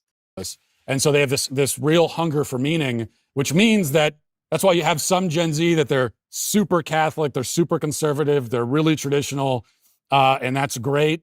And you find that they're going to the Latin Mass and all that kind of stuff.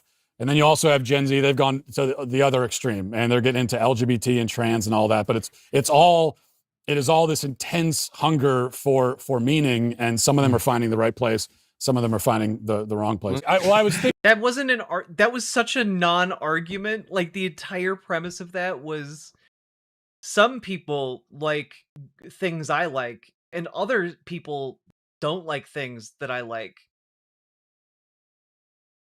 That was his entire argument there. There's no culture, so sometimes people like things and sometimes they don't. Thinking about Matt, the point you made about not to oversimplify, but it's a little bit of like fake it till you make it. Like, you know, maybe you don't fully believe this, but if it's not true, you got nothing to lose by sort of acting as though it is, and then maybe as you act as though it is, you'll come to believe it. If I understand kind of your point. And I think that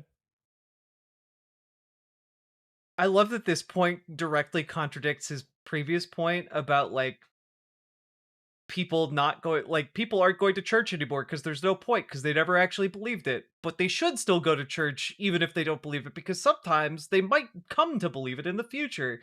Like, okay.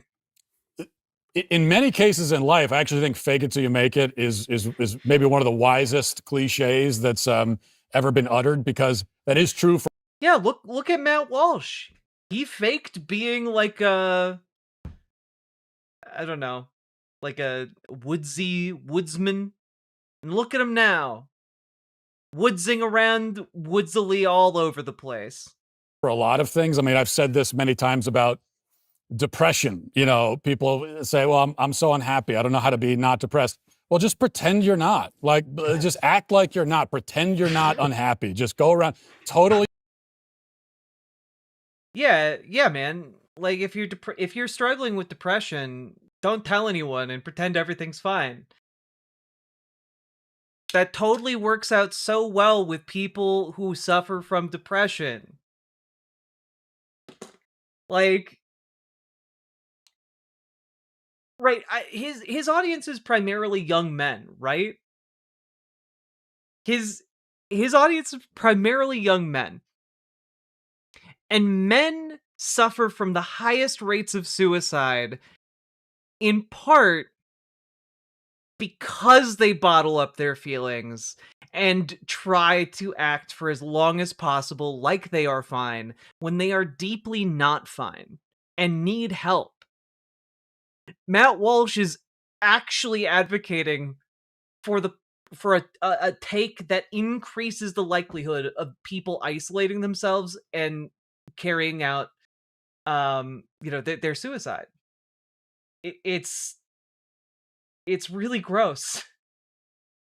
Matt Walsh's audience is only men older than him. That's even worse. Fake it, be completely fake and phony, and act like you are not depressed. And you will find that you actually become less depressed because you're acting like it. So I think that is often true with a lot of things. If you're a little puppy sitting in a room on fire, just pretend it's fine. Yeah, sip your coffee, puppy. It's okay. How's that working out with you for the show? Well, but I'm not faking it though. That's the thing. I'm not faking it at all. But we're not all faking being friends. Ha ha ha ha.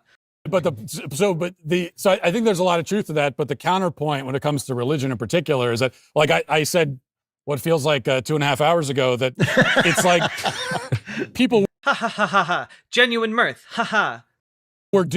People were doing that in the culture when there was a social incentive. They were going to church. They were going through the motions, and then as the social incentive fell off, they just stopped going. And so in a way, they were kind of faking it, but they didn't make it.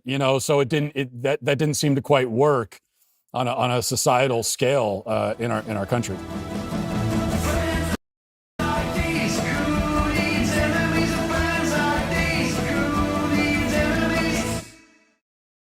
They have a theme song for the show?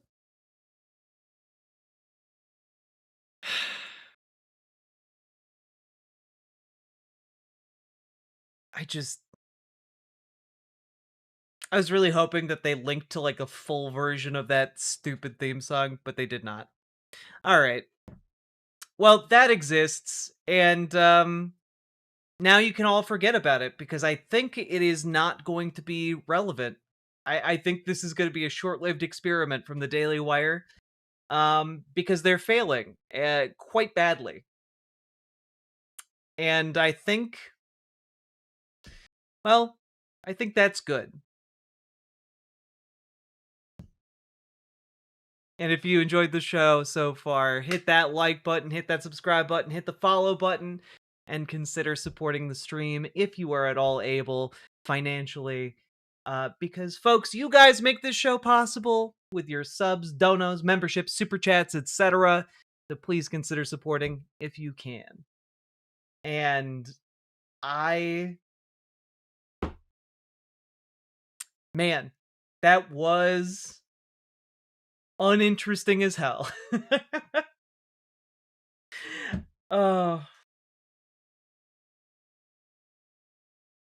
Internet Archive is down? Well, them's the breaks. Hopefully it comes back soon.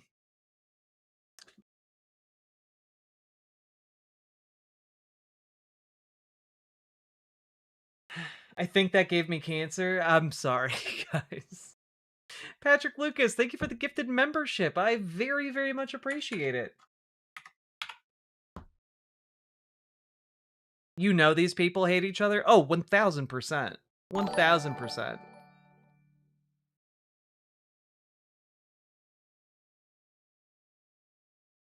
All right, let's take a look. Let's take a look at AI real quick. Actually, I think I might save the AI stuff for tomorrow because I'm almost certainly going to find some additions to that. Let's do one last segment on a positive note. All right.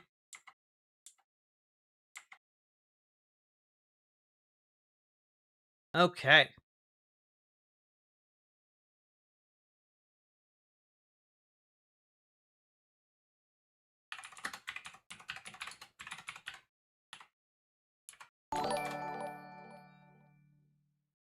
Love you, Jack, and fellow riverboaters. Heart emoji, fire emoji. Thank you so much. Patrick Lucas, thank you for being a member for the last 17 months. TMWU realize Adams VA is the lead singer of Fall Out Boy. Adam's voice actor? Wait, Adam from what?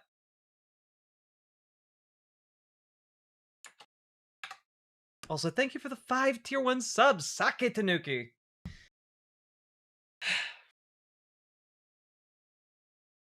Remember, we got to do that dude's crazy videos? Yes, we will. But I also need to do that on a night when I start earlier.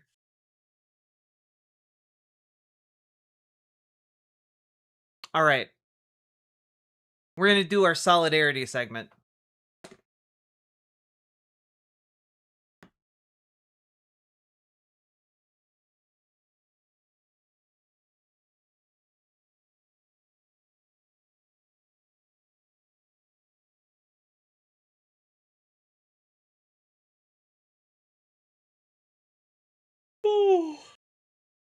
Okay, folks.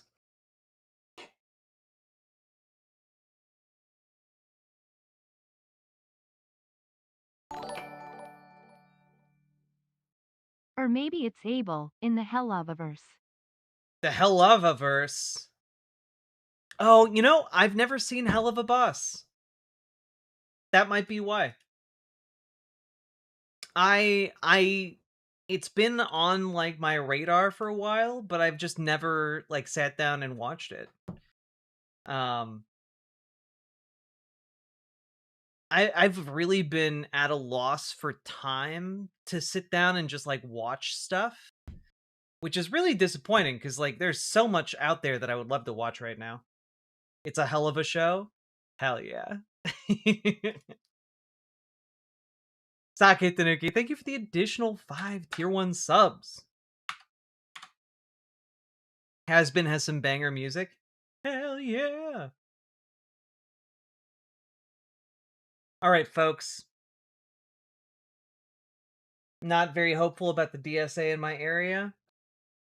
Yeah, look, I'm not gonna lie. When I say join your local Dems to make them help radicalize them, and join your local DSA to make them more effective, both are tasks. Both are some serious tasks. I'm not saying they're going to be easy. But we can do hard things.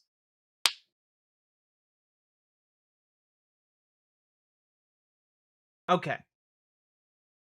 Y'all ready? Here we go. So, folks, let's talk a little bit about hope, right? Because I have been feeling very hopeful lately, and I think that we can do a lot of stuff. I think that, you know, wherever you are in this country, whatever your situation is, there are ways you can help resist the Trump regime and support folks in your local community and build a greater political movement, right? One of the things that's been on my mind today, as with a lot of other days, is how ICE is maneuvering in our communities, right? Because one of the things that's been going on has been deployment of ICE and Border Patrol agents in North Carolina in particular over the last several days. And, you know, it has resulted in some pretty huge negative events. You have headlines like this from the Charlotte Observer. Church members flee as federal agents arrive at East Charlotte place of worship. Basically, ICE, CPB, or CBP, they're raiding churches in North Carolina. And I don't know if you guys know a whole lot about, like, the church culture in, like, the Carolinas and the South, but, this is not something that is going to make a ton of friends in North Carolina, even among folks and communities that might support what ICE is trying to do. This is like a step too far for a lot of these communities. And when you look at Donald Trump losing support among uneducated white men, this is one of those things that peels off support for Donald Trump, because at the end of the day, they don't like the idea of their churches being raided by federal agents for reasons that should be clear if you've been paying any attention at all to how conservatives feel about federal agent raids typically, and, you know, various events of the past, let's say, involving federal agents and religious groups. I don't want to get into that whole bag right now. But the Branch Davidians might have something to say about federal agents, for example, and I guarantee you every conservative in like North and South Carolina and the greater South at large thinks an awful lot about federal agents and the Branch Davidians. Like, probably more than any of you think about it. They think about it a lot. If you don't know what I mean, just Google it. I don't want to get into it here because that's a whole bag of stuff. But this touches on like a pretty strong cultural touchstone. Yeah, ask conservatives how they feel about the ATF exactly. So you're seeing a lot of this. And you're also seeing disruptions to daily life in a way that really can't be ignored. Yeah, they're obsessed with the Waco raid. Yeah, you understand what I'm putting down, Cliff. But like, this is a prime story in People on People. Like, People.com, People Magazine is reporting 30,000 students in just one school district in North Carolina didn't go to school. They just straight up didn't go. Like, because the students were afraid and didn't want to like be subject to ICE violence.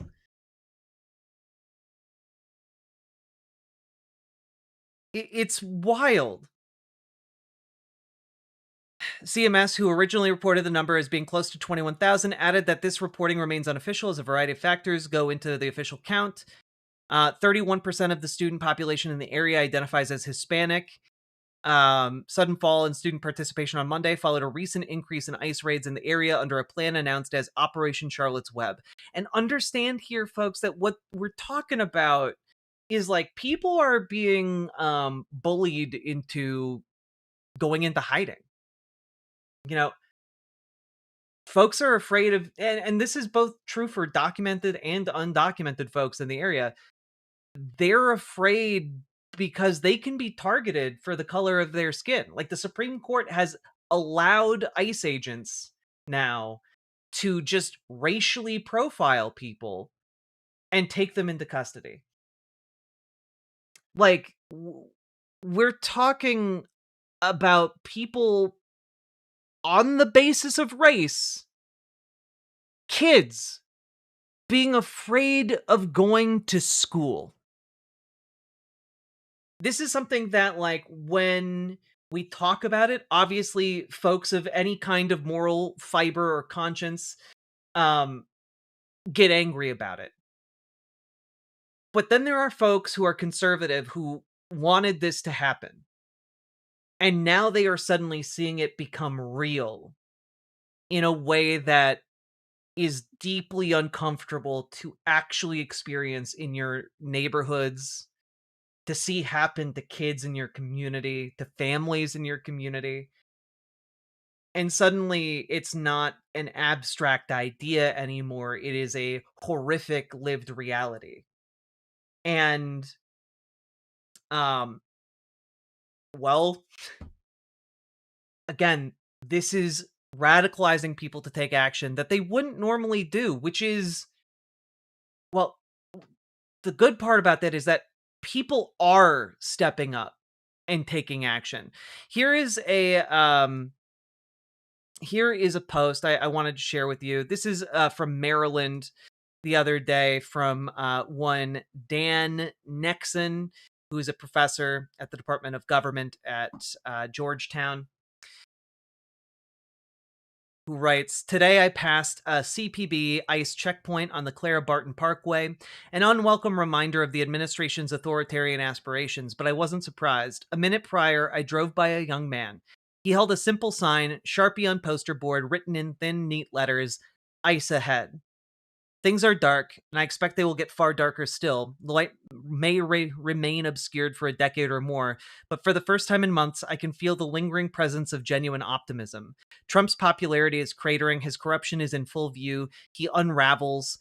It grows ever harder for him to hide behind his orange mask. He smells, albeit too faintly, of decay and desperation. Trump's decline complicates his administration's efforts to consolidate a competitive authoritarian regime.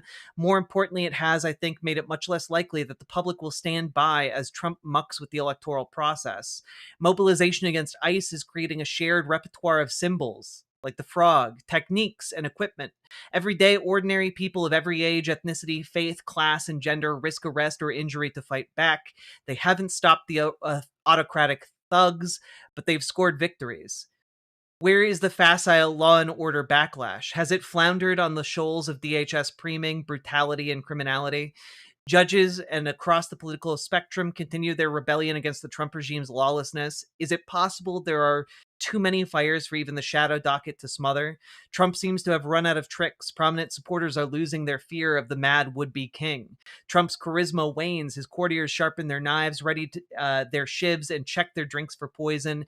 If there is a pathway for him to transfer that charisma to a successor or to routinize it in an institutional apparatus, it is difficult to find. Indeed, I've allowed myself the luxury to entertain a different source of anxiety.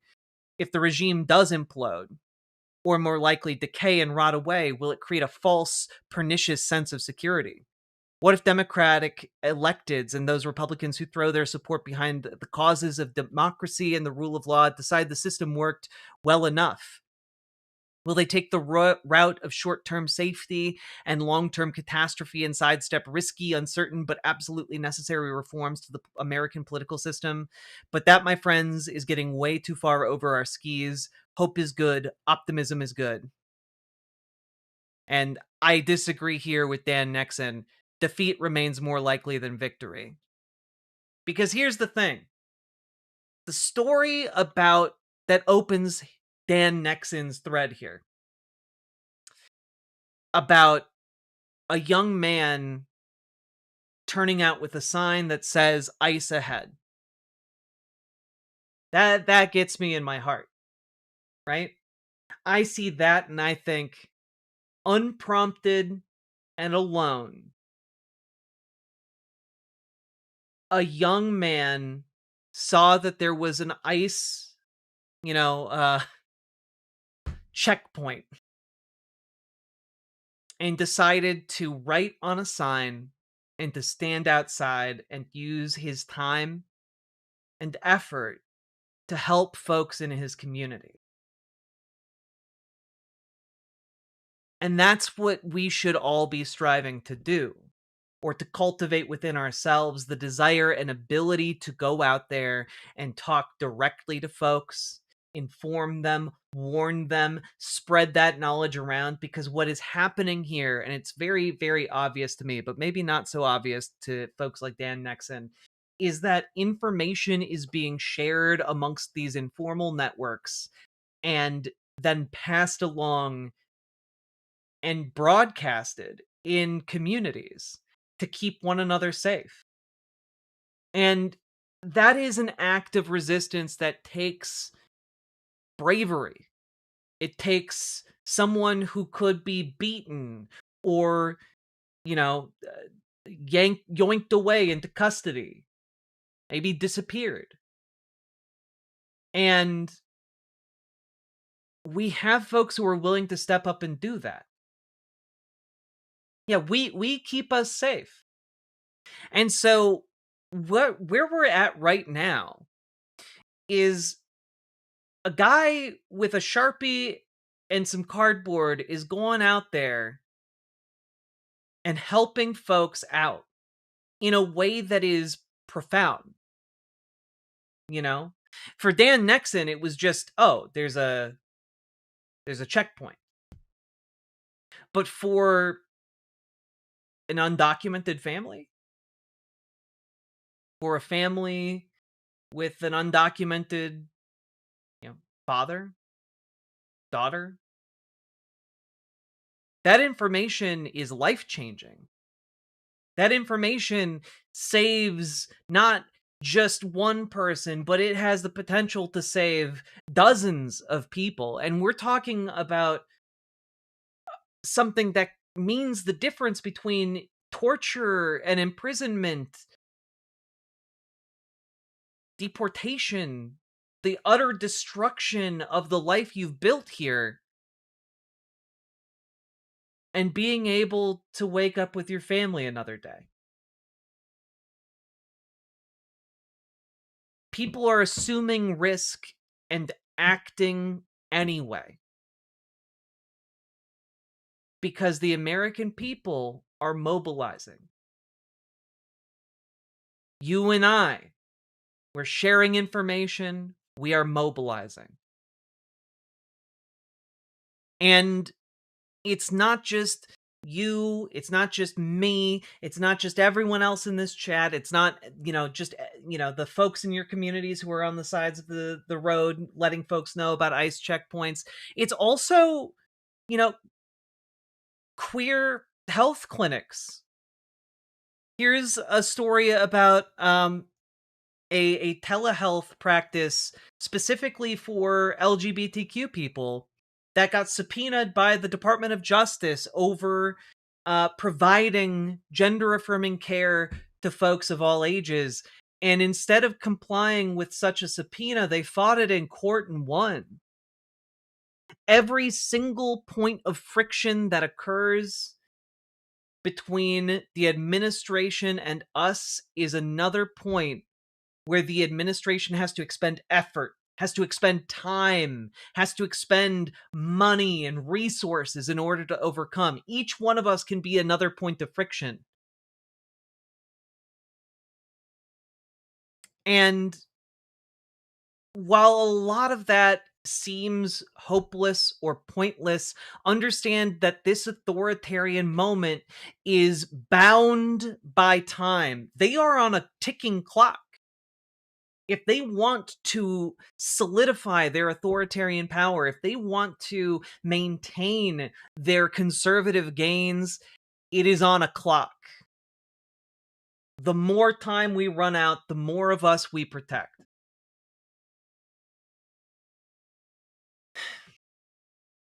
And not only that, but folks are still organizing in their workplaces. They're still fighting for a better future. Here just today, baristas in the Starbucks union that are currently on strike descended upon the largest distribution center for Starbucks in the country. We have the workers who are over there who are doing the civil disobedience for this action. They're standing in blockade. We have the trucks that aren't moving. You can see our signs. What do the signs say? No contracts, no contracts, no coffee. That is very, very, very important. No contracts, no coffee. Grind it to a halt. Again, people keep looking and thinking that this isn't real labor. This is real labor. If you got to get out of bed and get in your car and go drive to some place to get a paycheck, it's a real job. And these jobs are what are going to support you and your every single day. And it starts at the bottom and it works its way up. A long time ago, we had a bunch of billionaires tell us it trickles down. I'm telling you right now, it doesn't trickle, it drips. And that drip is that coffee. And look down this line. Let's get this shot right here, this big line of people. Look at that. That's incredible.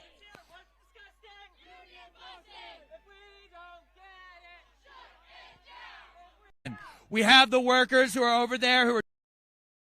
Like, people across this country are fighting back against unjust working conditions. They're fighting back against unjust government action. They are fighting back and fighting for one another. And that is reason to hope.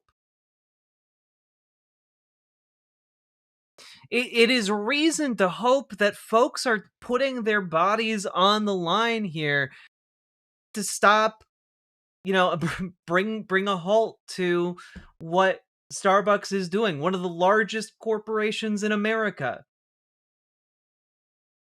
And they are out there fighting in the cold for one another and for themselves, for their basic fucking dignity and ability to make a living. folks in every corner of this country are coming together as a community to fight ICE. You've got people still fighting to unionize. You've got people still fighting and striking for better conditions. And you have, in the face of all of this, someone that is just completely unable to hold together a conservative coalition. You've got Donald Trump, dementia-addled as he is, trying to float different ideas for a conservative answer to Obamacare. And, this is the best they can come up with. Here's Mark Wayne Mullen here on CNBC. You can't fix a blown motor by putting more subsidies or more money into it. At some point, you got to rebuild it or you got to replace it. And what President Trump is saying is this isn't working. Quit giving subsidies to profitable insurance companies. Let's give it to the American people. Allow them to make a decision to actually have a plan that works for them and reward them for being healthy. I mean, think about this. Healthcare is the only industry that you're not rewarded for taking care of your responsibilities. If you think about homeowners insurance, if you're within 500 foot of a fire hydrant, your insurance goes down. If you keep shrubbery away from your house, if you have fire protection inside your house, if you have an alarm system inside your house, if you have bars on your house, all this brings down your homeowners insurance. If you drive safe, you're not driving reckless, you don't get speeding tickets, your auto insurance goes down. In healthcare, it's one size fits all because of affordable healthcare.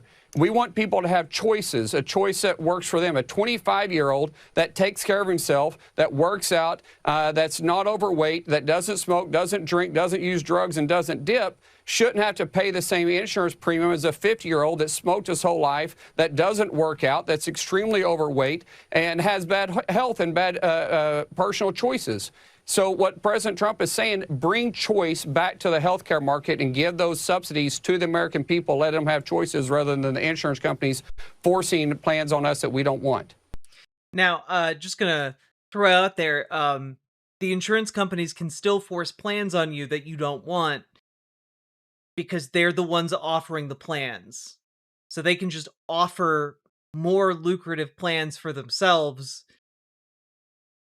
It's not that hard to understand, but also it's not hard to understand that if the insurance companies are charging an arm and a leg, sometimes literally, to their consumers that, or their customers rather, they're still making a profit. The money that the Trump administration is sending to American people is still going to pad the insurance company's bottom line. It doesn't matter if the government hands the subsidies to the insurance companies or if the customer is handing the same amount of money over to the insurance company. They get paid either way.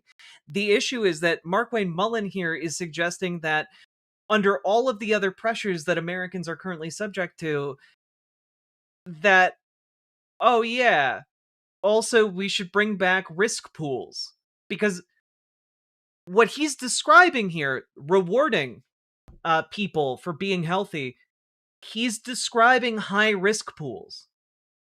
And what that means is folks with pre-existing conditions, chronic conditions, etc., would in the past get placed into high risk pools where they would either pay exorbitant amounts, extortive amounts even, for insurance coverage for their various chronic conditions, or they would simply not be able to afford insurance and they wouldn't get it.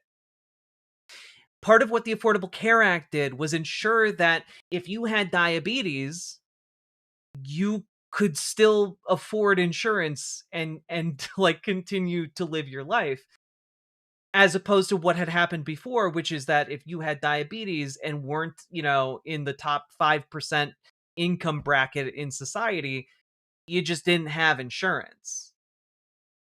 This is why you got so many stories prior to the Affordable Care Act, and you still get them sometimes now. But so many stories of people rationing their medication because they literally couldn't afford it. And when talking about reward people for being healthy, some people are born with chronic conditions or genetic conditions, or they're born with different bodies. And for that crime, they should be charged more. Like, you're not talking, what he's talking about here isn't a reward for good behavior. What he's talking about here is essentially just punishing the elderly, the sick, the infirm, folks that need more care by virtue of what they were born with. And like, it's disgusting to try and frame it as like, oh yeah, you're just not trying hard enough, sweetie. It's complete and total BS, another way to reward the rich. Rewarded for being healthy?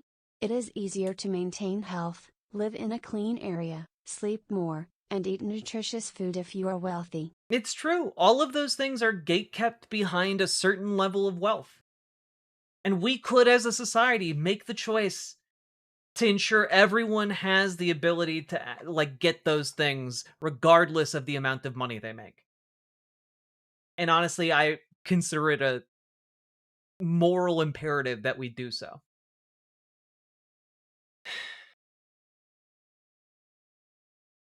But the Trump administration, while people are out there fighting for their ability to live, while doing the vital labor that keeps our country running, while people are out there huddling in their houses in fear of ICE raids, where children are afraid of going to school, people look around and they're like, you know what? I don't like the conservatives that are doing this. I don't like Donald Trump. I don't like Mark Wayne Mullen. I don't like all of these toadies that are actively ruining my life. And it all, you know what? Now that I'm paying attention to them, because they're the ones running everything at the moment, I don't like them as people either. Look at this. I'm not part of the powerful. I'm not part of the elite. I'm an island of one. I don't get invited to parties. I don't have any friends. I have a dog. So it's not the kind of thing that I would have knowledge of, but nothing surprises me anymore. I don't know. It seems pretty telling that, like, these transphobic, bigoted, like, losers that are currently running everything have no friends. They are not, like, popular and fun at parties. They aren't cool or interesting. They are boring, bigoted freaks who are out there to make as much money for themselves as possible at all of our expense. And we look forward to a future where things are better. And I want to say right now that, hey, we are winning. Donald Trump has had an effort percolating in the background to try and rig the elections in 2026. We've talked about it, talked about the various ways he's trying to, like, run around gerrymandering different states, putting pressure on different politicians and political machines all around the country in order to try and bring this about, right? And he's losing. Okay. A panel of judges just blocked the GOP gerrymander in Texas. In Indiana, Republicans currently lack the votes to redraw their congressional map. And that's just on two of the different issues. Like, meanwhile, Democratic efforts have gone pretty well, pretty swimmingly. And it just, to point all of this out, folks, and it shouldn't be difficult to kind of piece this together, we're winning. You know, despite all of the institutional power arrayed against us, we're winning. And I want to bring us back to this piece that I mentioned earlier in the stream. Democrats are absolutely blowing the F out all Republican competition. In a generic ballot lineup between Democrats and Republicans, Democrats are winning by 14 points. By 14%. We have not seen that kind of blowout in over half a century. Okay? if you are under the age of 50, you have never seen that kind of electoral like destruction. And like understand this is gonna hit Republicans hard in the midterms. Also understand that one of the most interesting facts in this poll, Trump lost approval of white uneducated male voters by 3% over the span of just 2.5 months. So what we're talking about here, and I want you all to understand this, is that Donald Trump is hemorrhaging support, even from core elements of his base that were, previously thought to be basically untouchable. Like, it is insane that information is making its way into, a demographic that is typically viewed as pretty out of reach from mainstream political messaging. Because again, they aren't paying attention. But people hate what Donald Trump is doing. They hate this agenda.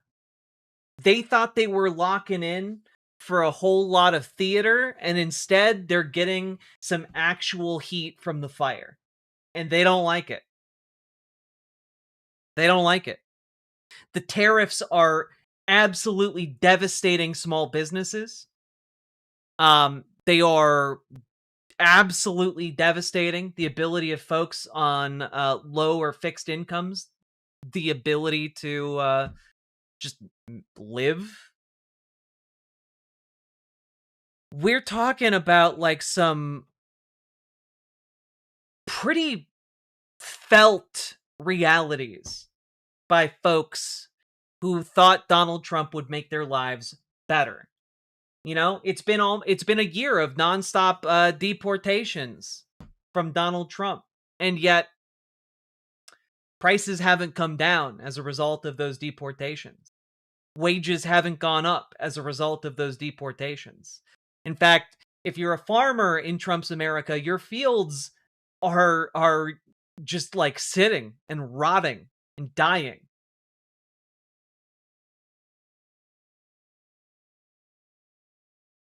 It's why he's had to backtrack on some of his biggest tariffs. Because they're hurting people in ways that they are actually feeling. And suddenly it's not so fun anymore to chant for those mass deportations now.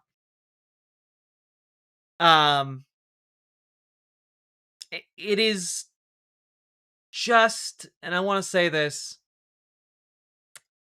I think it is a sign of the times that Donald Trump has agreed to meet with Zoran Mamdani, and I don't know exactly what's going to come about from this meeting, but I do know that Donald Trump is desperate to be liked. Zoran Mamdani has an awful lot of riz, and again, Trump's brain is mush, so there's a non-zero chance that Zoran Mamdani could riz and bamboozle him into supporting Medicare for all. We'll have to see what comes of this. But I also just want to point out, we are winning. And as bleak and as bad as things seem to be, we are in fact capable of not just holding the line and resisting the Trump administration, but we are capable of making things better in our states. In a US first, New Mexico opens doors to free child care for all because it just makes sense. It is a sensible policy. It allows both parents to return to work. It removes one of the biggest financial burdens placed upon new families. And like there's virtually no downside to having this. It saves money. Yeah, make sure kids are safe. Gives people good paying like jobs in childcare that are steady and come with benefits. Like, guys, this is good policy. And it happened in New Mexico, one of the poorest states in the country. Because, folks, when we come together on a local level, we can do cool shit. We can do interesting, cool shit. We can do things like make sure our local sheriff's department isn't cooperating with ICE. We can make sure that we get lawmakers elected into office that are going to introduce legislation like making childcare free for everyone, or making school lunch and school breakfast free for every child. We can do things like make sure like food banks are well stocked and funded so we don't have to worry about members of our community starving. We can improve our local areas and make our world not quite so cruel and, in fact, actively good. We can get high-speed rail. We can get public transit that doesn't suck. We can get, like, housing for all. We can get Medicare for all. We can do hard things, and we can protect the undocumented folks in our community. We can protect the trans folks in our community. We can do that. These are not pie in the sky ideas. These are realities. And I guarantee you there are people in your community looking to do these things with you. You are not alone. It is all too easy to feel like this administration controls everything and that we are out of our depth and that they are going to beat us into oblivion. It is a lie. It is power that they try to project to make us complacent and complicit, and we do not have to accept that status quo. So, my hope and my encouragement to you guys is get involved in your local politics and start working on building that power. Okay? And it's not going to be easy, but you can start by joining your local Dems or joining your local DSA. And then you sit in there, you listen, you learn who might be sympathetic to your ideas, and then you start building that coalition inside of that group. You start trying to convince others in that group. You move in the direction of making things better, and then you do not stop. You fight until hell freezes over, and then you cut the goddamn ice and keep on fighting. That is what we have to do, and that is what we're going to do. If you need help joining your local DSA, you can join our Discord, !Discord in any of the chats, and reach out to Dragonfly if you need, not Dragonfly, Gamergy. If you need help joining your local Dems, join the Discord and reach out to Dragonfly. Because folks, and I understand, there are going to be some chapters of DSA where it's going to be hard. There are going to be some local Democratic chapters where it's going to be hard to push for these things. But understand it is never a wasted effort to try and push to better your local community and to organize people around bettering that community. So, folks, we got a lot on our plate right now, but I think we can do it. If some kid can get out on the street with a cardboard sign and disarm ICE operations in a local area, you can go to a meeting. You can make new friends, you can make new connections, and you can make your local political scene better by participating and pushing for policies that help everyone in the community and leave no one behind. Yeah, power concedes nothing without a demand. Never did and never will, so get out there and start making some demands. That being said, if you've gotten anything out of this segment, please hit the like button, consider subscribing, hit the follow button over on Twitch, and also consider supporting the channel financially if at all you can. Hit that not the follow button. I already told you to do that. Hit the subscribe button, become a member, do the super chats, do a dono, do the things.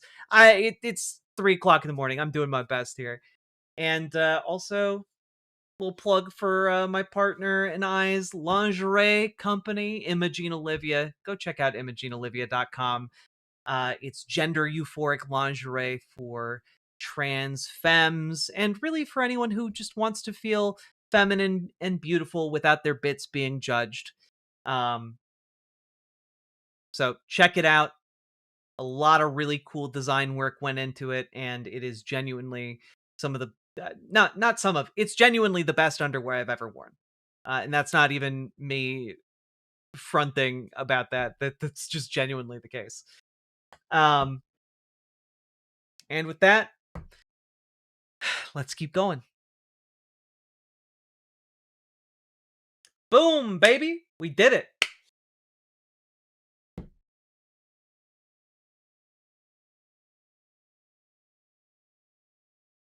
Will it be hard to implement these ideas? Absolutely, but when the fuck is progress easy? Exactly. We gotta we gotta drag the past into the future, kicking and screaming, my friends. That's just what we're gonna do.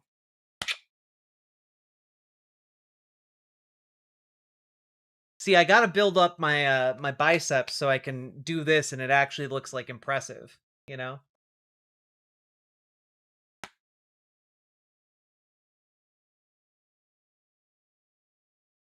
Lingerie sounds nice. I've never worn it, but one day, hopefully, well, consider making Imogene Olivia your first go-to. Fine, Jack, I'll buy some for if I ever try out being a femboy. Hell yeah! Because also, I will tell you, we did test it out with a couple cis men in the field, as it were, and they found it to be comfortable and flattering. So, there you have it.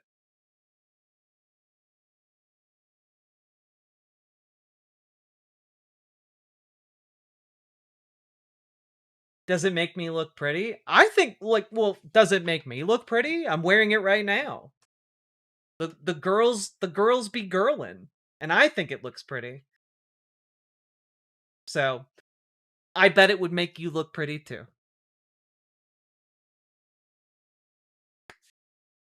Also, oh, Banana Brains, thank you for linking the lingerie in the chats. I appreciate that.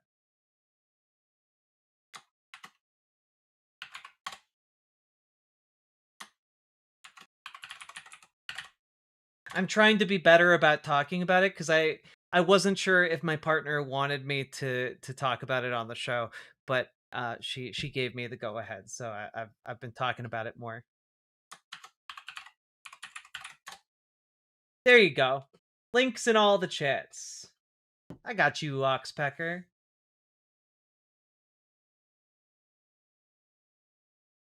And with that, folks, I've been going for 5.5 hours, and I think I'm tapped out for the night. I had another segment on AI that I wanted to do, but honestly,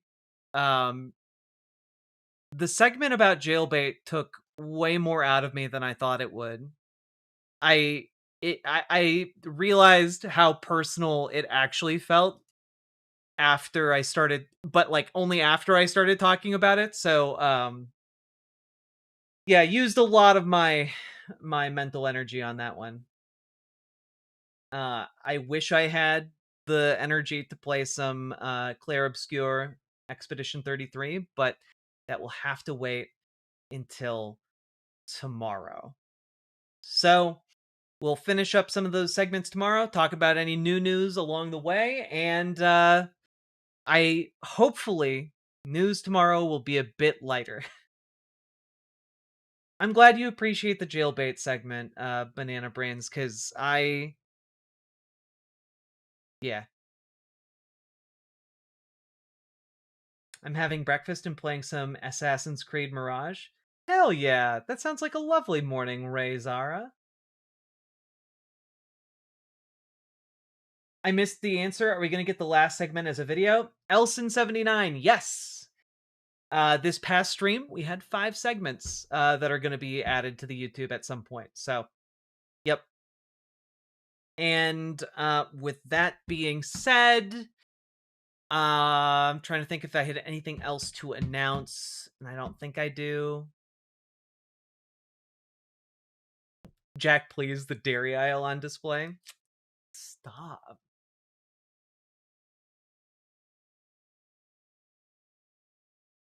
Whew. Maybe I'll try and do 10 more reps on with my dumbbells. I'm feeling a little bit stronger today than I did last week. And on that note, folks, I'm gonna go sleep. I'm gonna go rest. Hopefully. Also, just want to say it is 3 o'clock in the morning, and that means it is officially Trans Day of Remembrance, and you know, today's a hard day. So to all those trans folks out there, and I know we got a bunch of y'all in the audience. You know, please take it easy. Don't push yourself too hard. Be forgiving and kind towards yourselves. And yeah. Above all, stay alive. You know? Stay alive. Much love to each and every one of you. And with that, good night, y'all.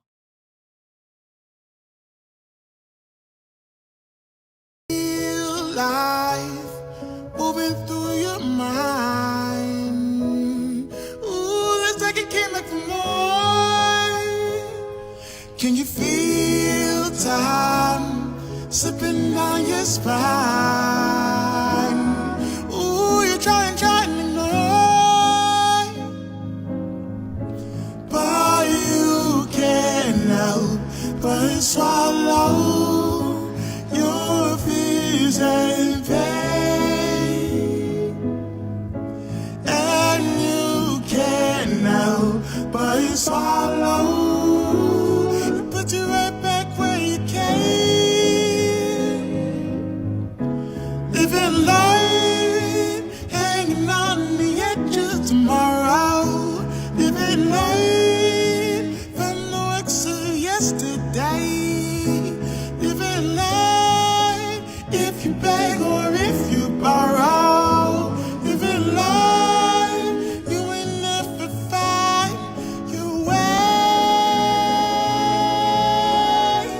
you never find your way, never find your way.